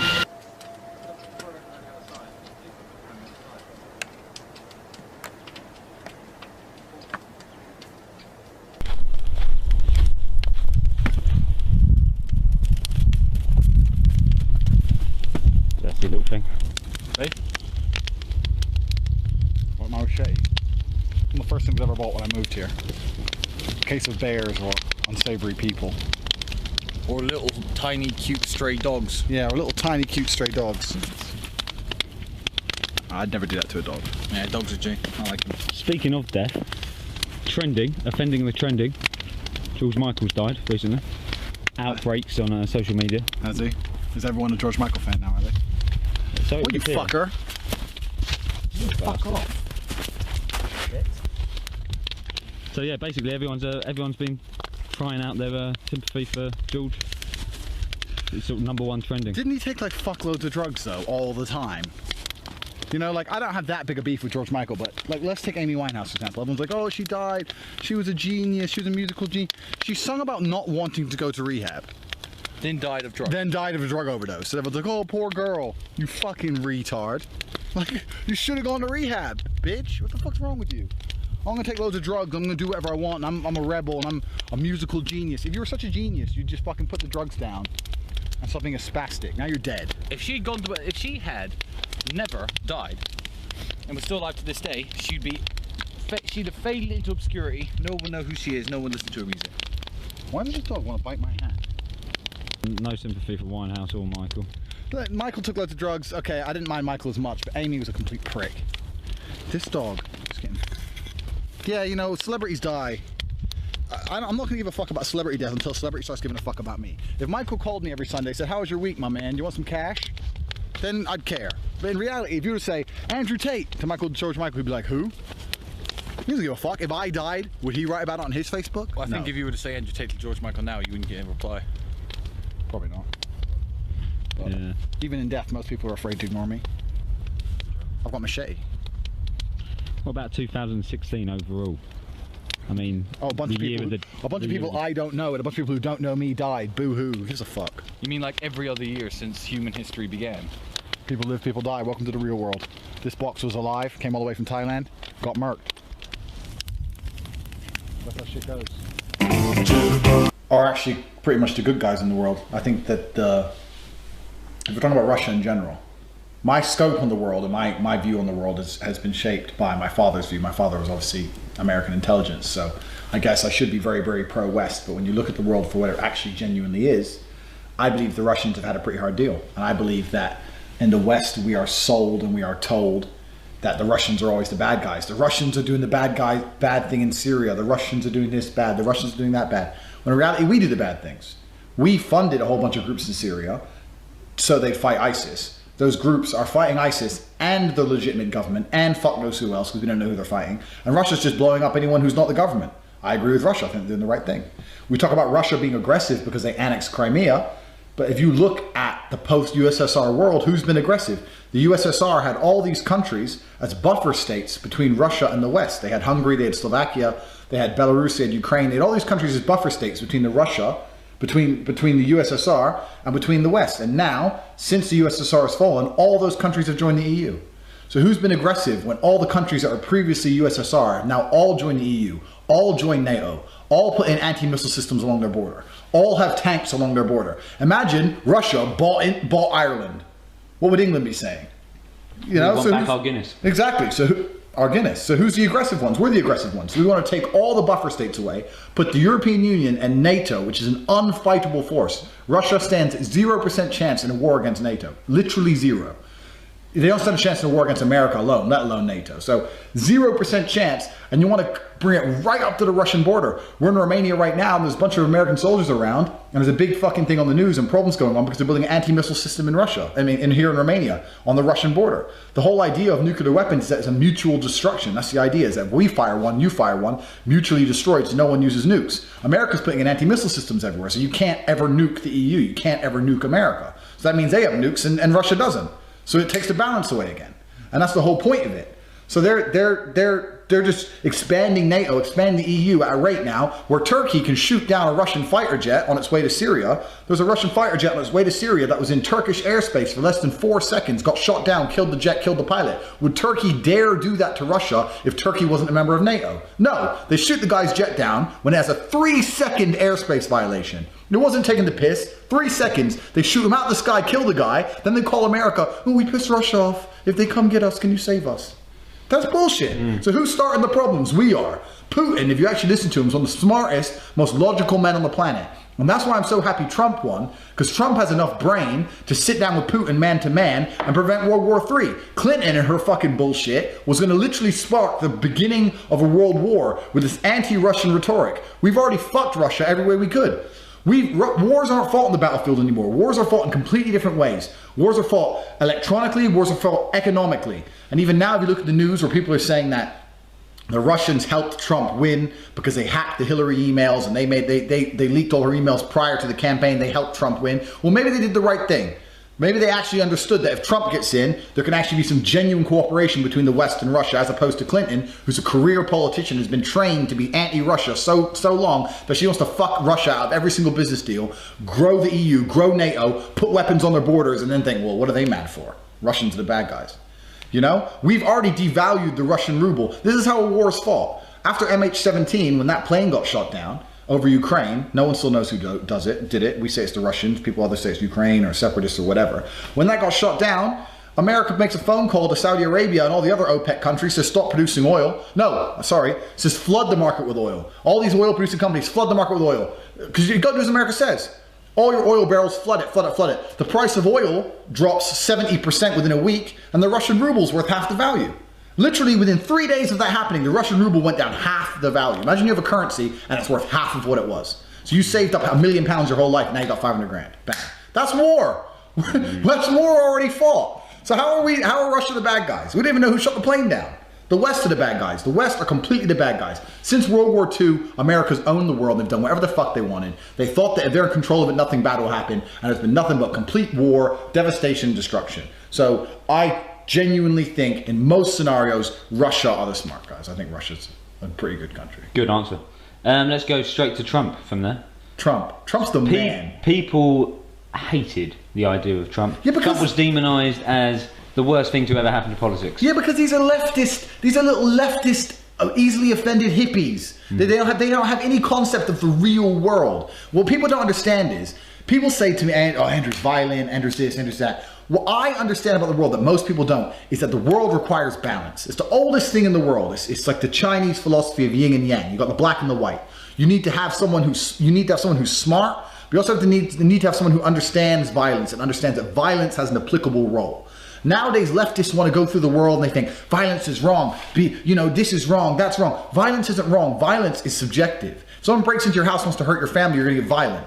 So it depends. Everything has a place on this planet. Leftists don't understand this. So they get so easily offended by someone or by something and they think it's 100% bad. Trump's not 100% bad. Trump has a place. There's place for people like Trump, and I currently genuinely believe his place is at the head of the United States of America. Who was the alternative? Hillary.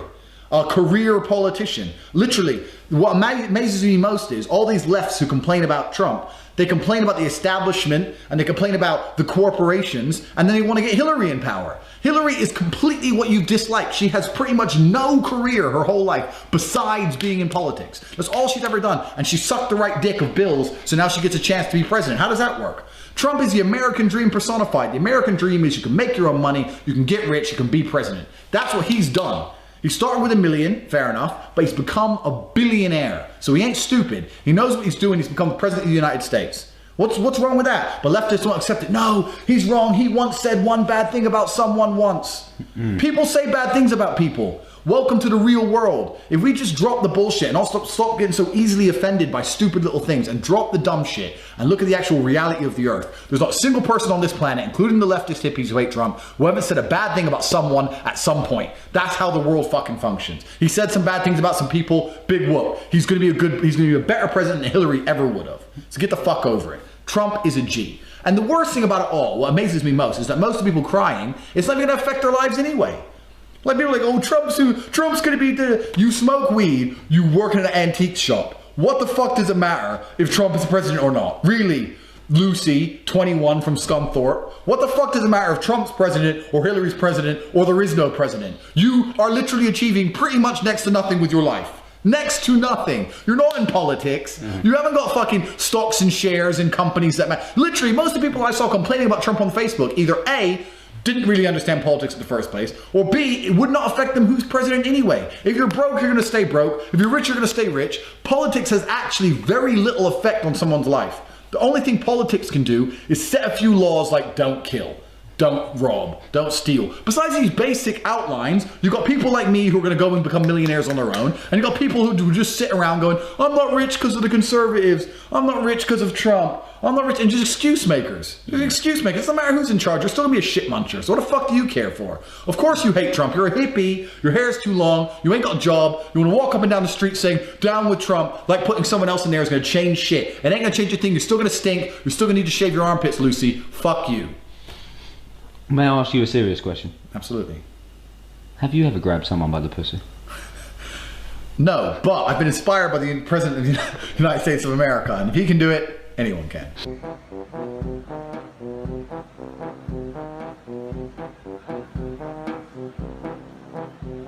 Hi, welcome back to the most pointless and maybe the most vulgar thing on the internet at the moment. I'm currently sat here in Europe's largest thermal park, sipping on a pina colada. 10:30 on a Friday morning. Not exactly a brunch bar, but it's a pretty decent substitute. Someone got in contact with me recently on Twitter and asked me, what, Dave, by the way, loving the show, etc, boring, right?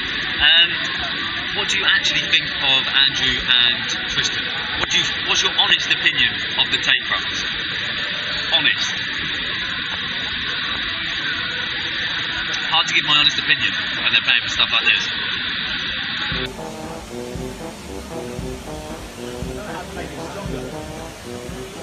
Back of my head is getting beaten to death with water. This one, I believe, is also doing that. Quite aggressively. That one's uncomfortable.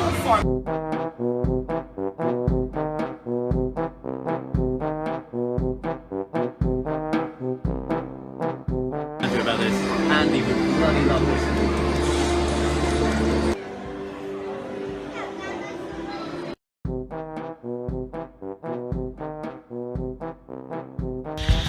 Cocktail, please, waiter. Give it my best shot. Tristan is a man I can sum up with one singular Facebook status.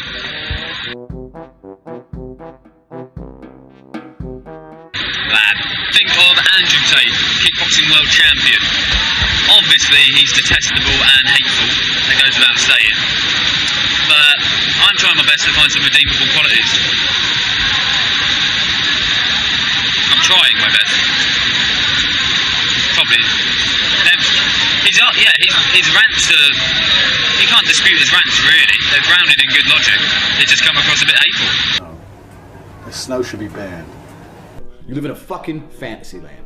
Humans eat meat. We're designed to eat meat. I eat meat. Lots of people eat meat. Fuck your carrots. Fuck you. Do a banner. Fuck vegetarians. Fuck vegetarians. I want that banner throughout this whole episode. Fuck vegetarians. Tired of their bullshit. But there's actually real role models out there in the world. There's real men out there that you should look up to and you should respect. Like Stone Cold Steve Austin.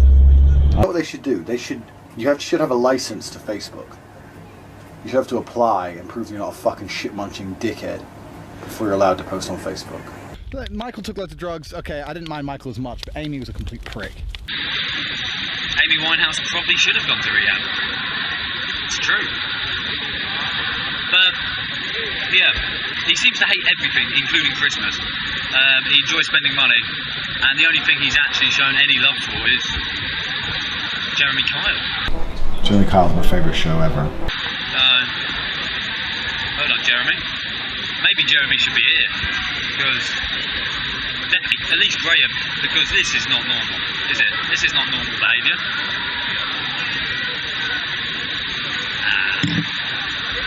Yeah, so, text from Andrew.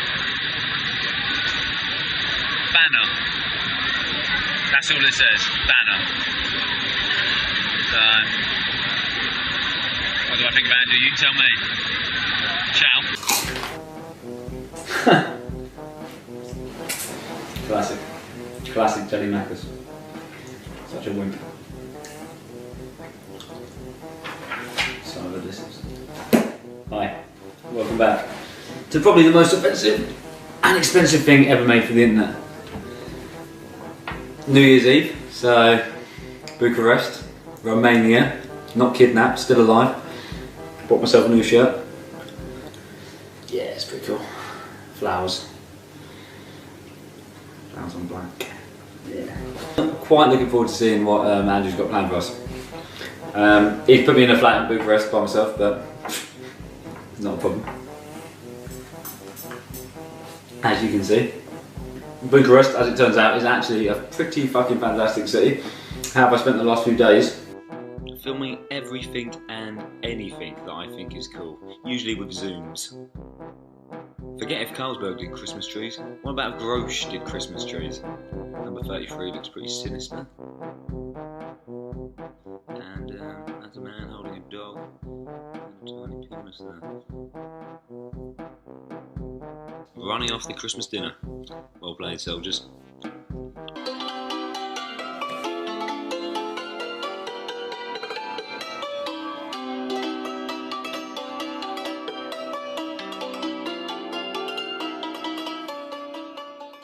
Jesus Christ, Jesus Christ, Jesus all the way. Oh, what fun it is to be with JC when he's not feeling gay. Hey, that's the pub that killed George Michael. Careless. DM. DM. Don't be ridiculous. Don't be porculous. Mr. Porculous. It was all for love. It was all for tuna. They don't even sell tuna. Cats are on fire. Felines are so terrified. Cats are on fire. Da da da da da da da da da da da. That's a mega pan. Just a really slow pan. Mega. Super falafel, super bet it's super good. And this is, of course, blood. The Impaler. Haven't seen him for a while. He said just lay low. You know, gave me a bit of money. Spent wisely. Dolce & Gabbana. Intenso. Intense. So is my life. Intenso. Suede as well. Bought myself a new shirt, so New Year's Eve. It's gonna happen. Yeah, looking forward to going out on the town. Yeah, so New Year's Eve. Tate side. Who knows what's gonna happen? Who cares? Cheers.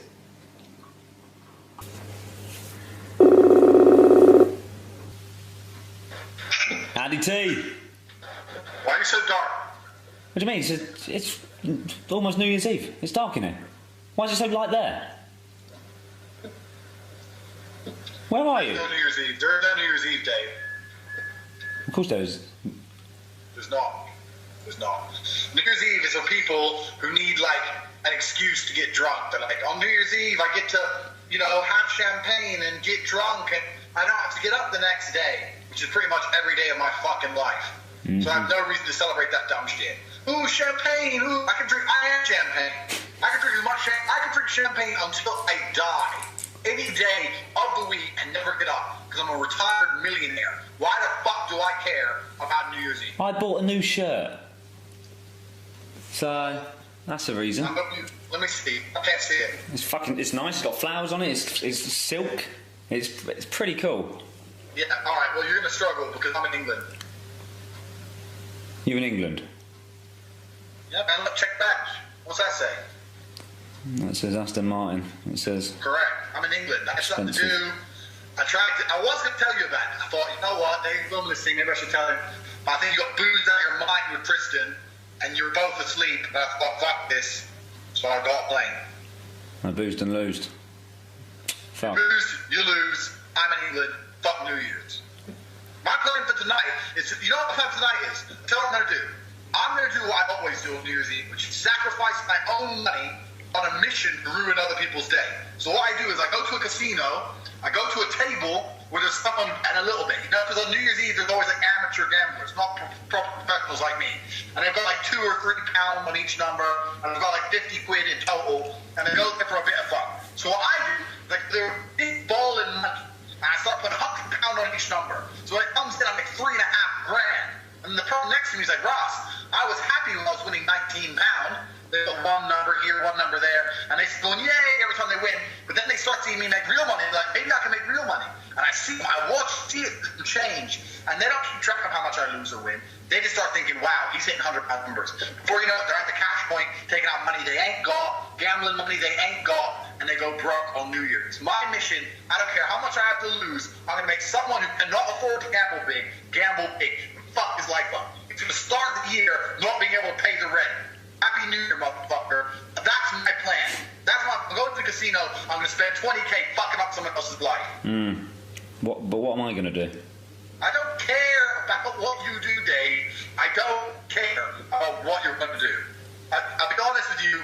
You're all right. But I just don't give a fuck about your entertainment. I'm sorry. On the list of priorities, you know, like my health, my money, my entertainment, you're coming in somewhere around 25.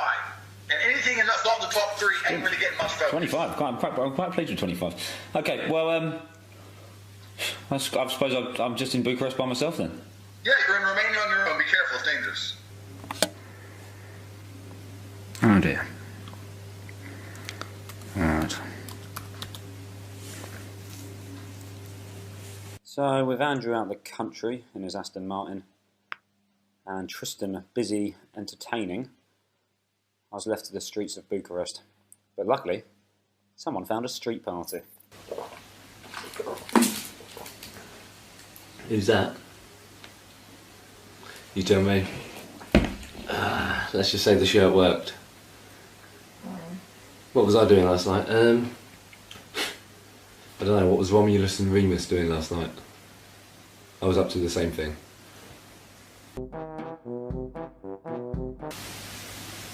Not that she's a dog with multiple breasts. Trust me, I'd know, because I was all over him.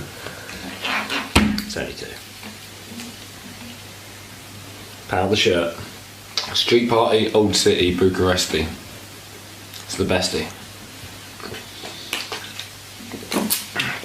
Fact. So, just chilling with her. Was that?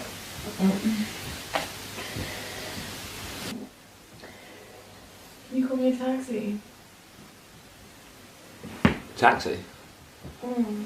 I decided to chase a rat and film some cool stuff.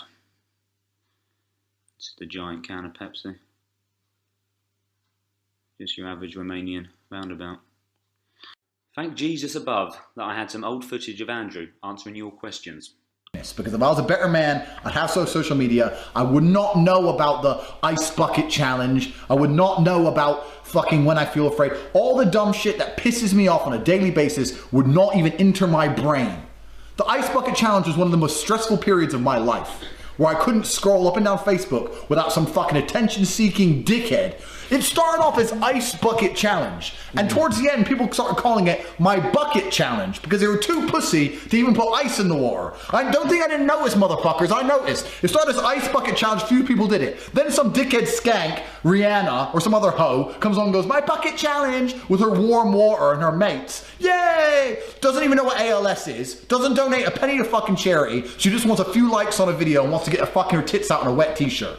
If you want to be a hoe that bad, inbox me. If you're that desperate to be a hoe, I can get you fucked. Just message me, it's fine. You don't need to be getting water out, making a mess. It's pointless. It's pointless. Fuck social media. Next question. My bucket challenge could mean something very different. Listen, my friend, there's a whole ton of buckets all over Facebook during that shit. I saw it for my damn self. It was pissing me off. And even people I had respect for, even people I thought, nah, my man's a G. Fucking, he'd resist for a few weeks, and he's thinking, maybe I put a video up, I'll definitely get 100 likes with this shit. Oh, yo, bro, yo, ALS, yeah, I shout out Mike, I shout out James. Like, no one gives a fuck about your stupid friends. No one cares if they're wet or not. No one cares if they live or die. No one cares if they get run over by a truck, let alone fucking get water on their head. No one cares. I must be the only person I know who didn't do the ice bucket challenge. Scroll through my shit, Dave. You're not gonna find one. It ain't there. Challenge accepted. I'm not a dickhead. I am not a dickhead. Everyone was saying to me, Tate, when you doing one? I call out Andrew Tate. Oh, now you have to do it. The only thing I have to do is breathe, motherfucker. I ain't gonna do it because you told me to. You're not my boss. Who the fuck are you? Do you know how many people I blocked for trying to tag me in that shit? Never spoke to him again. Saw me walking down the street, like, Tate, how you been? I'm like, fuck you, fuck your mum, get away from me. Fuck the ice bucket challenge. Question from feminist Clara, coming all the way from Swansea. She says, don't you find... Why is a feminist watching me? Well, she says the following. She's addressed it to me. She said, David, don't you find Andrew despicable with women? See, hey, feminist, why are you watching me? You're trying to offend yourself. It's like, why would an antelope go watch a lion eat an antelope and just stand there and just say, that's wrong, shouldn't do that? Like, why? There's nothing good's gonna come of it. The lion, me, isn't gonna give a fuck what you think. So why are you even watching me? A.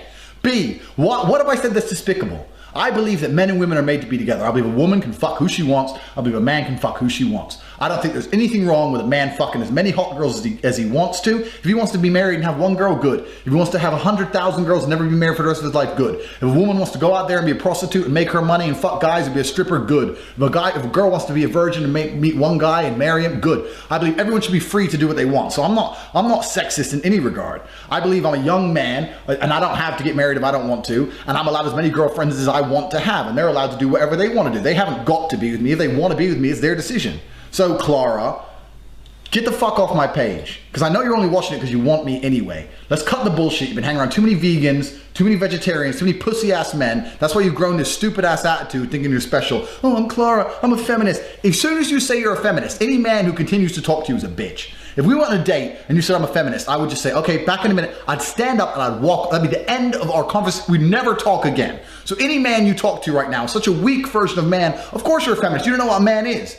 You don't know what a man is, so you've never been around a man. You're around little weak versions of men, and that's why you think you know, oh, I'm a feminist. Women are just as powerful as male. This bollocks. Listen, come hang with a real G. Come hang with a real man. I will defeminize you. Guaranteed within a week, you'll be like, Ross, Tate's smarter than me. He can definitely whoop my ass. He's got more money in the bank, and he can do a ton of things I cannot do. I take it all back. I'm gonna cut my dreadlocks off. I'm gonna start behaving, cooking, cleaning, getting naked when Tate says so. Come hang with me, I'll defeminize you. Fuck you, Clara. Next question. Inbox from Clara. She says, I'm thinking about applying. I look forward to it. Clara, you're very welcome. I'll get you a one-way flight. That's a genuine offer. Back Tate side, you can tell, can't you? Well, I say just a few beers. Literally all the Heinekens they had in the supermarket. So, lads. Nice hotel room. I smashed my head twice. Fuck. Cheers. So what's the plan, Governor? Don't know. A few Heinekens. Mm-hmm. Think we're going to England tomorrow. Go use that laptop. I've got to get flights. No problem. Back to Luton. Yeah. Been a short vacation. Probably somewhere hot. Then back to England for a couple of days. Have some business to take care of. I think we'll go to India. India. You ever been to India? Ever wanted to go? No. It's actually one of the places I really don't want to go. Too bad. Have you been to India? No. Do you want to go? Somewhere new. To get off the list. Shouldn't I have vaccinations and stuff? If you didn't get them done, it's not my problem. Have you got vaccinations? I'm immune to everything.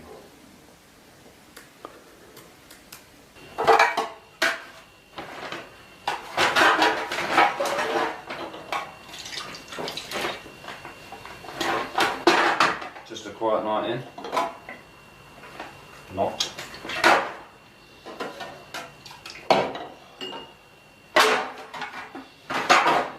To be honest, needed to drink that just to deal with the news that I'm going to India. So without Andrew being here and the news that I'm now going to India, it came as no surprise that I drank myself into a bit of a stupor last night. Mainly just to deal with it. The rejection, the fear of the shits. Because going to India, that is literally going to be hell. I can't handle a frappe. I mean, it's the milk and the ice. It's too much for my stomach. It's pathetic, I know. But when I go to an Indian, I go crazy. Sometimes I have a jalfrezi, but I suffer. But I think it's going to be worth it. I'm not going to order a korma and be a puff. I'll go mental and have a jalfrezi or a dansak. Tikka masala, average. Boona, definitely, but Boona comes at a price, as they all do. Breathe you. I'm screwed, absolutely screwed. And it's not like when you get the shits, it's going to be nice, you know, porcelain toilet. I've seen Slumdog Millionaire, they're shitting in wooden shacks. They don't even wipe. So, I don't know, I really don't know how I'm going to survive this. We'll have to see. Maybe I just won't eat. That's quite a logical... No, I like a poppadom. Can't go wrong with a poppadom or a naan. But they're inescapable, the shits. They are inescapable. There's no way you can avoid the shits in India. It's a fact. Is there? If anyone has any advice, please let me know. Please. I will pay for advice. I won't. I haven't got any money. Anyway, so I woke up feeling pretty awful this morning. Pretty hungover. So here's an episode of Andrew talking about people who also feel quite awful in the morning. That's people who get their drinks spiked. Enjoy. Nice little smoking area. Yeah. Nasty things happen here, don't they? What do you mean, Romania? Nah, just in smoking areas. You know, this is where you hear the last memories of girls who had their drinks spiked and blokes who have got too bad. No girl's ever had her drink spiked. I'm tired of hearing, I had my drink spiked. That is the biggest crock of shit that every fucking 19-year-old says. No one spiked your drink. Okay, first thing, let's look at alcohol tolerances. If you have half a brain, you understand that alcohol tolerances change day by day. Judged on how much food you've eaten that day, how hydrated you are, have you drunk water, how much sleep you've had, your body weight, people's body weights fluctuate. So if I can drink 10 shots of vodka one day, maybe the next day I can only have 6 or 7. That's how it is. But everyone's spiked drink story is the same. Everyone. Well, I went out, I had one drink. No, you didn't. Don't lie to me, don't lie to yourself. You didn't have one drink. You had one drink at home, and then one drink in the taxi, and then only 3 drinks in the club, and you passed out. How do you know how strong those drinks were? Let me tell you how drink spiking works. If I'm a guy who wants to spike a drink, my intention is to have sex with you. That's my intention. So what I'll do is, maybe at a house party, maybe in a house where there's only 3 people or something, I might spike your drink and you'll pass out or something. The last thing I'm aiming to achieve by spiking your drink is you acting like a drunk fool, hanging around with your stupid friends, throwing up on yourself, taking your shoes off, getting your ugly ass feet out, and wandering to a taxi. That's not the intention of anyone who spiked anyone's drink. And that's how every story ends. Oh, he spiked my drink and I was so fucked. Oh my God, and my friends gave me a text, I got home and I was so fucked. Why would someone give you that? Well, who's going around going, you know what, I'm gonna get a girl, I'm gonna spike her drink and make her drunk. Everyone's trying to get drunk anyway. That doesn't even make sense. You didn't have your drink spiked, you drank too much because you're an irresponsible dickhead and you want to blame someone else for it. You're irresponsible. You're fucking stupid. You don't even know what you're drinking half the time. You're downing pints at random and you're surprised you got fucking drunk. Fucking, how can you be surprised? You're thick as fuck. No one spiked your drink for a second. Don't pretend they did. That's the biggest crock of shit. If I had a girlfriend and we'd been together, let's say 6 months, and she's a nice, lovely girl, and then one day I get a phone call or she comes home or whatever, she's covered in sick, her friends are like, oh, she's too drunk, and she looks like shit, and she wakes up next day and goes, someone spiked my drink. Do you know what I'd say? You're dumped. Because you're obviously irresponsible and can't control yourself. See ya, bitch. No, but it wasn't my fault. I only had one drink. Don't chat shit to me. Don't chat shit to yourself. You made it back here in one piece. Unless you've been, has someone come inside you? No, check, no. Okay, so no one spiked your fucking drink. You're fine. You drank too much and you're annoying. Get out. Bollocks. No one spikes anyone's drinks. Kind of fucking girls. Oh, someone spiked my drink, and it's fucking because they're stupid and drunk out their fucking minds. No one spikes anyone's drinks. That's not a real thing. It's bullshit. Drink up, mate. I'm Dave McKenna, your host, Tateside. I've had a lot of contact, some really good questions, and I've even had some fit bitches apply. So yeah, that's quite bizarre actually, but keep them coming in. So did I just say that? I'm pimping now. Keep emailing Andrew. Fit bitches. Apparently. This is not how I imagined my life would go. Anyway, got some really good questions. First one here is from my mate Retro Joe Brown from Margate. You know who you are. And he asks, Dave, my mate, Dave, what's it like over there? Tell me about the culture, tell me about the people, tell me about the food. Okay? That's how he speaks, Joe Brown. So, Retro Joe, my answer to you would be, yeah, the culture, I'd say cold. Lots of statues. It's cold. Food, there's a lot of soups, classic Eastern European soups, good bread. As soon as you leave England, the bread just magnifies. Whatever direction you go in, I reckon you could go Norway and they've got better bread than us. The Arctic, what's left of it. It's baking anyway, isn't it? So must have some good bakeries.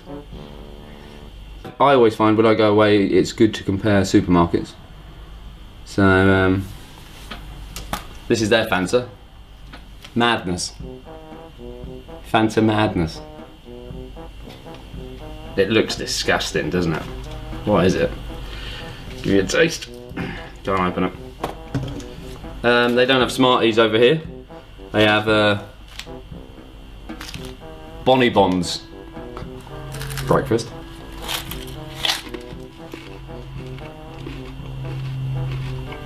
I prefer a Smartie. Used to go into a party and saying, oh, do you want a glass of bubbly? Oh, Diane, do you want a glass of bubbly? Glass? No thanks. I'll have mine in a bottled can. So, bubbly. That's how I used to be described. Oh, it actually just says bubby. Bollocks. For the healthy vegetarians out there that are still watching, if there is any. Any vegetarian who watches this, for every steak you don't eat, I'll eat 2. Watch me. I'll hit the gym, biceps will be bigger than ever before. The souls of dead animals power me. I'll be a unit. I'll be massive. That's the biggest meat eater in the world. And when I walk up all 200 kilos of meat to your hippie convention and rip all your fucking heads off, you're gonna know what a real human being is. How is he so strong? How did he destroy 1 million of our hippie warriors? Because I eat fucking meat. Fuck you. Hummus comes with a salad in Romania. That's hummus and tapalai, or tapalai. See? Salad and hummus, 2 in 1. If you're fans of cheesy music, then you are gonna love Romania. Cheese CDs. They're not actually, that's not music, it's just little wafer breads. Perfect for dipping in there. Too early. But yeah, that's kind of culture summed up, really. What's that? What do you think? Nice little box of Cubans? Wrong, it's a snacker banana. It's just a banana covered in chocolate. One of your 5 a day. Stu McMill asks, is there any chance of meeting Mama Tate in the future episodes? On Christmas Day, I was with the boys. Remember, they treated me to a McDonald's. Do they do gravy?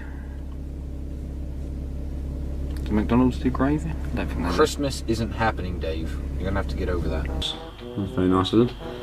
And yeah, there's no chance of that actually, because she tried to call multiple times and they hung up. I asked them why and they said she'll just want to talk about dumb Christmas shit. So, no chance of meeting Mama Tate. Can of bubbly.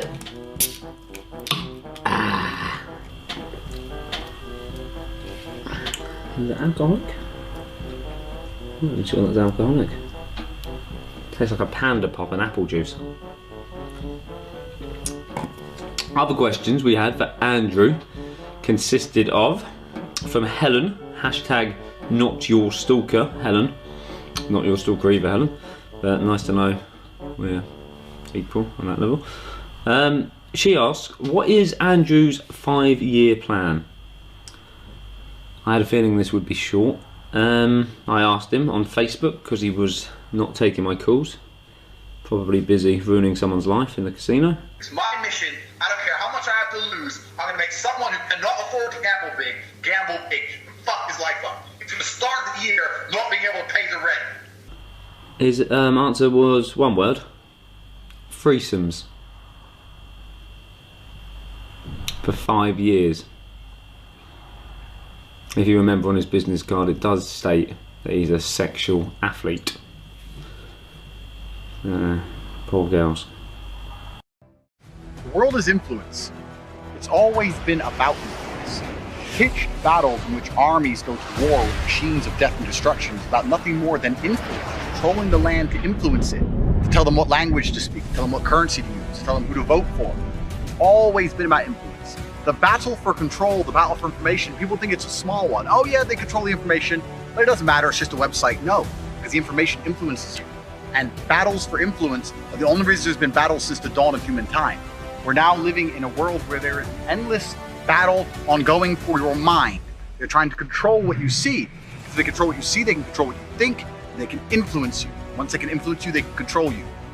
Every single thing that exists out there inside of the Matrix is done so with a purpose. They don't give you the news for free because they want you to be informed. They give you the news for free because they want you to watch it so they can tell you what to think. Every class you learn in school, every TV program you watch, every website you find, all of them are created to keep your mind inside of a box. Because by keeping you inside of a box, they can keep you broke. And when they keep you broke, you must adhere to society's rules and laws, even if you know they're unfair, so you have enough money to eat. This is how they control you. When I talk about the Matrix and escaping it, when I talk about the real world, I'm not talking just about being able to give you real information. I'm not talking about a system which exists completely outside of the Matrix, our own servers, our own banks, our own payment processors, our own constructs that prevent the Matrix from shutting us down. I'm also talking about a way for you to earn money in ways they don't tell you. When's the last time you've sat with any of the Matrix approved systems, any school, any TV program, any financial planner, and they told you exactly how to make money? They don't tell you that, because once you're rich, you're free. And this is why they cannot have you earning money. This is why you must stay inside of your fucking box. This is the whole point of all of it. The real world is something that I have built. It's something I was planning for a very long time, and after they canceled me, I accelerated my plans. The real world uses its own servers hidden beneath the mountain. Armed guards defend them. The real world has its own processing power, its own banks. The real world cannot be shut down, it cannot be censored, it cannot be stopped. They cannot tell me what I can say. The information is truly free. And this is how I will teach you how to make money in ways you have never heard of before, never seen before, and will never find access to these tools and this information anywhere else on the planet. We're in the middle of a cultural shift. One of the biggest mistakes they ever made was banning me. This annoyed God, because God knows the truth in my heart. He knows I do not lie. God is on my side. Elon now has control of Twitter and is opening up people's minds to free information. Meta as a company is tanking. Mark Zuckerberg went from the 3rd richest man in the world to the 29th richest man in the world. YouTube stock is down. Rumble, where I am, the stock is up. People are starting to understand if you want the truth, you have to go to other platforms, and other platforms are starting to prosper all across the internet. Information is becoming free again. Influence is diversifying. The Matrix is cracking. And if you want to escape, I'm waiting for you inside of the real world.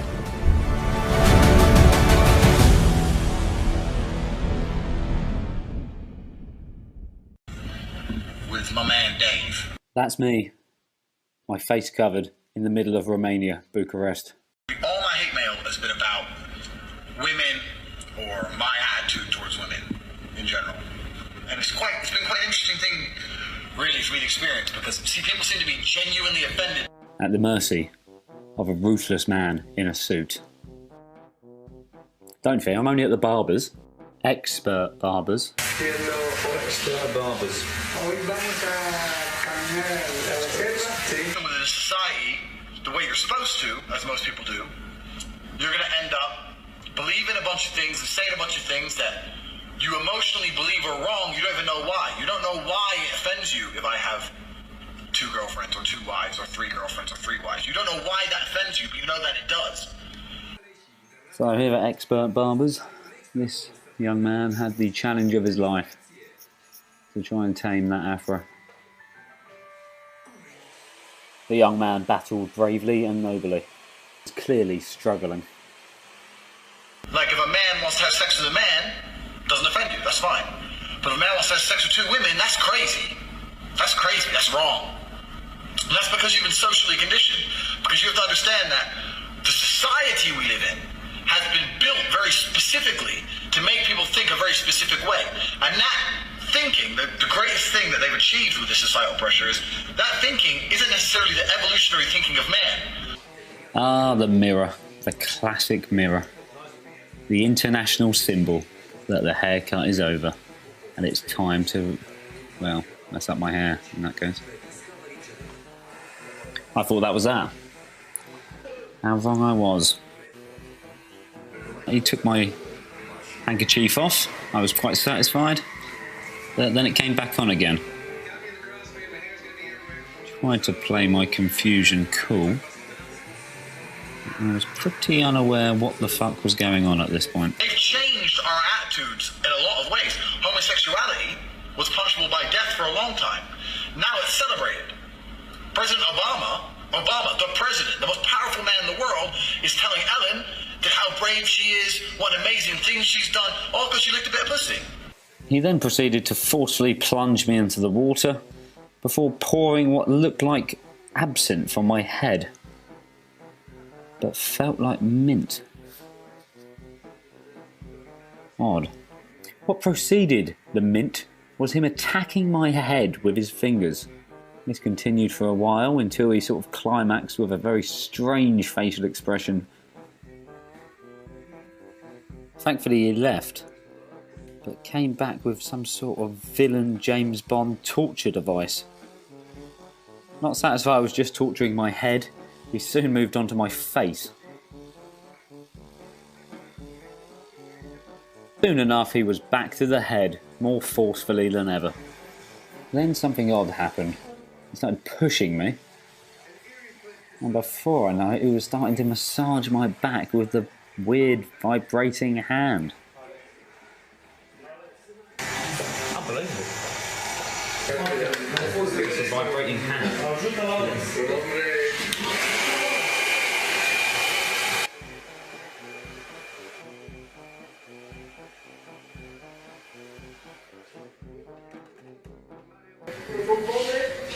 Transformation. From messy Mexican to slightly groomed Mexican.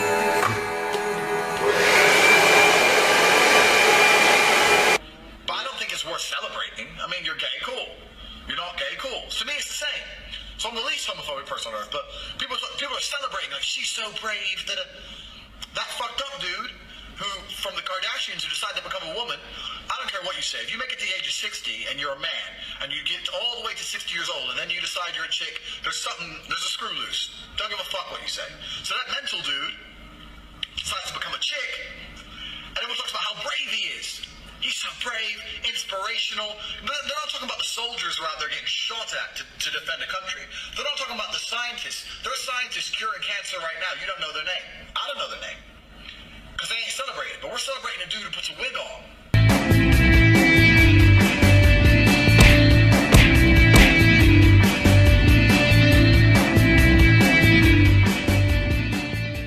I asked Tristan what was the plan. Dave, I'll pay for you to see 10 minutes. Okie dokie, all expenses. What's the plan then? I guess flying in tomorrow, driving around Bucharest tonight. Bucharest by night. I'll show you the sights. Nice. Put that camera on my face. View of the palace. The Parliament building. The problem with communism. Everybody's equal. Builds himself a rocket-proof palace. Not just a rocket-proof palace, he wasn't satisfied. One of the largest buildings in the world to live in. Who's this? Nicolae Ceausescu, the communist dictator of Romania. He dragged him out into the streets and shot him in 1989. Any reason? Yeah, there were some protesters in a city called Timisoara, and they were protesting against the presidency, against his leadership. And he ordered the army to fire on them. Killed some women and children. People went nuts. Tried to give a speech to calm everyone down in Bucharest, but news had already reached the city. So they basically swarmed him like something out of a zombie apocalypse. He escaped via helicopter from the roof of this palace we're about to go to. He was flown to a place called Snagov. Then he got in his helicopter when people knew he was there and started flying, but the military changed sides and the military turned against him and ordered him to land his helicopter. They snagged him. Yeah, they snagged him from Snagov to, was it Targoviste, I think, where he landed. 1 hour show trial, shot him and his wife in the garden of some court building. Blimey. Indeed. It's the largest building right now. The Palace of Nicolae Ceausescu, or as they call it today, the Parliament Palace. Because it was built by a communist dictator, but that is now where the Parliament of Romania sit. Repurposed. He would be turning in the grave, wouldn't he? Oh, absolutely. Parliament. God, the people making decisions. It wasn't all bad. No? What good did he do? Just let's build a defence campaign for Ceausescu, anything? Many good things. If you lived in Bucharest at the time and you weren't an exceptional individual, here's the thing about communism. If you are exceptionally smart or exceptionally brilliant, it sucks for you because you're never going to get further than anyone else. But if you're a normal citizen of Bucharest and you liked Ceausescu, if you didn't, you could disappear in the night. If you liked him, you know, everyone had a place to live, everyone had a job, everyone had food. Not that awful. Get a few inches closer.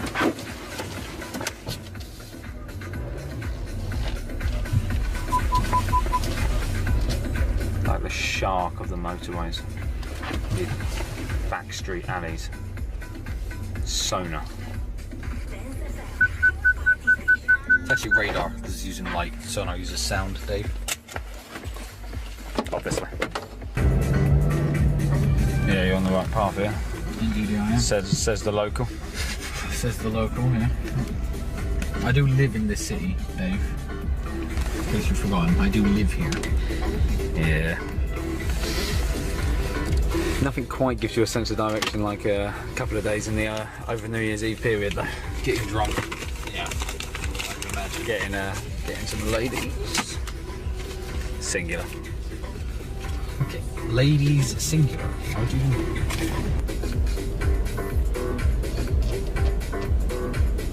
What's the best thing about this car? The best thing about this car is the driver. If you weren't driving it, what would be the best feature? How comfortable it is. Agreed. It's one of the most comfortable vehicles I've ever owned. More comfortable than a Range Rover, which I've had. More comfortable than a big S-Type Jag, which I've had. It's an exceptionally comfortable car. And you can do this. That is heating my seat. Yeah, but loads of cars have that. You just haven't been in that many cars, I guess. That's a standard in quite a lot of cars today. You can buy a Volkswagen Golf with heated seats. My bicycle doesn't have a heated seat. It does after a few miles.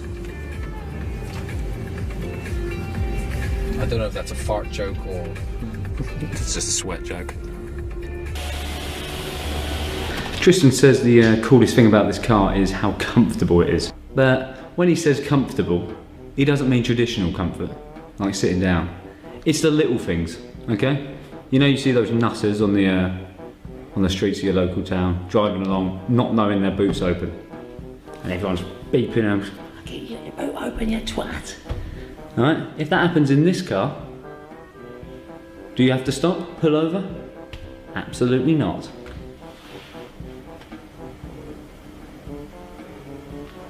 Where is it?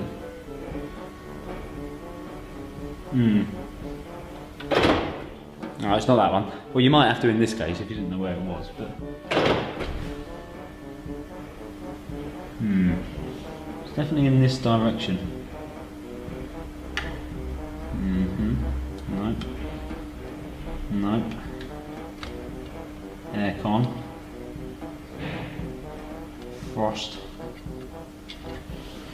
Go on it.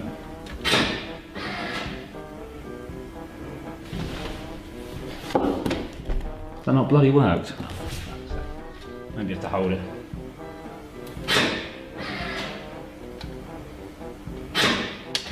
Ah, fuck.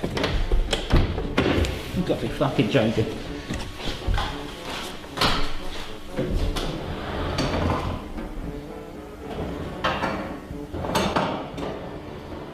That's that ball's fault. Fucking. There you go. What's this for a slice of fried gold? Just a moment. It's just opened, doesn't it?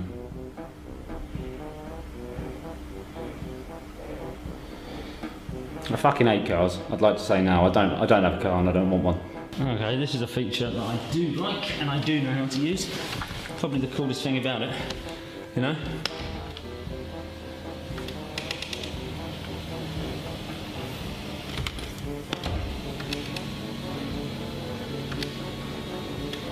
If that's not cool enough, you can actually contort. Alright, so watch this. It's not just up, that's up, straight back, sandwiched. But with this one, you can contort it. See? It's curving my bag. So you should buy this car simply because it allows you to recreate the movements of the living legend and the world's smartest man that is Stephen Hawking. This car is fucking awesome.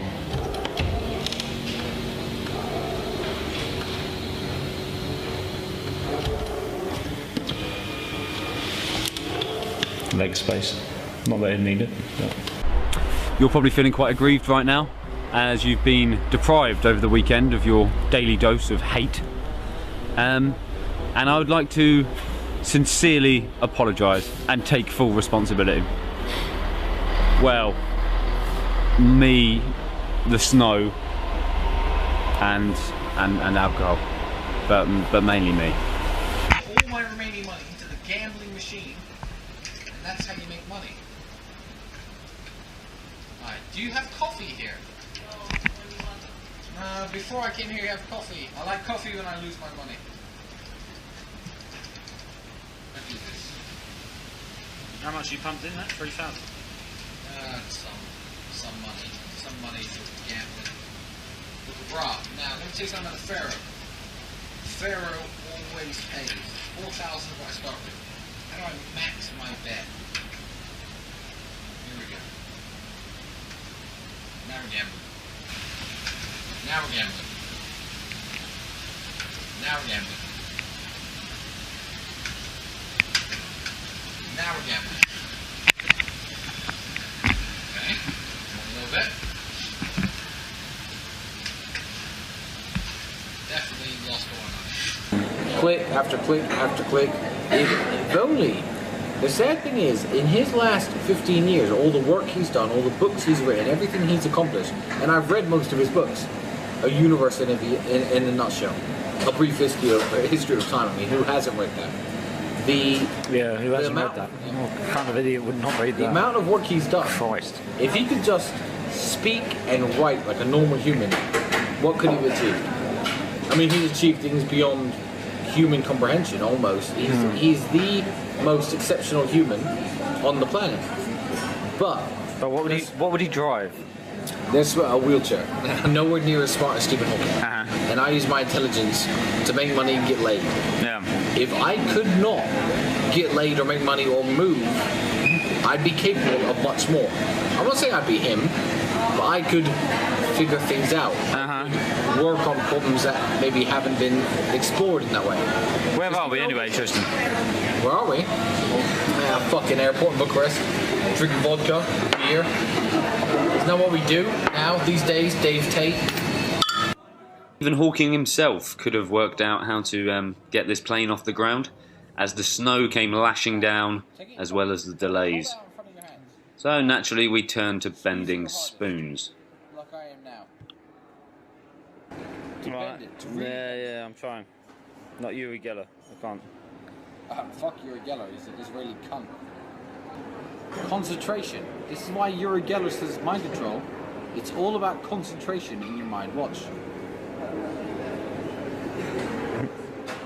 Is that spoon not bent? Listen. The spoon was as bent and limber as Louis Spence himself. Confess. Admit that I have mind-controlling, spoon-bending powers. I believe you got bending powers. Right. Drinking time. Who's up? Dummy a worm. It's another Peroni before the flight. Another Peroni. Sensitive stomach. The worm cries. But the worm was not the only one crying, as a mob, an angry, delayed mob, demanded answers. No one in any country has a fucking brain. I'm telling you. Everyone's retarded. Everyone's stupid. The screams of the mob didn't seem to help, and you could barely justify their logic. They were using JCBs to remove the snow. JCBs. A good day, is it? No? Quite like snow, actually. It's pretty outside. Now you're coming around. That's what I was trying to say to Andrew months ago. Yeah, you're right. Beautiful day. These mobsters were complaining wildly, but I had no sympathy. My heart went out to the man who truly had something to grieve this day, and that was Mr. Andrew Tate, who had had his Aston Martin stolen. His Aston Martin, which he quite likes. I'm happy now, see? People say money doesn't buy happiness. Look how happy I am. And Alan, owner of the season, has asked me to get rid of these things. And if you can see them, they are pretty large and dangerous. Let's have a look. Jesus, massive. They're fucking huge.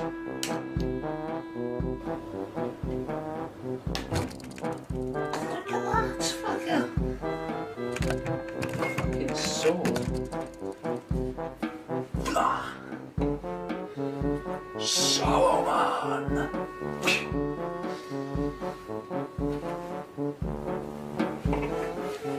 Dangerous fuckers. I'll get my gloves on. So, first things first, who the fuck steals an Aston Martin? Right, I know Bond does it all the time, but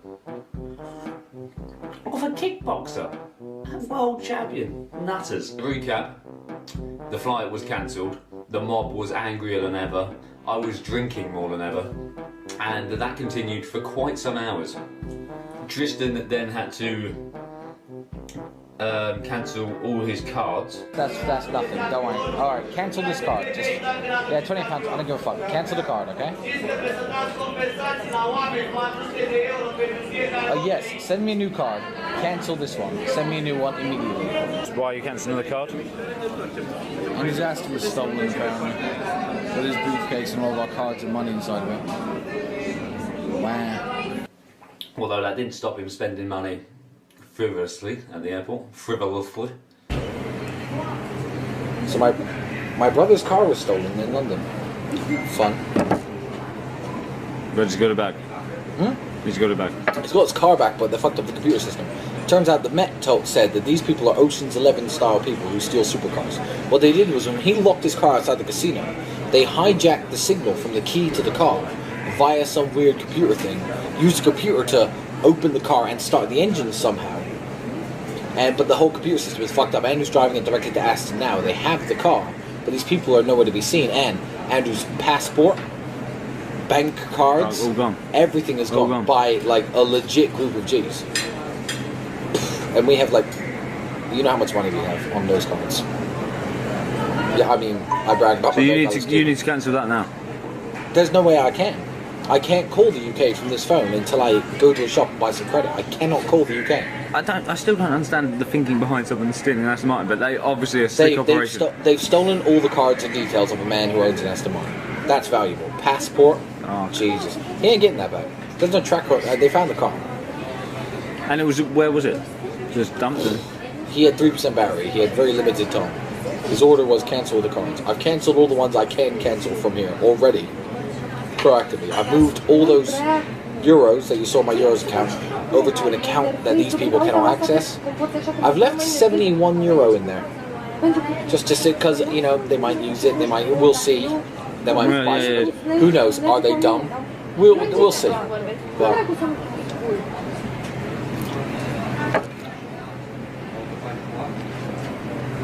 oh well. What's the time, Tristan? Just to recap for the view. The time is 12:30 on Friday. What time do we arrive? Oh, it's Friday today.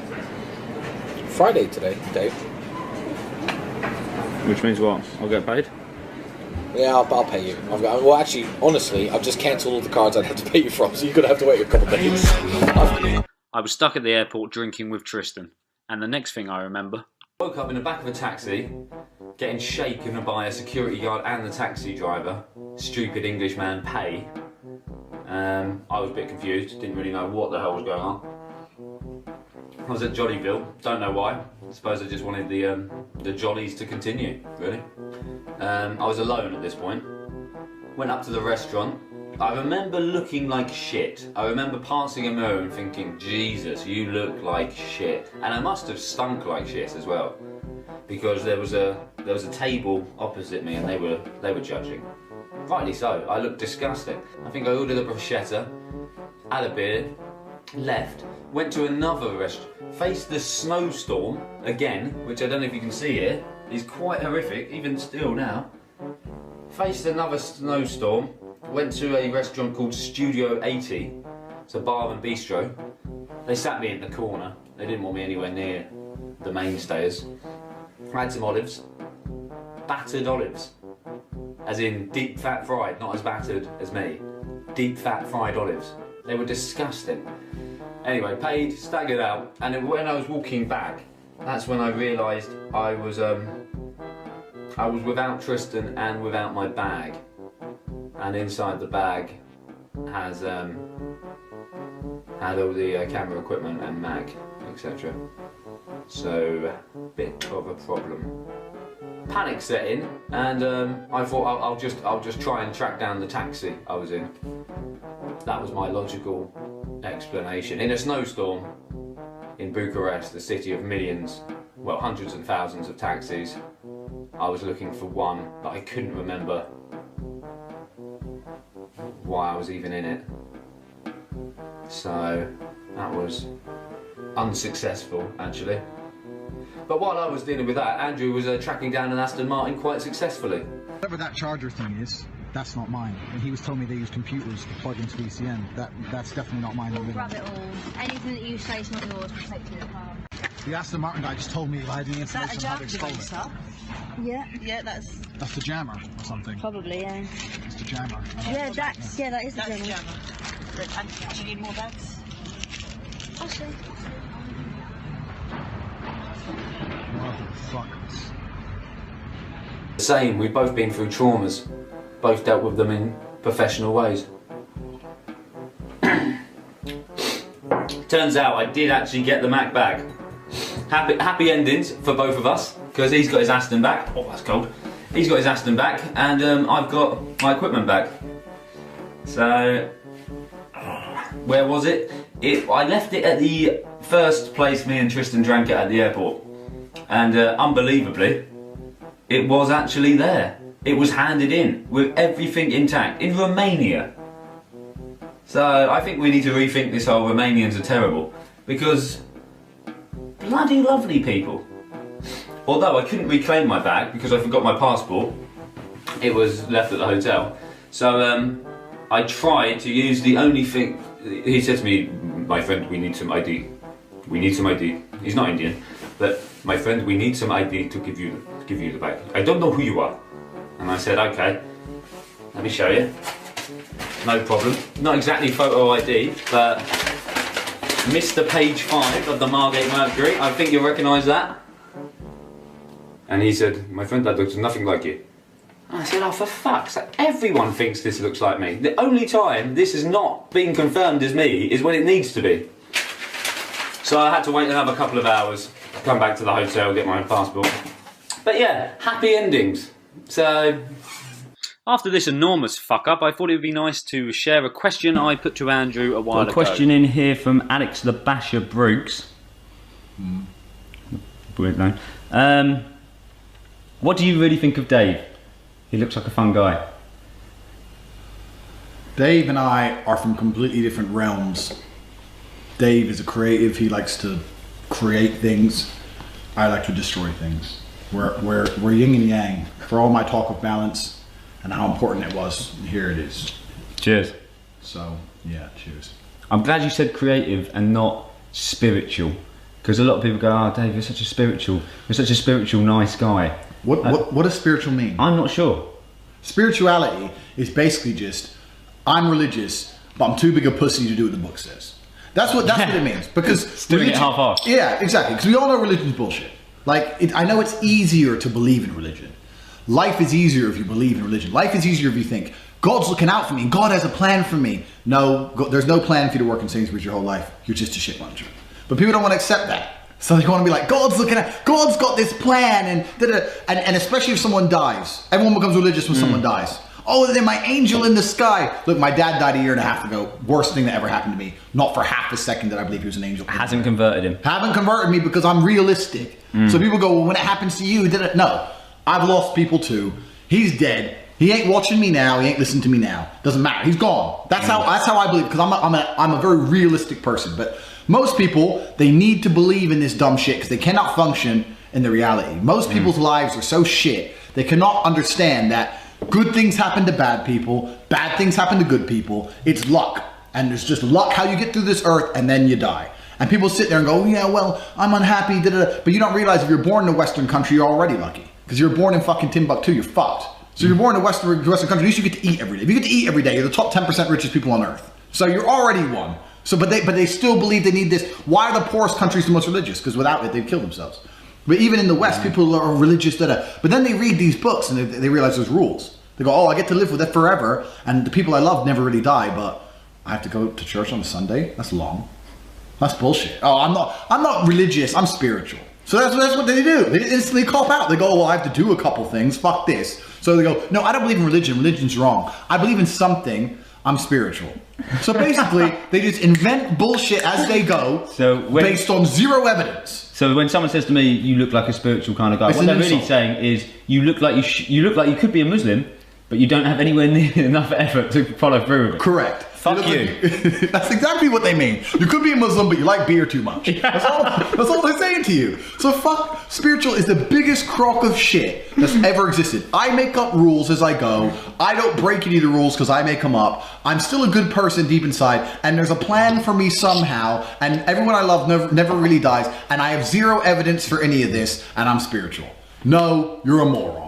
Simply a moron. People don't want to accept the cold, hard reality of this world. The cold, hard reality of this world is that if you're lucky, 3 to 4 people care about you. No one else gives a fuck if you live or die. And you might as well make as much money and have as much fun as you can, because soon you're going to be dead and no one's going to remember you. In the year 3000, no one's going to be talking about you. Nobody. No one's going to be talking about you the time you stacked that shelf in Tesco and how clean and neat you made it. No one's going to give a fuck. No one's going to care if I go out there and bang 10 girls, 100 girls, or 1 girl or no girl. You must just do whatever the fuck you want. Do what you want, try not to get arrested, make some cash and spend it, because soon you're going to be dead. But people don't want to accept that because their lives are too shit. Because they're sitting there with fuck all going on. And they're like, oh, God has a plan. He doesn't, Sally. There's no plan. You're just fat. There's no plan. Go on a diet. Till next time, be in good spirits. Possibly the most pointless, but let's not dwell on the negatives. That's what Andrew's for. Like, I bought that M4, it might as well be a 4 Series, unless you're gonna drive like a grade A dickhead. If you're a vegetarian, you're thinking, well, you need to at least accept you do not live in the real world. Like, let's take Amy Winehouse, for example. Everyone's like, oh, she died, she was a genius, she was a musical genius. She sung about not wanting to go to rehab. Then died of drugs. Then died of a drug overdose. So everyone's like, oh, poor girl, you fucking retard. Anyone's mum, they would not be concerned about your dad. If you're watching this thinking, my mum loves my dad, not when Peter Gabriel's in the club. He'd sledgehammer her pum. Different level. Peter Gabriel's a G. Bit of breaking news, we are still in Romania. The snow is still being a fucking git. And the Romanians are still working through it. Work is cancelled on this building site. Look at that. I'm not going to catch builders working in that much snow, am I? You wouldn't fancy climbing that ladder? Or would you? Yep. There's a bloke in there. Fucking hard-working nutters.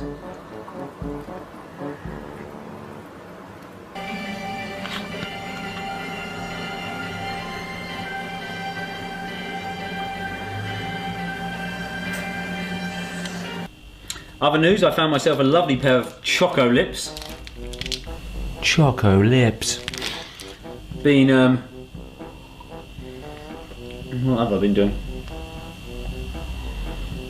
Lots of stuff mainly. Not just that. That's stereotyping. Which I hate. What have we got news-wise? Tristan went for a drive.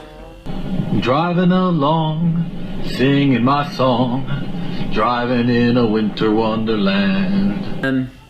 I had some lovely bread, courtesy of the seasons.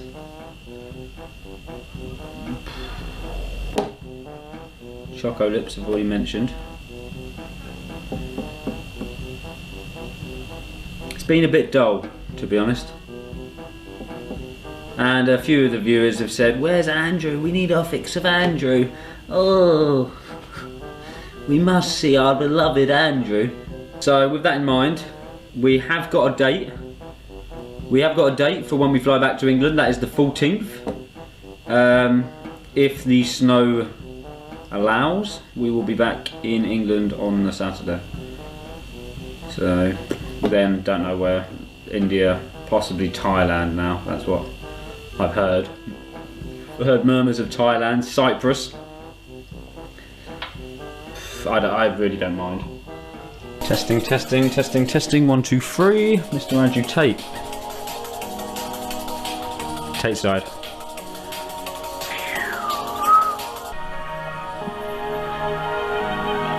I'll be back.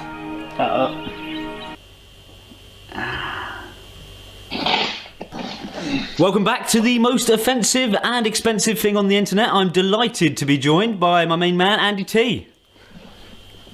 How are you? Fine. How's Romania? Pretty boring actually. There's not much to do. Can't really walk around. Lot of snow. It's snowing here now though, so. It's snowing in England as well. Yeah.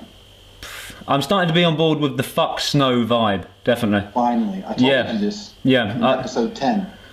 Yeah, it's lost its mystical powers to me somewhat when you're sort of stumbling around, almost having a panic attack about the equipment. Apologies about that as well. Yeah, well, you're very lucky you found them. Yeah. Yeah, that was pretty idiotic. Speaking of idiots, you've lost big in a casino before, but have you ever lost an Aston? You know the worst thing about that night is I lost in the casino as well. I lost $4 grand in the casino. And I came out thinking, oh fuck, I'm just gonna go home. And bang, car was gone. Briefcase, passport, wallet, bank cards, money, laptop, iPad, gone. Do you have a message for the culprits if they're watching? You know what, to be honest, if I could see the guys who nicked it, I'd probably shake their hands, because to be honest with you, it was it's not an easy car to steal. It's a 2017 Aston Martin. I actually have respect for someone who's that good at his craft. So I do actually respect the thieves to a degree. I just think they could have at least left my passport and shit. Like, that's no good to them. Like, there was no need to fuck my life up to that level. If I was them, I would have left the passport by the ground and thought, okay, at least he can go on holiday still. Now let's take his car.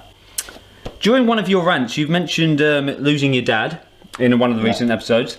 And people have asked me before, how do the Tates get their money? They must have inherited a shitload. Were their parents minted? Okay, and I put this to Tristan, and he said, I inherited something much more valuable than millions from my father. And the ability to booze. And intelligence and the ability to booze was his answer. So, could you shed some light on who your father was? Yeah, my father was one of the best chess players in the world. He was an extremely intelligent man. He was a former CIA agent. He spoke multiple languages. He joined the army, the traditional army, and they give everyone an IQ test, and he got one of the highest scores ever recorded in the history of the American Armed Forces, and they instantly put him into the special branch of the NSA, where he learned Russian inside of 3 weeks. When he died, people were messaging me saying that they were on the same course as him, other people who were like Mensa members and geniuses and such, and they were saying that it was amazing how quickly and how far ahead he was of everyone else at learning Russian.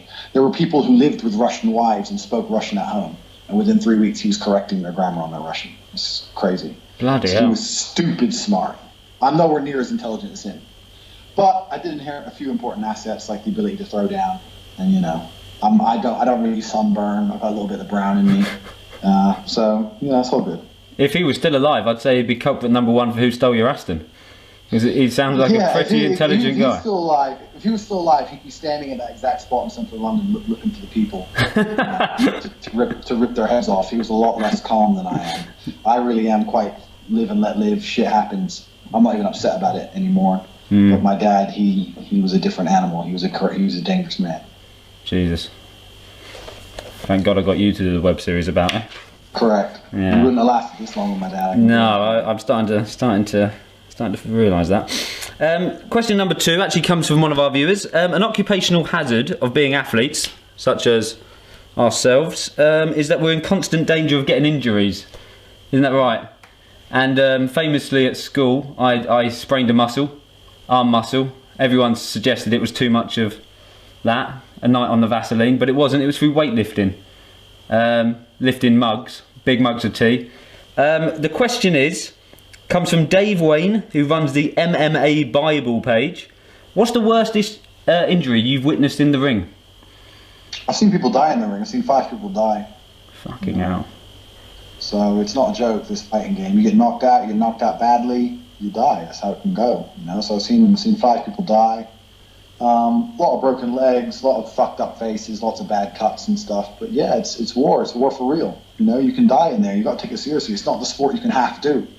And that's why I haven't fought so much recently, is because I'm so busy with other important things. It used to be absolutely everything to me, and now it's not, because I'm putting millions in the bank. So that's what it is. Starting to regret that cup of tea joke there when you answered. Okay. That was fun. Here's a trivial one, something to lighten the mood. What's your earliest memory? My earliest memory. One of my earliest memories was we used to have this little block.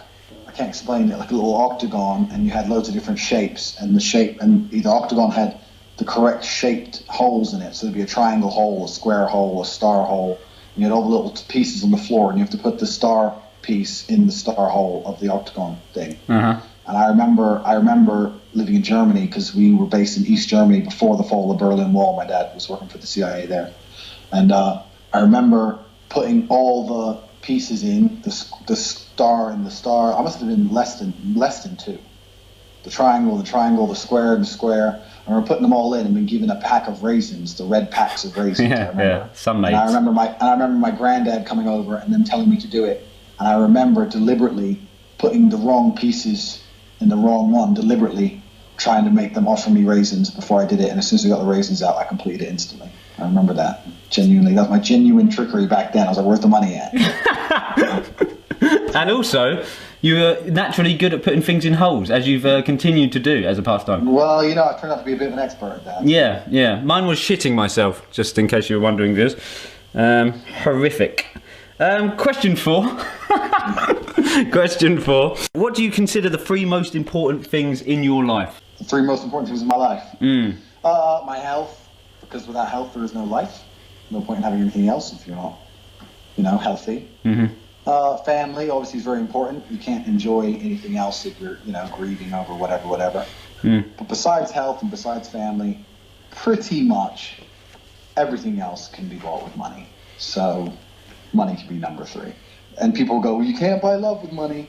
Maybe you can't buy love, but what you can do is take enough beautiful girls on dates, because you have all the free time in the world, you're not working a job, and you can pick them up in a really nice car, and then sooner or later you're going to find a girl who loves you. It's not that difficult. So it certainly facilitates the path. So money's number 3.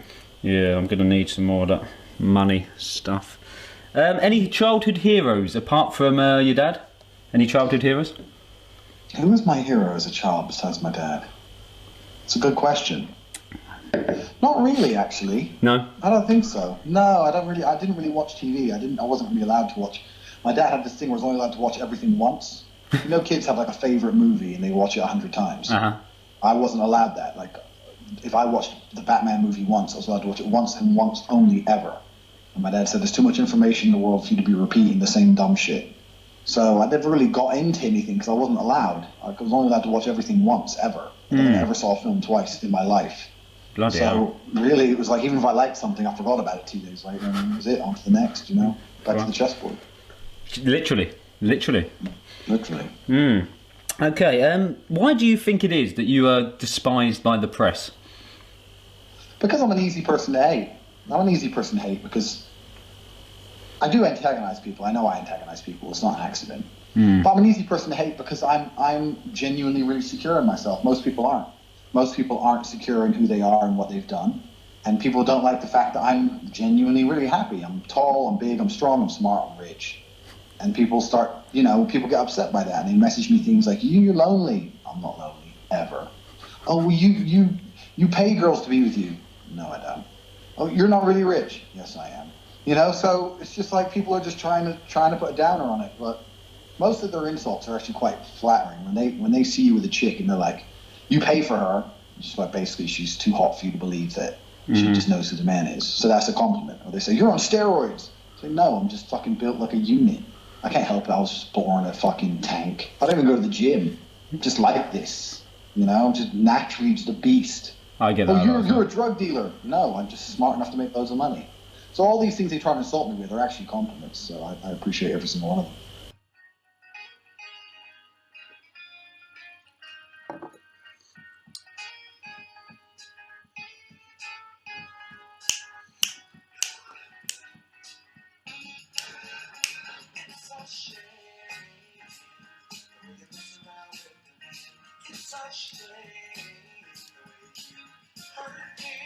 So my extremely productive life in Romania was about to come to a close, a finish.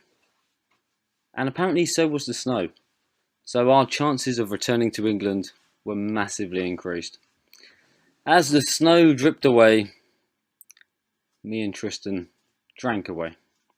At the airport. This time, with realistic chances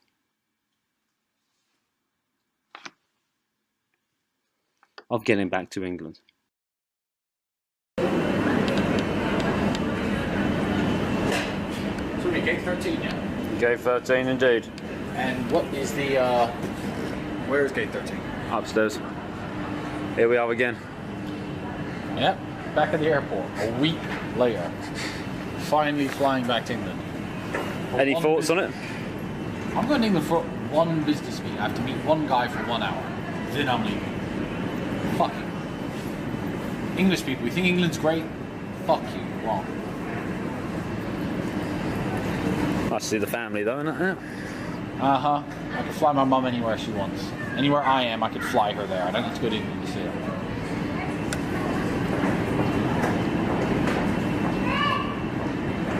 And you know what I'm pissed off about today? People wrapping their suitcases in plastic. I've seen 10 people wrap their suitcases in plastic. My suitcase, the suitcase I lent to you, are Samsonite suitcases. Very expensive, nice suitcases, but the point of having a fucking suitcase is so that it gets scratched up and ruined and protects all of the shit that you have inside of it. Why would you wrap a suitcase in plastic? If you have a suitcase nice like mine, enough to justify trying to protect it, you're going to walk around like a jackass with a plastic covered suitcase so it looks nice when you're back at your house. It's the greatest fail in logic I've ever seen. I don't understand it. Wrapping your suitcase in plastic. Fucking cunt upstairs, wrapped in plastic. What is wrong with these people? Who would do that to their suitcase? Not the airport. Here we are again. You'd think we would have learned from our mistakes. So what are we doing here? Well, we stopped drinking. It's almost midday. Waiting for our flight.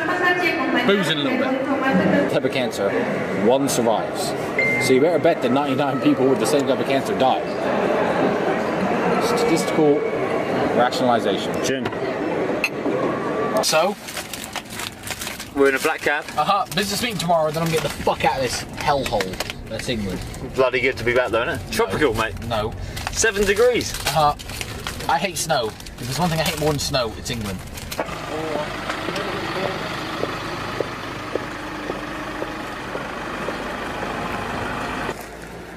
Don't worry about me. I'm good. Absolutely fine with the 2 bags. Don't worry about me. Technically 3 bags, include the Marks and Spencers.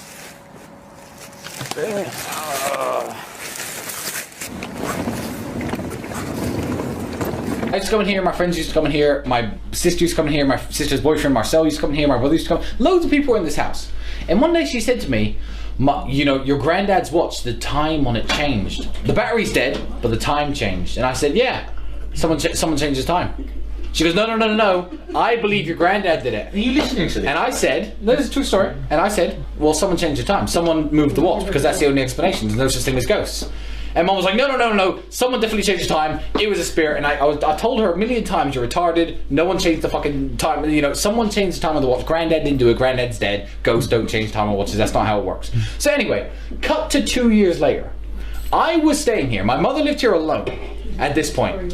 No. My mother lived here alone at this point. I was moving house, so I stayed here for 2 weeks. My mum was out one day. I saw Granddad's watch. I thought, I know. I'm gonna take them. No, you didn't. Yeah, and I changed the time. No, you didn't. And then I took a picture of me with the watch like this, like making fun, and I put it back. No. So no. Here's the best bit. No. About a year after this, I forgot that I did that. That wasn't a year. No. It was it's 9 months, 10 months. It was a long time. No, after I tried to look at the watch regularly. Anyway, well, no. You noticed at the time. Oh my God. No, listen to me. A year after I changed the time, I was in America at my sister's graduation, and I was telling my whole family, including my dad and my mom, how retarded my mom was for believing that Granddad changed the watch. And my sister stops. And says, "No, I believe Mom because she didn't tell you the best bit."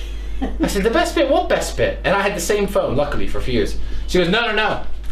Again, when no one lived in the house, the time changed again. She said this in front of me, my brother, my dad. It couldn't have been more perfect. All of us had not been in the same room for years. And then I loaded up the picture of when I changed the watch, and she looked so stupid.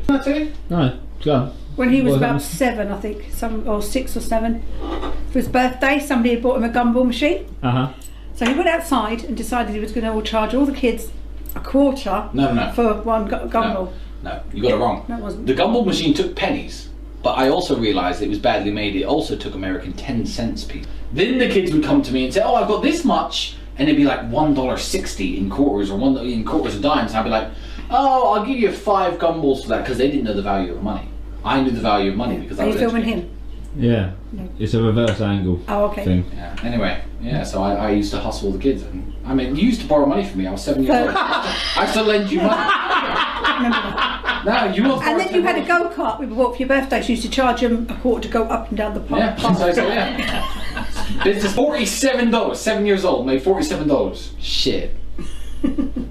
I don't play. Tristan Tate, businessman since day one. Good to be back in England, isn't it?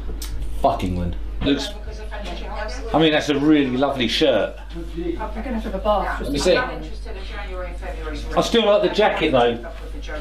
Andrew, you should have been wearing that, man. Love the jacket. I want you to tell another new jacket. Another new jacket. Last week in February. Have you got any socks, by the way? What brand? Is that purple? Or are the jeans? This purple, yeah. Oh, yeah, what is that? I love that. I love that. Gee, what are we doing now? You want some money? God, I love that jacket, man. Give me some money. I need some more clothes. Give me some money. You spend money. Give me some money. This is what I've got left from the lunch money. Alright, money. Right, so you're going for a meal, yeah? Dave. Lively trousers, isn't it? They are lively trousers, yeah. And I got my velvet jacket and my dragon print. Listen, I knew I had to pimp some hoes. So when you got to pimp some hoes, first you got to do is get your pimp outfit going. So I thought, let me go get pimped out so I can pimp some hoes. What else am I going to do in England? England's depressing as fuck.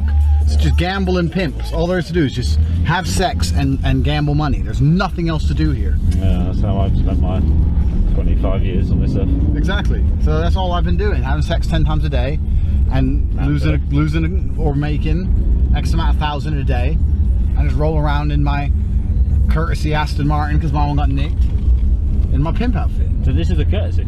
It's a courtesy Aston, yeah, my Aston. It does smell very nice, but maybe that's your suede, I'm not sure. Maybe. My Aston is still being dealt with by the police and Aston Martin and shit, So any news on that? Any updates? Not really. One of them things. Oh, for fuck's sake, fuck off.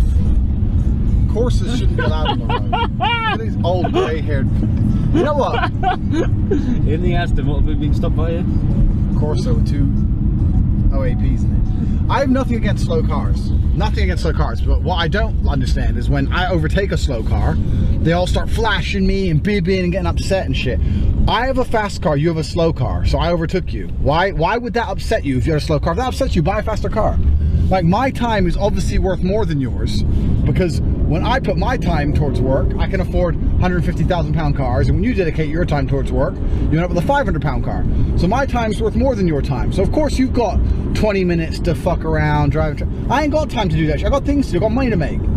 If you had important things to do like I did, you'd overtake too. I've got a little bit of editing to do, so I imagine you'll drive me straight back to the Hilton suite, are you? No, because when my car got nicked, they nicked my briefcase, which had my wallet in it, and I don't have, and all my bank cards are foreign, so I have no bank cards. So I left the casino with about 8 grand in my pocket that day, and that was what, 3 days ago. And then I just handed Tristan whatever that was, so I've spent pretty much all of it. But I've got the Aston, I've got about half a tank of petrol, and then I've got somewhere to stay tonight. I mean, she's fit, she's got her own place, got her own money, she's a G, so I'm staying there. So I really have no idea what you're doing. So you need to fucking sort yourself out. Yeah, stay at the Hilton. Well, you can stay at the Hilton if you're paying for it. Huh? You can stay at the Hilton if you're paying for it. I don't have any money to be paying for shit. I don't have any bank cards. I gave Tristan my last money. The 8 grand I had 2 days ago, I've spent on general being a G, petrol, food, whatever, and suede jackets. A suede jacket, and yeah, pimping, and that's it. So it's your problem. I don't know where you're gonna sleep. So I haven't got anywhere to stay tonight. No, you have absolutely nowhere to stay. Nowhere to stay. So you have to sort something out. You have to tell me where you want to go now, and I'll take you. But as far as I'm concerned, I'm going to. I don't want to name names, but I will. I'm going to Rachel's, and I'm staying there, and you're not welcome. So. I'll drop you at the train station because I'm a kind man. A very kind man. So, train station. Fine. Where are you going? Margate? Well, I suppose so. Have fun. How much is the Hilton per night? That one you were in, about 130, 140. Fuck that. That's impossible. It's worth it to stay in Luton. Luton's great. It's a lovely place. Well, there's things that need to happen. I've got things I need to do in England. I've got things I need to do in Romania. We've got supposed to see Tristan's app developers in India. I've got a friend who's been teaching English in China for ages, who finds some time off, and he's going to do a tour of China for 2 months. He wants me to go with him. So I'm supposed to go to China. I've got another friend who's commentating in Vegas and wants me to go commentate on him with a kickboxing show in Vegas. So I have to choose between Romania, I have to choose between England or Romania doing things I'm supposed to do. India, kind of doing something I'm supposed to do, but also getting pissed at my face in Mumbai, or China and Vegas just acting like a fool. This is the dilemmas of my life. See, people say, oh, Tate's got it easy, Tate's a millionaire. I don't have it easy. I've got to decide where to go now. When my bank card turns up, I've got to choose where I'm going to go, and I have to book a flight. It's terribly difficult. Yeah. It's difficult, do you know what I mean? And like, you know, they've got to put the Aston somewhere, because obviously people like to nick them, because this is everyone's dream car, but for me it's just a run around when I'm in the country sometimes. And obviously I've got like these fucking 1,000-pound Dolce & Gabbana jackets and shit. Like, I can't wear these if I go to Vegas. It's too hot, so I don't know what I'm gonna do with these. I'm gonna have to just leave them somewhere, find like a safe storage or some shit. Are we the same size? I can take out the Dolce & Gabbana jacket. You can't wear this jacket without a PhD. When I went to buy it, they said, show me your credentials. I had to pull out my PhD right then and there. I studied long and hard. I've got an MA. Master of the Arts. Fuck the arts. The only art that matters in this world is pimping, and I've got a PhD. Explain PhD briefly, if you don't mind. A pimpin' hose degree. A doctorate. I've been to the bottom, all the way to the bottom, climb my way to the top, and I got my PhD. I can take bitches from ghetto streets to hotel suites, from ghetto blocks to buying stocks. I'll find a buying Caucasian of the wrong persuasion. I'll tell her if the men think she's handsome, they need to pay her ransom. That's what I do. I make money. I've got a PhD, a pimp and hose degree. You know, everyone hates me. The more hate I get, the more I realize I'm actually the fucking man. I have the car everyone wants. I have girls everyone wants. I live in places everyone wants. I go places everyone wants. I have loads of money. I don't work. Every day I wake up and I just have fun. I do whatever the fuck I want. Everyone's like, oh, Tate's a dickhead. No, you're a dickhead and you wish you were me. That's the reality. If you were me, you would be happy with yourself, but you're not. You're a fucking little shit muncher. Fuck you. I'm the man. I'm the fucking man. So, I can't remember what the question was. That's the answer. It was just a basic chit chat. That's the answer. The answer is... So I'm not staying at the Hilton. You're not staying anywhere, Dave. I don't give a fuck about this hard hand shit. I mean, hateful... What's it called? Hateful Tate? Yeah. Sorry. Great. Yeah, I ran away from Romania from this shit. You did, yeah. And now I ain't got no bank cards. Okay, I could have taken some of that $8 grand and booked a hotel. But in the last 2 days, listen, I had to feed myself and get petrol for 2 whole days, man. Of course the money's gone. Yeah. I had to eat 3 meals a day. I had to drink and get petrol for 2 days. Yeah. Of course I'm out. Of course the $8 grand's gone. How are you feeling after? Well, I'm nearly at petrol. But you know, I'm not hungry. At least. Good. I'm glad. So of course the money's gone. You know, I don't have access to my millions. When I have access to my millions, it's cool. But the thieves took my bank cards. So it's one of them things. So I gotta get new ones issued from fucking foreign banks. It ain't easy to like get a Russian bank to send a card to England. It is long. Maybe I could go Moscow and get new cards. See, there's another place on the list I should be going.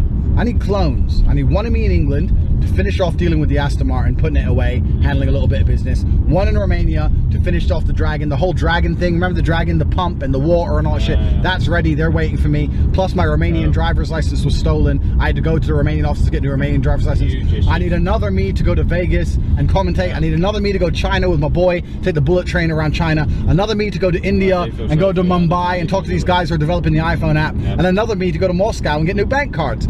I've got shit to do and there's only one me. There's only one Andrew Tate. This is why everyone thinks I've got it easy. I've got it hard. It's hard to be me. I've got to do all these things. I've got to service all these women. I've got to go all these places. It ain't easy. Luckily, I'm the most capable man in the world. Luckily, I am a fucking G with a PhD. Otherwise, how would I even pull this off if I didn't have a PhD? Thankfully, I'm here filming all of you and sort of, you know, capturing your plight. Exactly. Your hardship. We should start a charity, the Poor Andrew Foundation. Yeah, everyone can put a direct debit directly into my bank, saying, "Sorry, Andrew, we feel sorry for you. You've got it so hard because you're not a shit muncher and you actually do things and achieve things with your life, and you're busy all the time. So here's £5 of my hard-earned money, and everyone can just give me money and feel sorry for me because I've got it hard. I mean, it's easy. Yeah, you work in Tesco, you go home, you watch TV, you go to sleep. Yeah, of course, your shit muncher's life, but it's an easy life. You will live a real life like mine. It's not easy. It's not easy." And I've got to gamble all the time. I've got to find time to gamble. Like, no wonder I don't sleep. People say, oh, you don't sleep. Of course I don't sleep. If I sleep, I can't gamble. I need to gamble. How the fuck? What's the point of having money if I'm not going to gamble it and lose it all? What's the point of even making it if I'm not going to spend it all in the casino every day? One can only imagine, Andrew. People have no idea how hard it is to be me. Why is this seat warm? This is heated seating. Heated seated, correct. Heated seating. I'm not too mad on this. Well, I'll tell you what you can do. You can get out the fucking car, get on the train, fuck off to Margate. I think those seats are quite cold. So you should enjoy your nice long train journey. They're bitterly cold, Andrew. They're bitterly cold. Have fun. This feels like the end. This is the end. We are going to resume the series at some point, aren't we? This is not... When I get new bank cards, I might resume this. But you have been quite hard to get hold of, like, as a human being. I've been busy. I'm a G. I've been busy. I'm an international gangster. I've got shit to do. I'm moving kilos. So I'm busy. I can't just be on my phone like, oh, hi, Dave. Yeah, hi. It would be nice every now and then. No, can't do it. Skype. No, can't do it. I'm international bad boy. Should we say one a day? Listen, I'll message you when I have new bank cards. We'll see what happens. Bloody nightmare train journey. Pretty much. Jesus.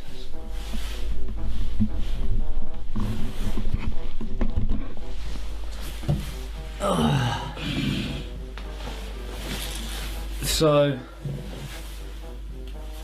basically, I had a couple of pints at London St Pancras. Could have been a mistake because I've missed the connecting train to Margate now. So, little shitty B&B. It's costing me more than the Hilton. 145 quid for this.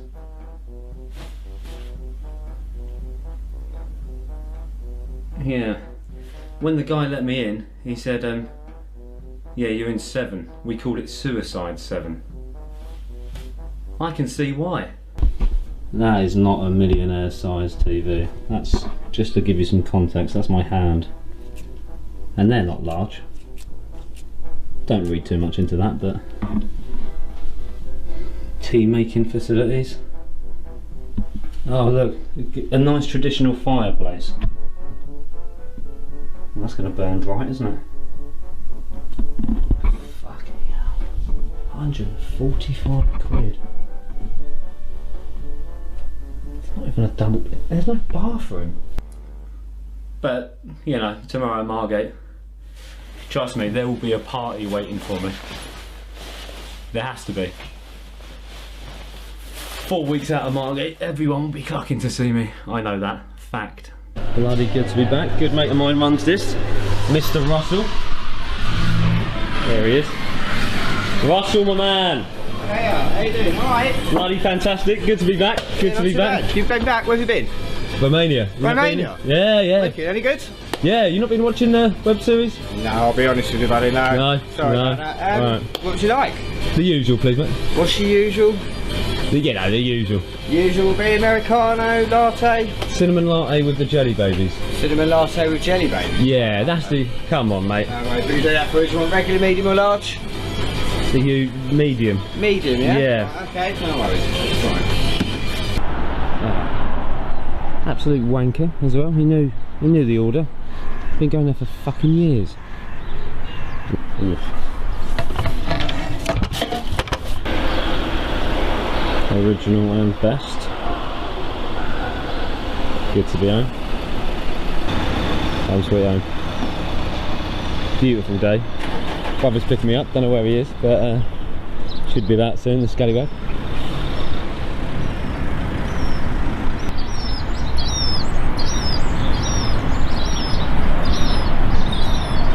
Single parent. Not the only one in Margate, trust me. Not exactly a BMW, but you know, good little runner. A to B and all that.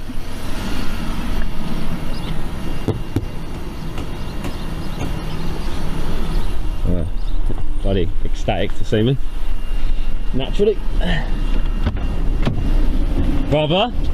Yeah, alright, mate. Yeah. Bloody good, mate. Bloody good. Good to be home. Bit of a night last night, was it? Get that shit off here.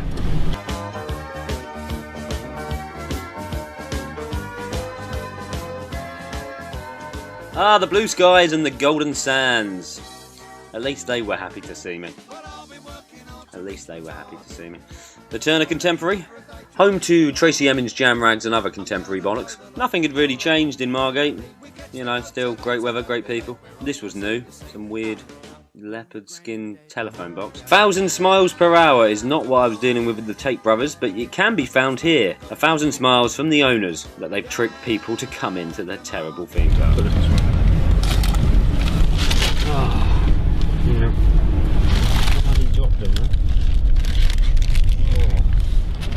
One of the only flaws about Romania is poor selection of confectionery. Literally one of the only flaws. No jelly babies. I mean, they've got Haribo.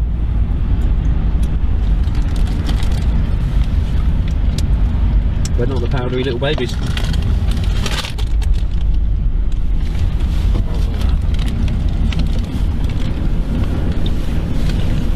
Home sweet home. Yeah. Can't say I've missed it. Good to see you keeping on top of the washing. Oh yeah, you're in the shed now, by the way. What? What about my room? I'll take your room, mate. You've had my room? Yeah. So I'm in the shed. Right.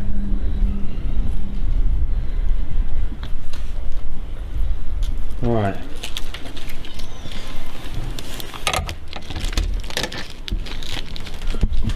Bloody shed. Oh, it's freezing.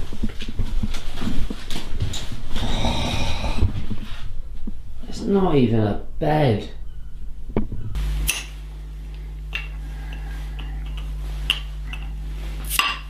Me and Tristan used to drink these on our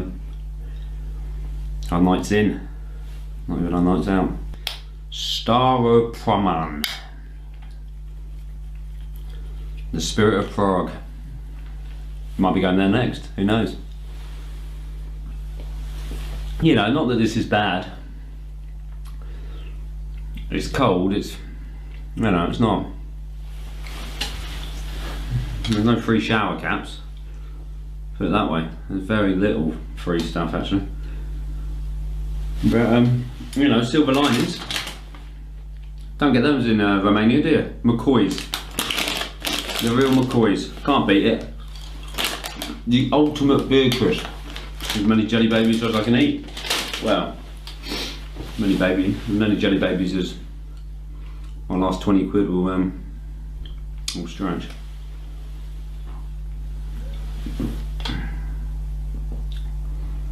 Wonder what the boys are doing. Probably similar activities, really. I love bad bitches, that's my fucking problem. And yeah, I like the fuck, I got a fucking problem. Jeremy Kyle's just about to come on, so Andrew's favourite.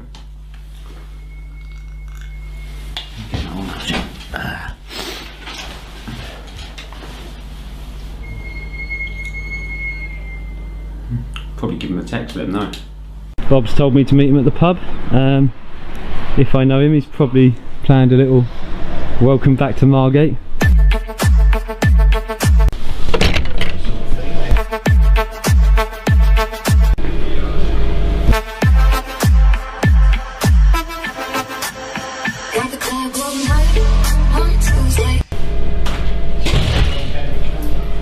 No one about them?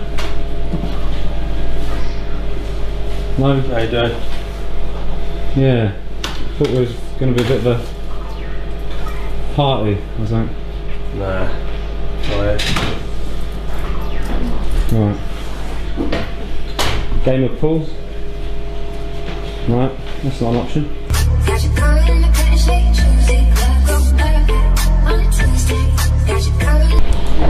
Getting around it? Hey, you're loading, are you? Yeah, you're right.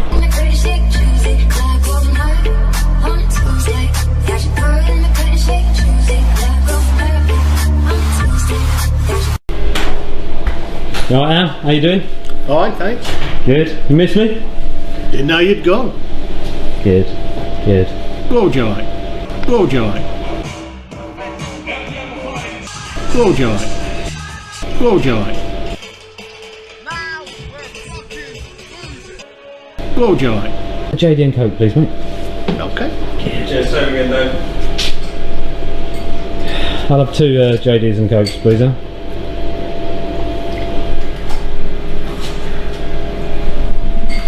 Welcome home. Even Tristan's ignoring me. I don't know. I don't know what's going on. I mean, they're probably just busy. They're obviously busy. But feels like it could be the end. Checkmate. Which is sad, because it's chess. Reminds me of the good times. Me and Andrew going to meet Maurice Ashley, the man with the world's largest head. Yeah, just came up with some crazy creative stuff. And brain. Message. Dominoes, for fuck's sake.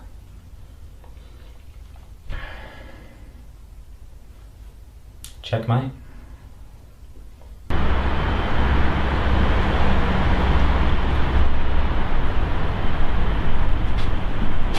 Oh shit.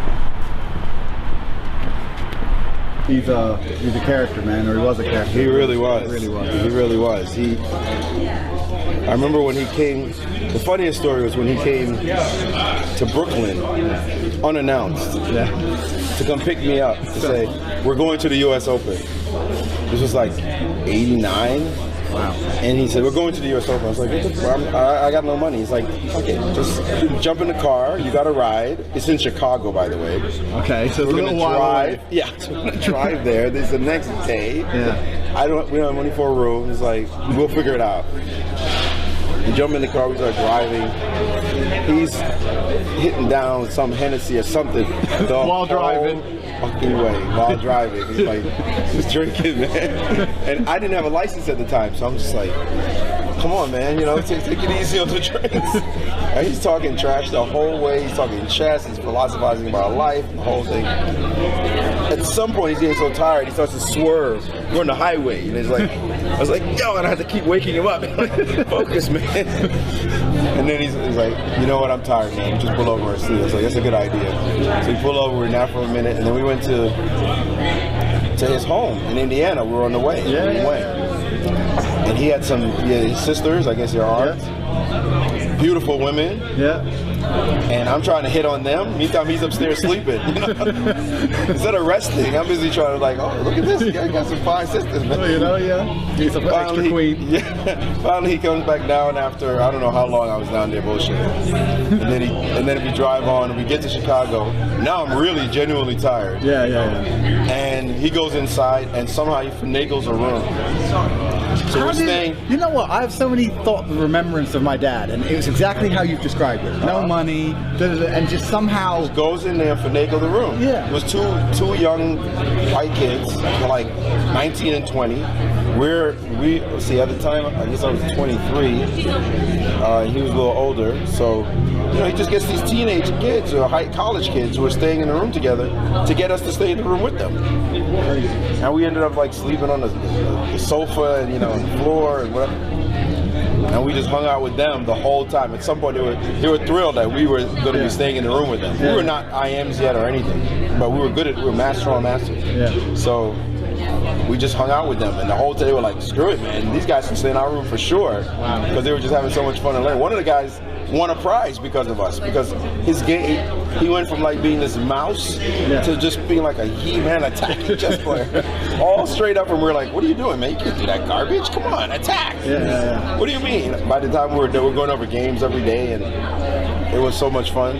My dad used to say that like the game was so much better before computers and before this and before that. He had a real distaste for the way it's kind of gone a little bit. Yeah, of course. And creativity died. Yeah, creativity. And he was a creative player. He didn't mind to lose, to do something stupid. He didn't want to lose, but he wasn't afraid. But he wasn't afraid to lose. Yeah. And he was willing to try some experiments. Yeah. But these days, you try those experiments, they just fail. Yeah, that's right. And people just see right through them. Yeah.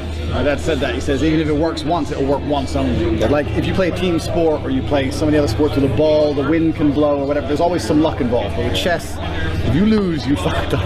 There's no luck. At some point, you made a mistake. There's no luck. And it's the same with everything else. He looked at my games and he said, you know what? You like to attack. Why don't you play E4? And I said, I mean, E4. There's a lot of theory behind E4, man. That's rough. Going in there, you got to know a lot of theory. And he did the exact same thing. I guess it was his MO. He looked at me. He walked. He was in a hotel. He walked to the other side of the hall and stared at a wall. So what the hell is he doing over there? Right? Then he turned around, came all the way back. He looked right in my eyes and he said, "Sometimes you just have to bite the bullet."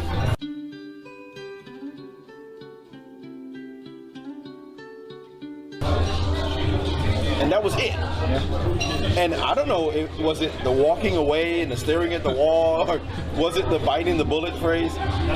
As he said, it was just like it opened up like an epiphany. Yeah. Like, you know what? You're right. And I started playing E4, And that took my game to the next level. Stoppable. It is stoppable.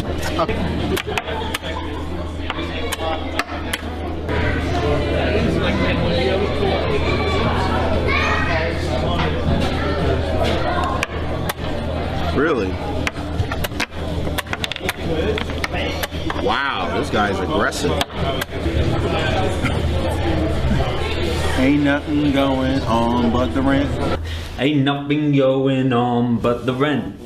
Maurice is right, there's nothing going on but the rent. And the rent here is terrible. I'm not paying anything, but there's nothing to pay for. It's a cold flat, got nothing to do but drink beer, eat jelly babies. And you know, that was the final straw. Andrew in Skegness. Skegness? I mean, if you're going to go to a seaside resort, go to the original seaside. Margate, come and see your other brother, Dave Tate. Margate, the original seaside town, Shoreditch-on-Sea, apparently. So, as Emery Tate once said to Maurice Ashley, sometimes you have to bite the bullet. Sometimes you just have to bite the bullet. I didn't start playing E4, but what I did do is book myself a taxi. So first thing tomorrow morning, I'm back Tateside. And you might need to take some time to think about this. What annoys you most in the world? And I do mean most, because things do annoy you. Since being on this journey, I've only sort of heard you express love for Jeremy Kyle, Homes Under the Hammer, once. Judge Judy's good as well. Judge Judy? That's new. Okay, let's go up. Judge Judy doesn't take shit. She's a fucking G. Okay. What about Judge Rinder? Where do you stand on Judge Rinder? He's a dickhead. He's not 1% as smart as Judge Judy. He's just a little homo chatting shit. Fuck him. Judge Judy's much better. John, so what annoys you most in the world, Mr. Andrew Tate? You know what? That's a difficult question, because I don't think many things, although I rant and I complain and I get angry, like I've tried to explain before, I'm most happy when I'm angry. I love to complain. So it's how, do things actually genuinely annoy me if I enjoy being annoyed? It's so maybe you know? The thing that annoys you most in the world is when you're unable to find something to be annoyed at or rant at. True, but I've become exceptionally good at finding something. So if you had to find something right now, for example. Right now, it pisses me off. Yeah, I feel it staring you in the face somewhat. You don't annoy me that much, Dave. You know, I'm relatively a pretty happy guy. Things don't really annoy me that much. I like to rant, I like to complain, but I'm happy. The more miserable I am, the happier I am. I think, yeah, nothing really pisses me off. I can't remember the last time anyone said anything that actually pissed me off. You have to understand, I get insulted at least 1,000 times a day, and I can genuinely say from the bottom of my heart on my dad's grave, I've never once given a fuck ever. Not even for half a second have I cared about anything anyone has ever said to me, ever. So, no response from Andrew or Tristan. Taking matters into my own hands and got myself a little private taxi all the way there. So, all expenses, using my initiative. I think the boys will be proud. First stop, the Hilton. Breakfast. Back in lovely Luton. Home sweet home. Back at the Hilton. No sign of Andrew yet. Hasn't actually replied, but I'm positive we're going to India. Oh, God knows where. The classic Hilton floor. 116, tip off from Tristan. Andy too. Bet he can't bloody wait to see me. Long time. Here we are again. How you doing? My TV's not working. I'm missing Homes Under the Hammer. Oh wait, we're back in the game. Oh, fantastic. Wouldn't want to miss that. Oh yeah, by the way, I've got a car downstairs. It cost 160 quid to get a private car all the way to... Why didn't you get the train? Eh? Why didn't you get the train? Urgency, man. Fucking urgency. Since when have you been urgent about anything in this whole project, ever? Oh, I don't know. Well, he kind of needs paying. It's Tristan downstairs. I'll tell Tristan to pay it. Nice one. Oh, good to be back, let me tell you, honestly. Yeah. Money has been tight. Anyway, we're going to China, I think. China? China, yeah, I've got things to do in China, so we're going to be going to China. No India? No India. Things change. This is how my life rolls. Every single day, this is why I have to book flights like an hour before I fly. If I know I have to do something on Friday, I think on Friday I'm going to Cyprus, for example, because that was the plan, like literally a couple days ago. Nice. And you think, oh, I'll book a flight, but you can't, because then it comes around to Friday, I've got something else to do. So on my list of 100 things to do, things have moved around, and I think my next place is China. Fantastic. When we leaving? Do you have a passport? Absolutely. International man of mystery now. Don't leave the house without one. Do you have a visa? No. Then you're probably not coming to China. You need to be invited to China. I've got some kickboxing friends there who can invite me. They sent me a letter of invitation I can take to the visa office. If you don't get a letter of invitation, I don't really know how you can get a visa. There might be a way for you to get some kind of tourist visa, but I'm not going to be waiting for you, so. So, am I, what, waiting till you sort the visa? I'm not sorting the visa, Dave. Yeah, I don't think you're coming to China. I'm not coming to China. You're not coming to China. But the good news is, you get to go back to Margate.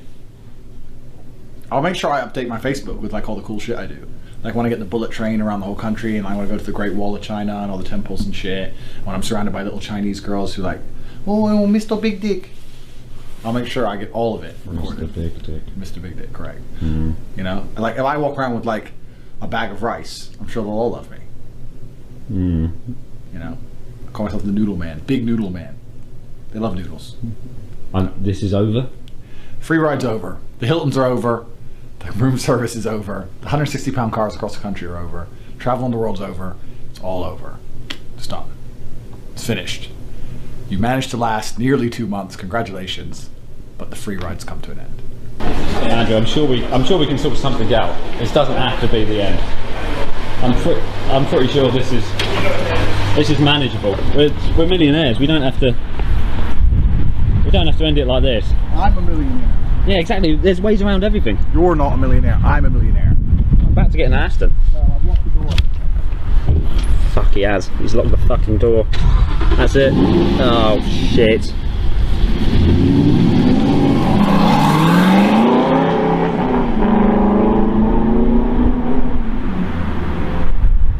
He's gone. He's fucking gone. There we go. And the dream dies here at the Hilton. Just where it started. How the fuck am I getting home? Gun. Top 45 and 2 zigzag. Maybe that's all I need. This was me a week ago. This doesn't have to be the end. I'm pretty sure this is manageable. We're millionaires. We don't have to end it like this. I'm a millionaire. Yeah, exactly. There's ways around everything. You're not a millionaire. I'm a millionaire.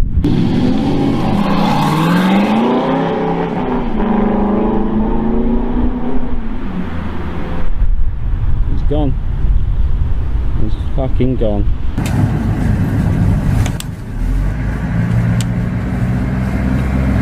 Goodbye, Hilton. The end. Just in a taxi now. Back to Margate.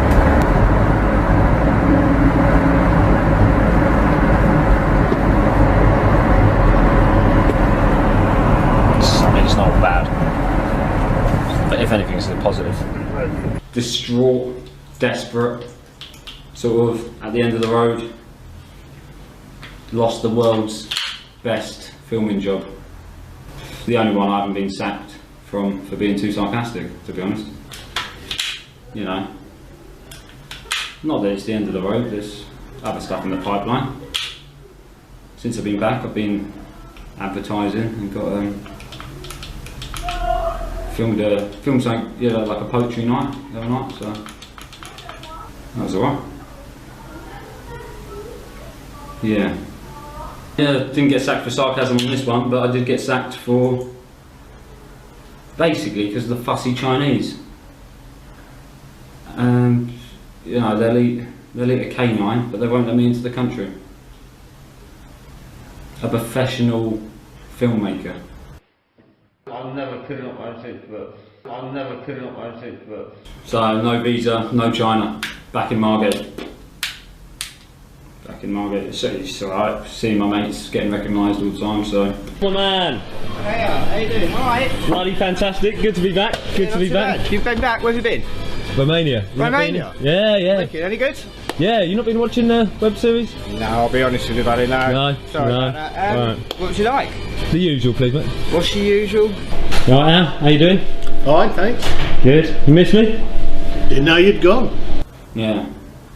And I thought to myself, well, what am I going to do? Like, sit around in the shed, feeling sorry for myself, or... Well, I did for 2 days. It was awful. But then I turned on the telly and I saw Mr. Trump. Yeah? The orange-faced man who's currently running the world. He was signing some papers or some shit, I'm not sure. And I thought to myself, what would he do? So I grabbed myself one of these. Grab him by the pussy. Grab him by the pussy. And took to the streets of Margate to show the Tate why there's a G in Margate. That's G. Yeah.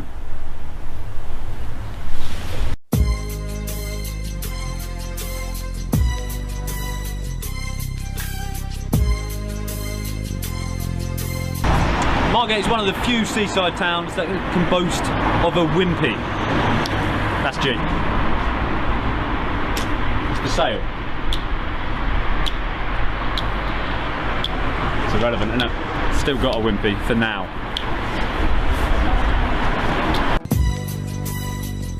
Margate's one of the only towns where you can actually have a baby on your pizza. Only at Sambo's.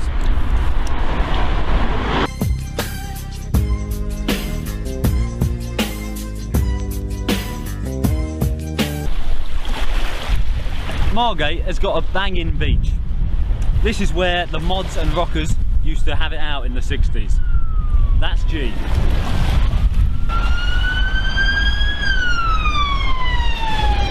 Hear that? Just another crime in Margate. Happens. We deal with it.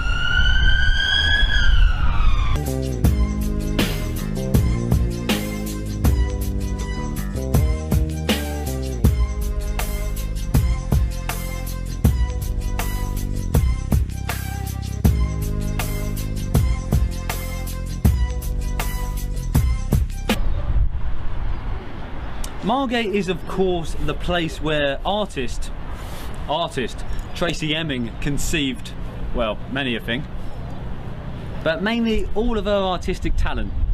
So that's G ish.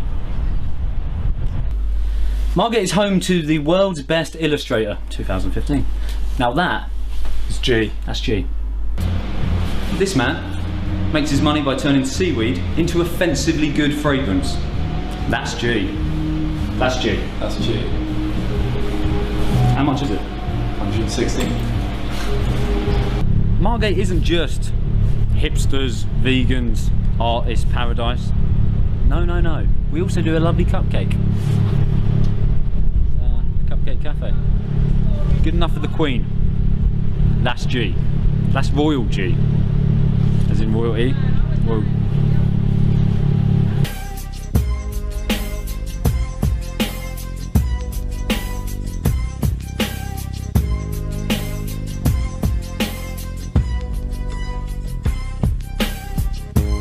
Margate is apparently hip, according to some websites and some knobhead in sheepskins.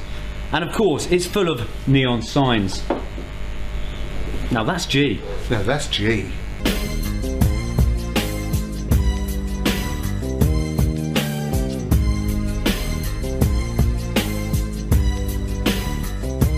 Margate boasts a bong shop that's right next to a joke shop. That's G. Isn't it? G. Margate has the loveliest skies in all of Europe, so said William Turner, famous painter. The man was a G, an artistic G, a grunting G. The building behind me, the Turner Contemporary, is named after him. That's G.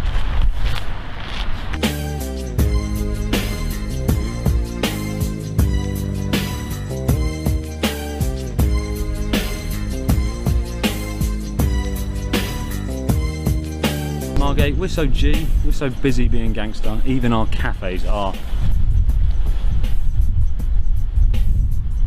That's G, in case you missed it.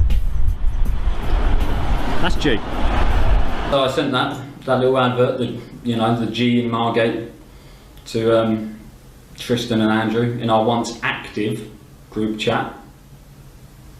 No response, nothing. So, I had to up my game. For some reason they didn't like it. Margate is G, it's a fact. But for some reason, it wasn't for them. So I went with something a bit more universally G.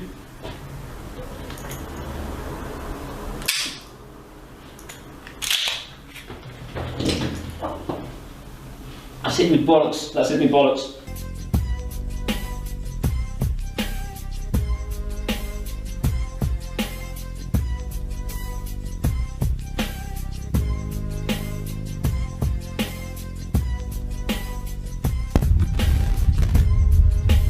So, that's not G enough for them. Something I know they both love, that's guns. That's guns with a capital G. So basically, in Margate you can get anything you want. You can literally get anything you want. So I've organised a guns deal. No biggie. No skin off my back. So any minute now I'm about to meet a man about a dog. Could say. I'm a bit nervous, to be honest. But if it gets into Margate, then it's it serves its purpose, doesn't it? Logical.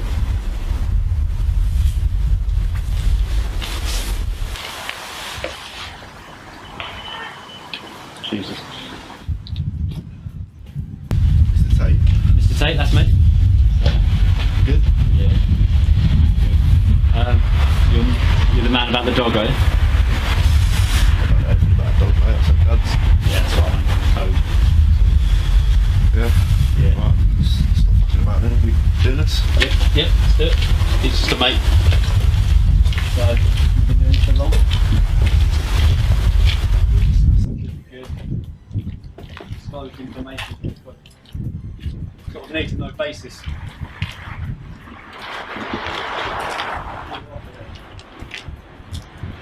Piece.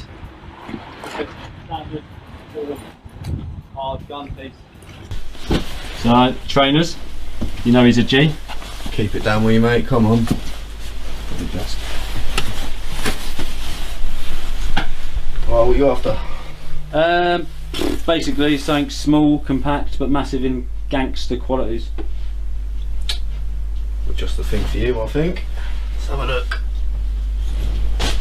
Fucking hell. A lot of guns, isn't it? That is gangster. Something small, compact, yeah? Yeah, pretty. Give that a try. A lot of G. See how that feels. It's a bit of you in it. Not bad. Did a lot of damage there. That is pretty gangster, I suppose. Suits you. Yeah? Does it look a bit like a female's gun? I'm just wondering. I call it the prosy gun. But... You call it the prosy gun? Well, no, not the prosy gun. No? Yeah, something else. Small, compact, deadly, massive in G qualities. Were you looking for a silent kill or messy kill? We've got loads of knives. It's probably not a messy kill. Something smart and sophisticated. Yeah, basically. Give that one a try. That's G. Is that loaded? No, good. Yeah.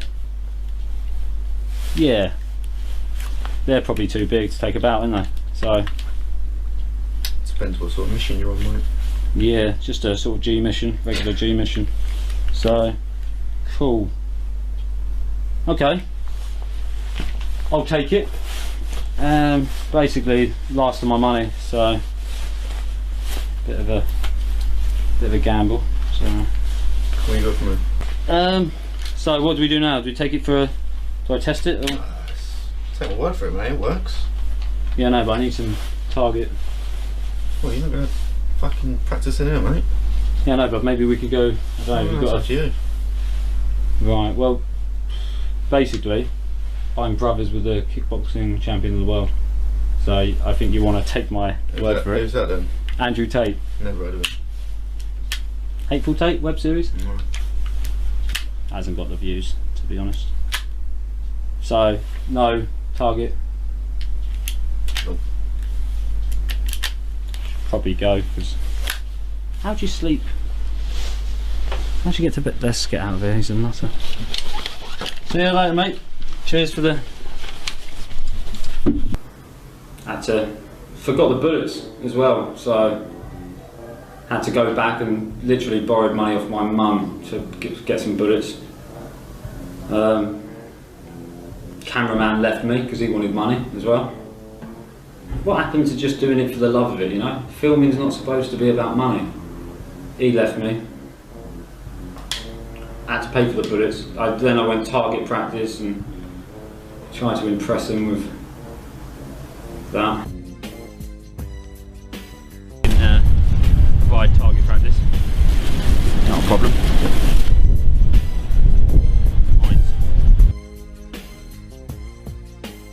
That was probably that'd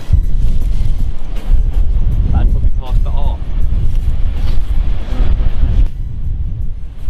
One of those.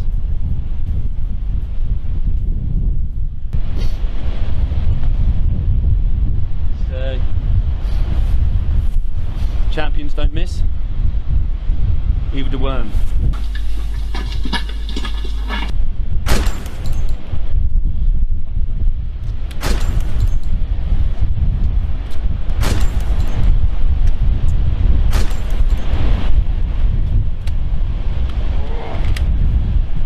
Fucking missed them all. More bullets.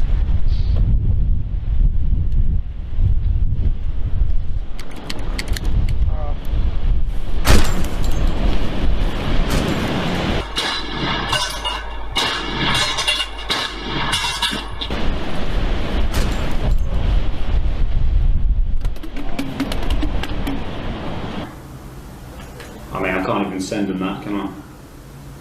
It's just borderline pathetic. So, I mean, for the last hour, I've just been sort of posing for pictures here on Facebook, trying to get some bitches over. Not even hot bitches, to be honest, literally anything. But nothing's come. So, that's fucking it. It's over. I've got no mates. I've got no Tates.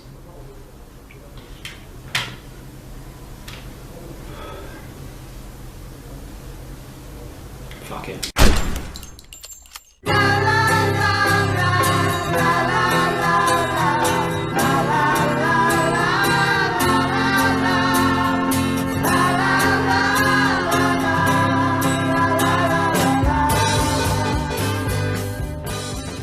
I'm watching Homes Under the Hammer. I was told about an interview. I don't know what else we're going to be filming today. I don't know, I've got things to do. It's not what you told me.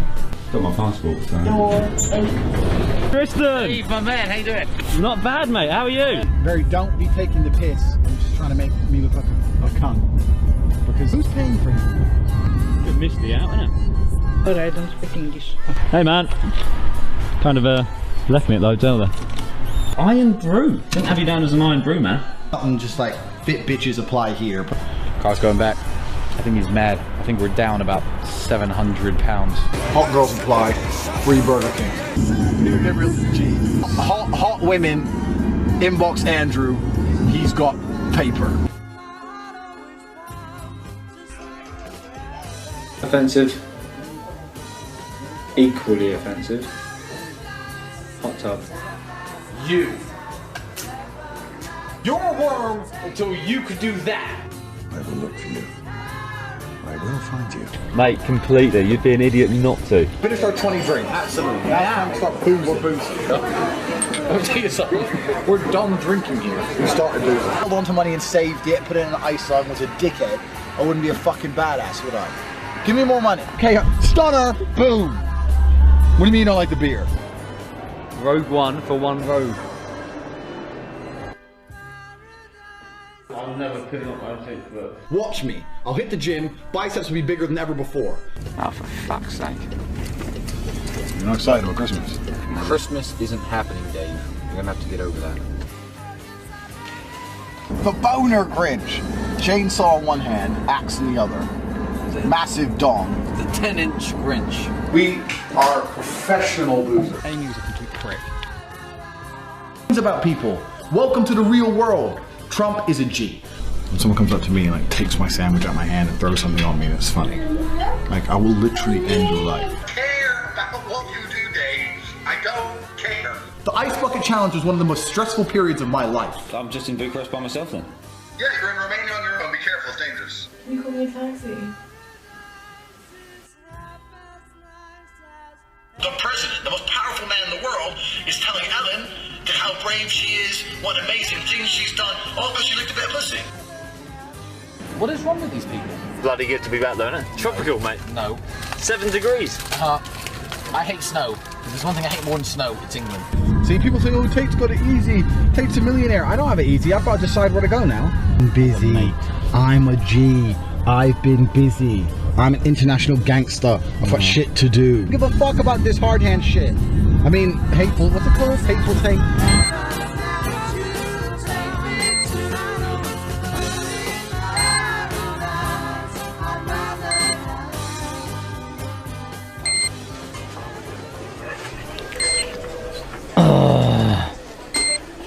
I missed. I fucking missed. Hell of a toothache. Hell of a toothache.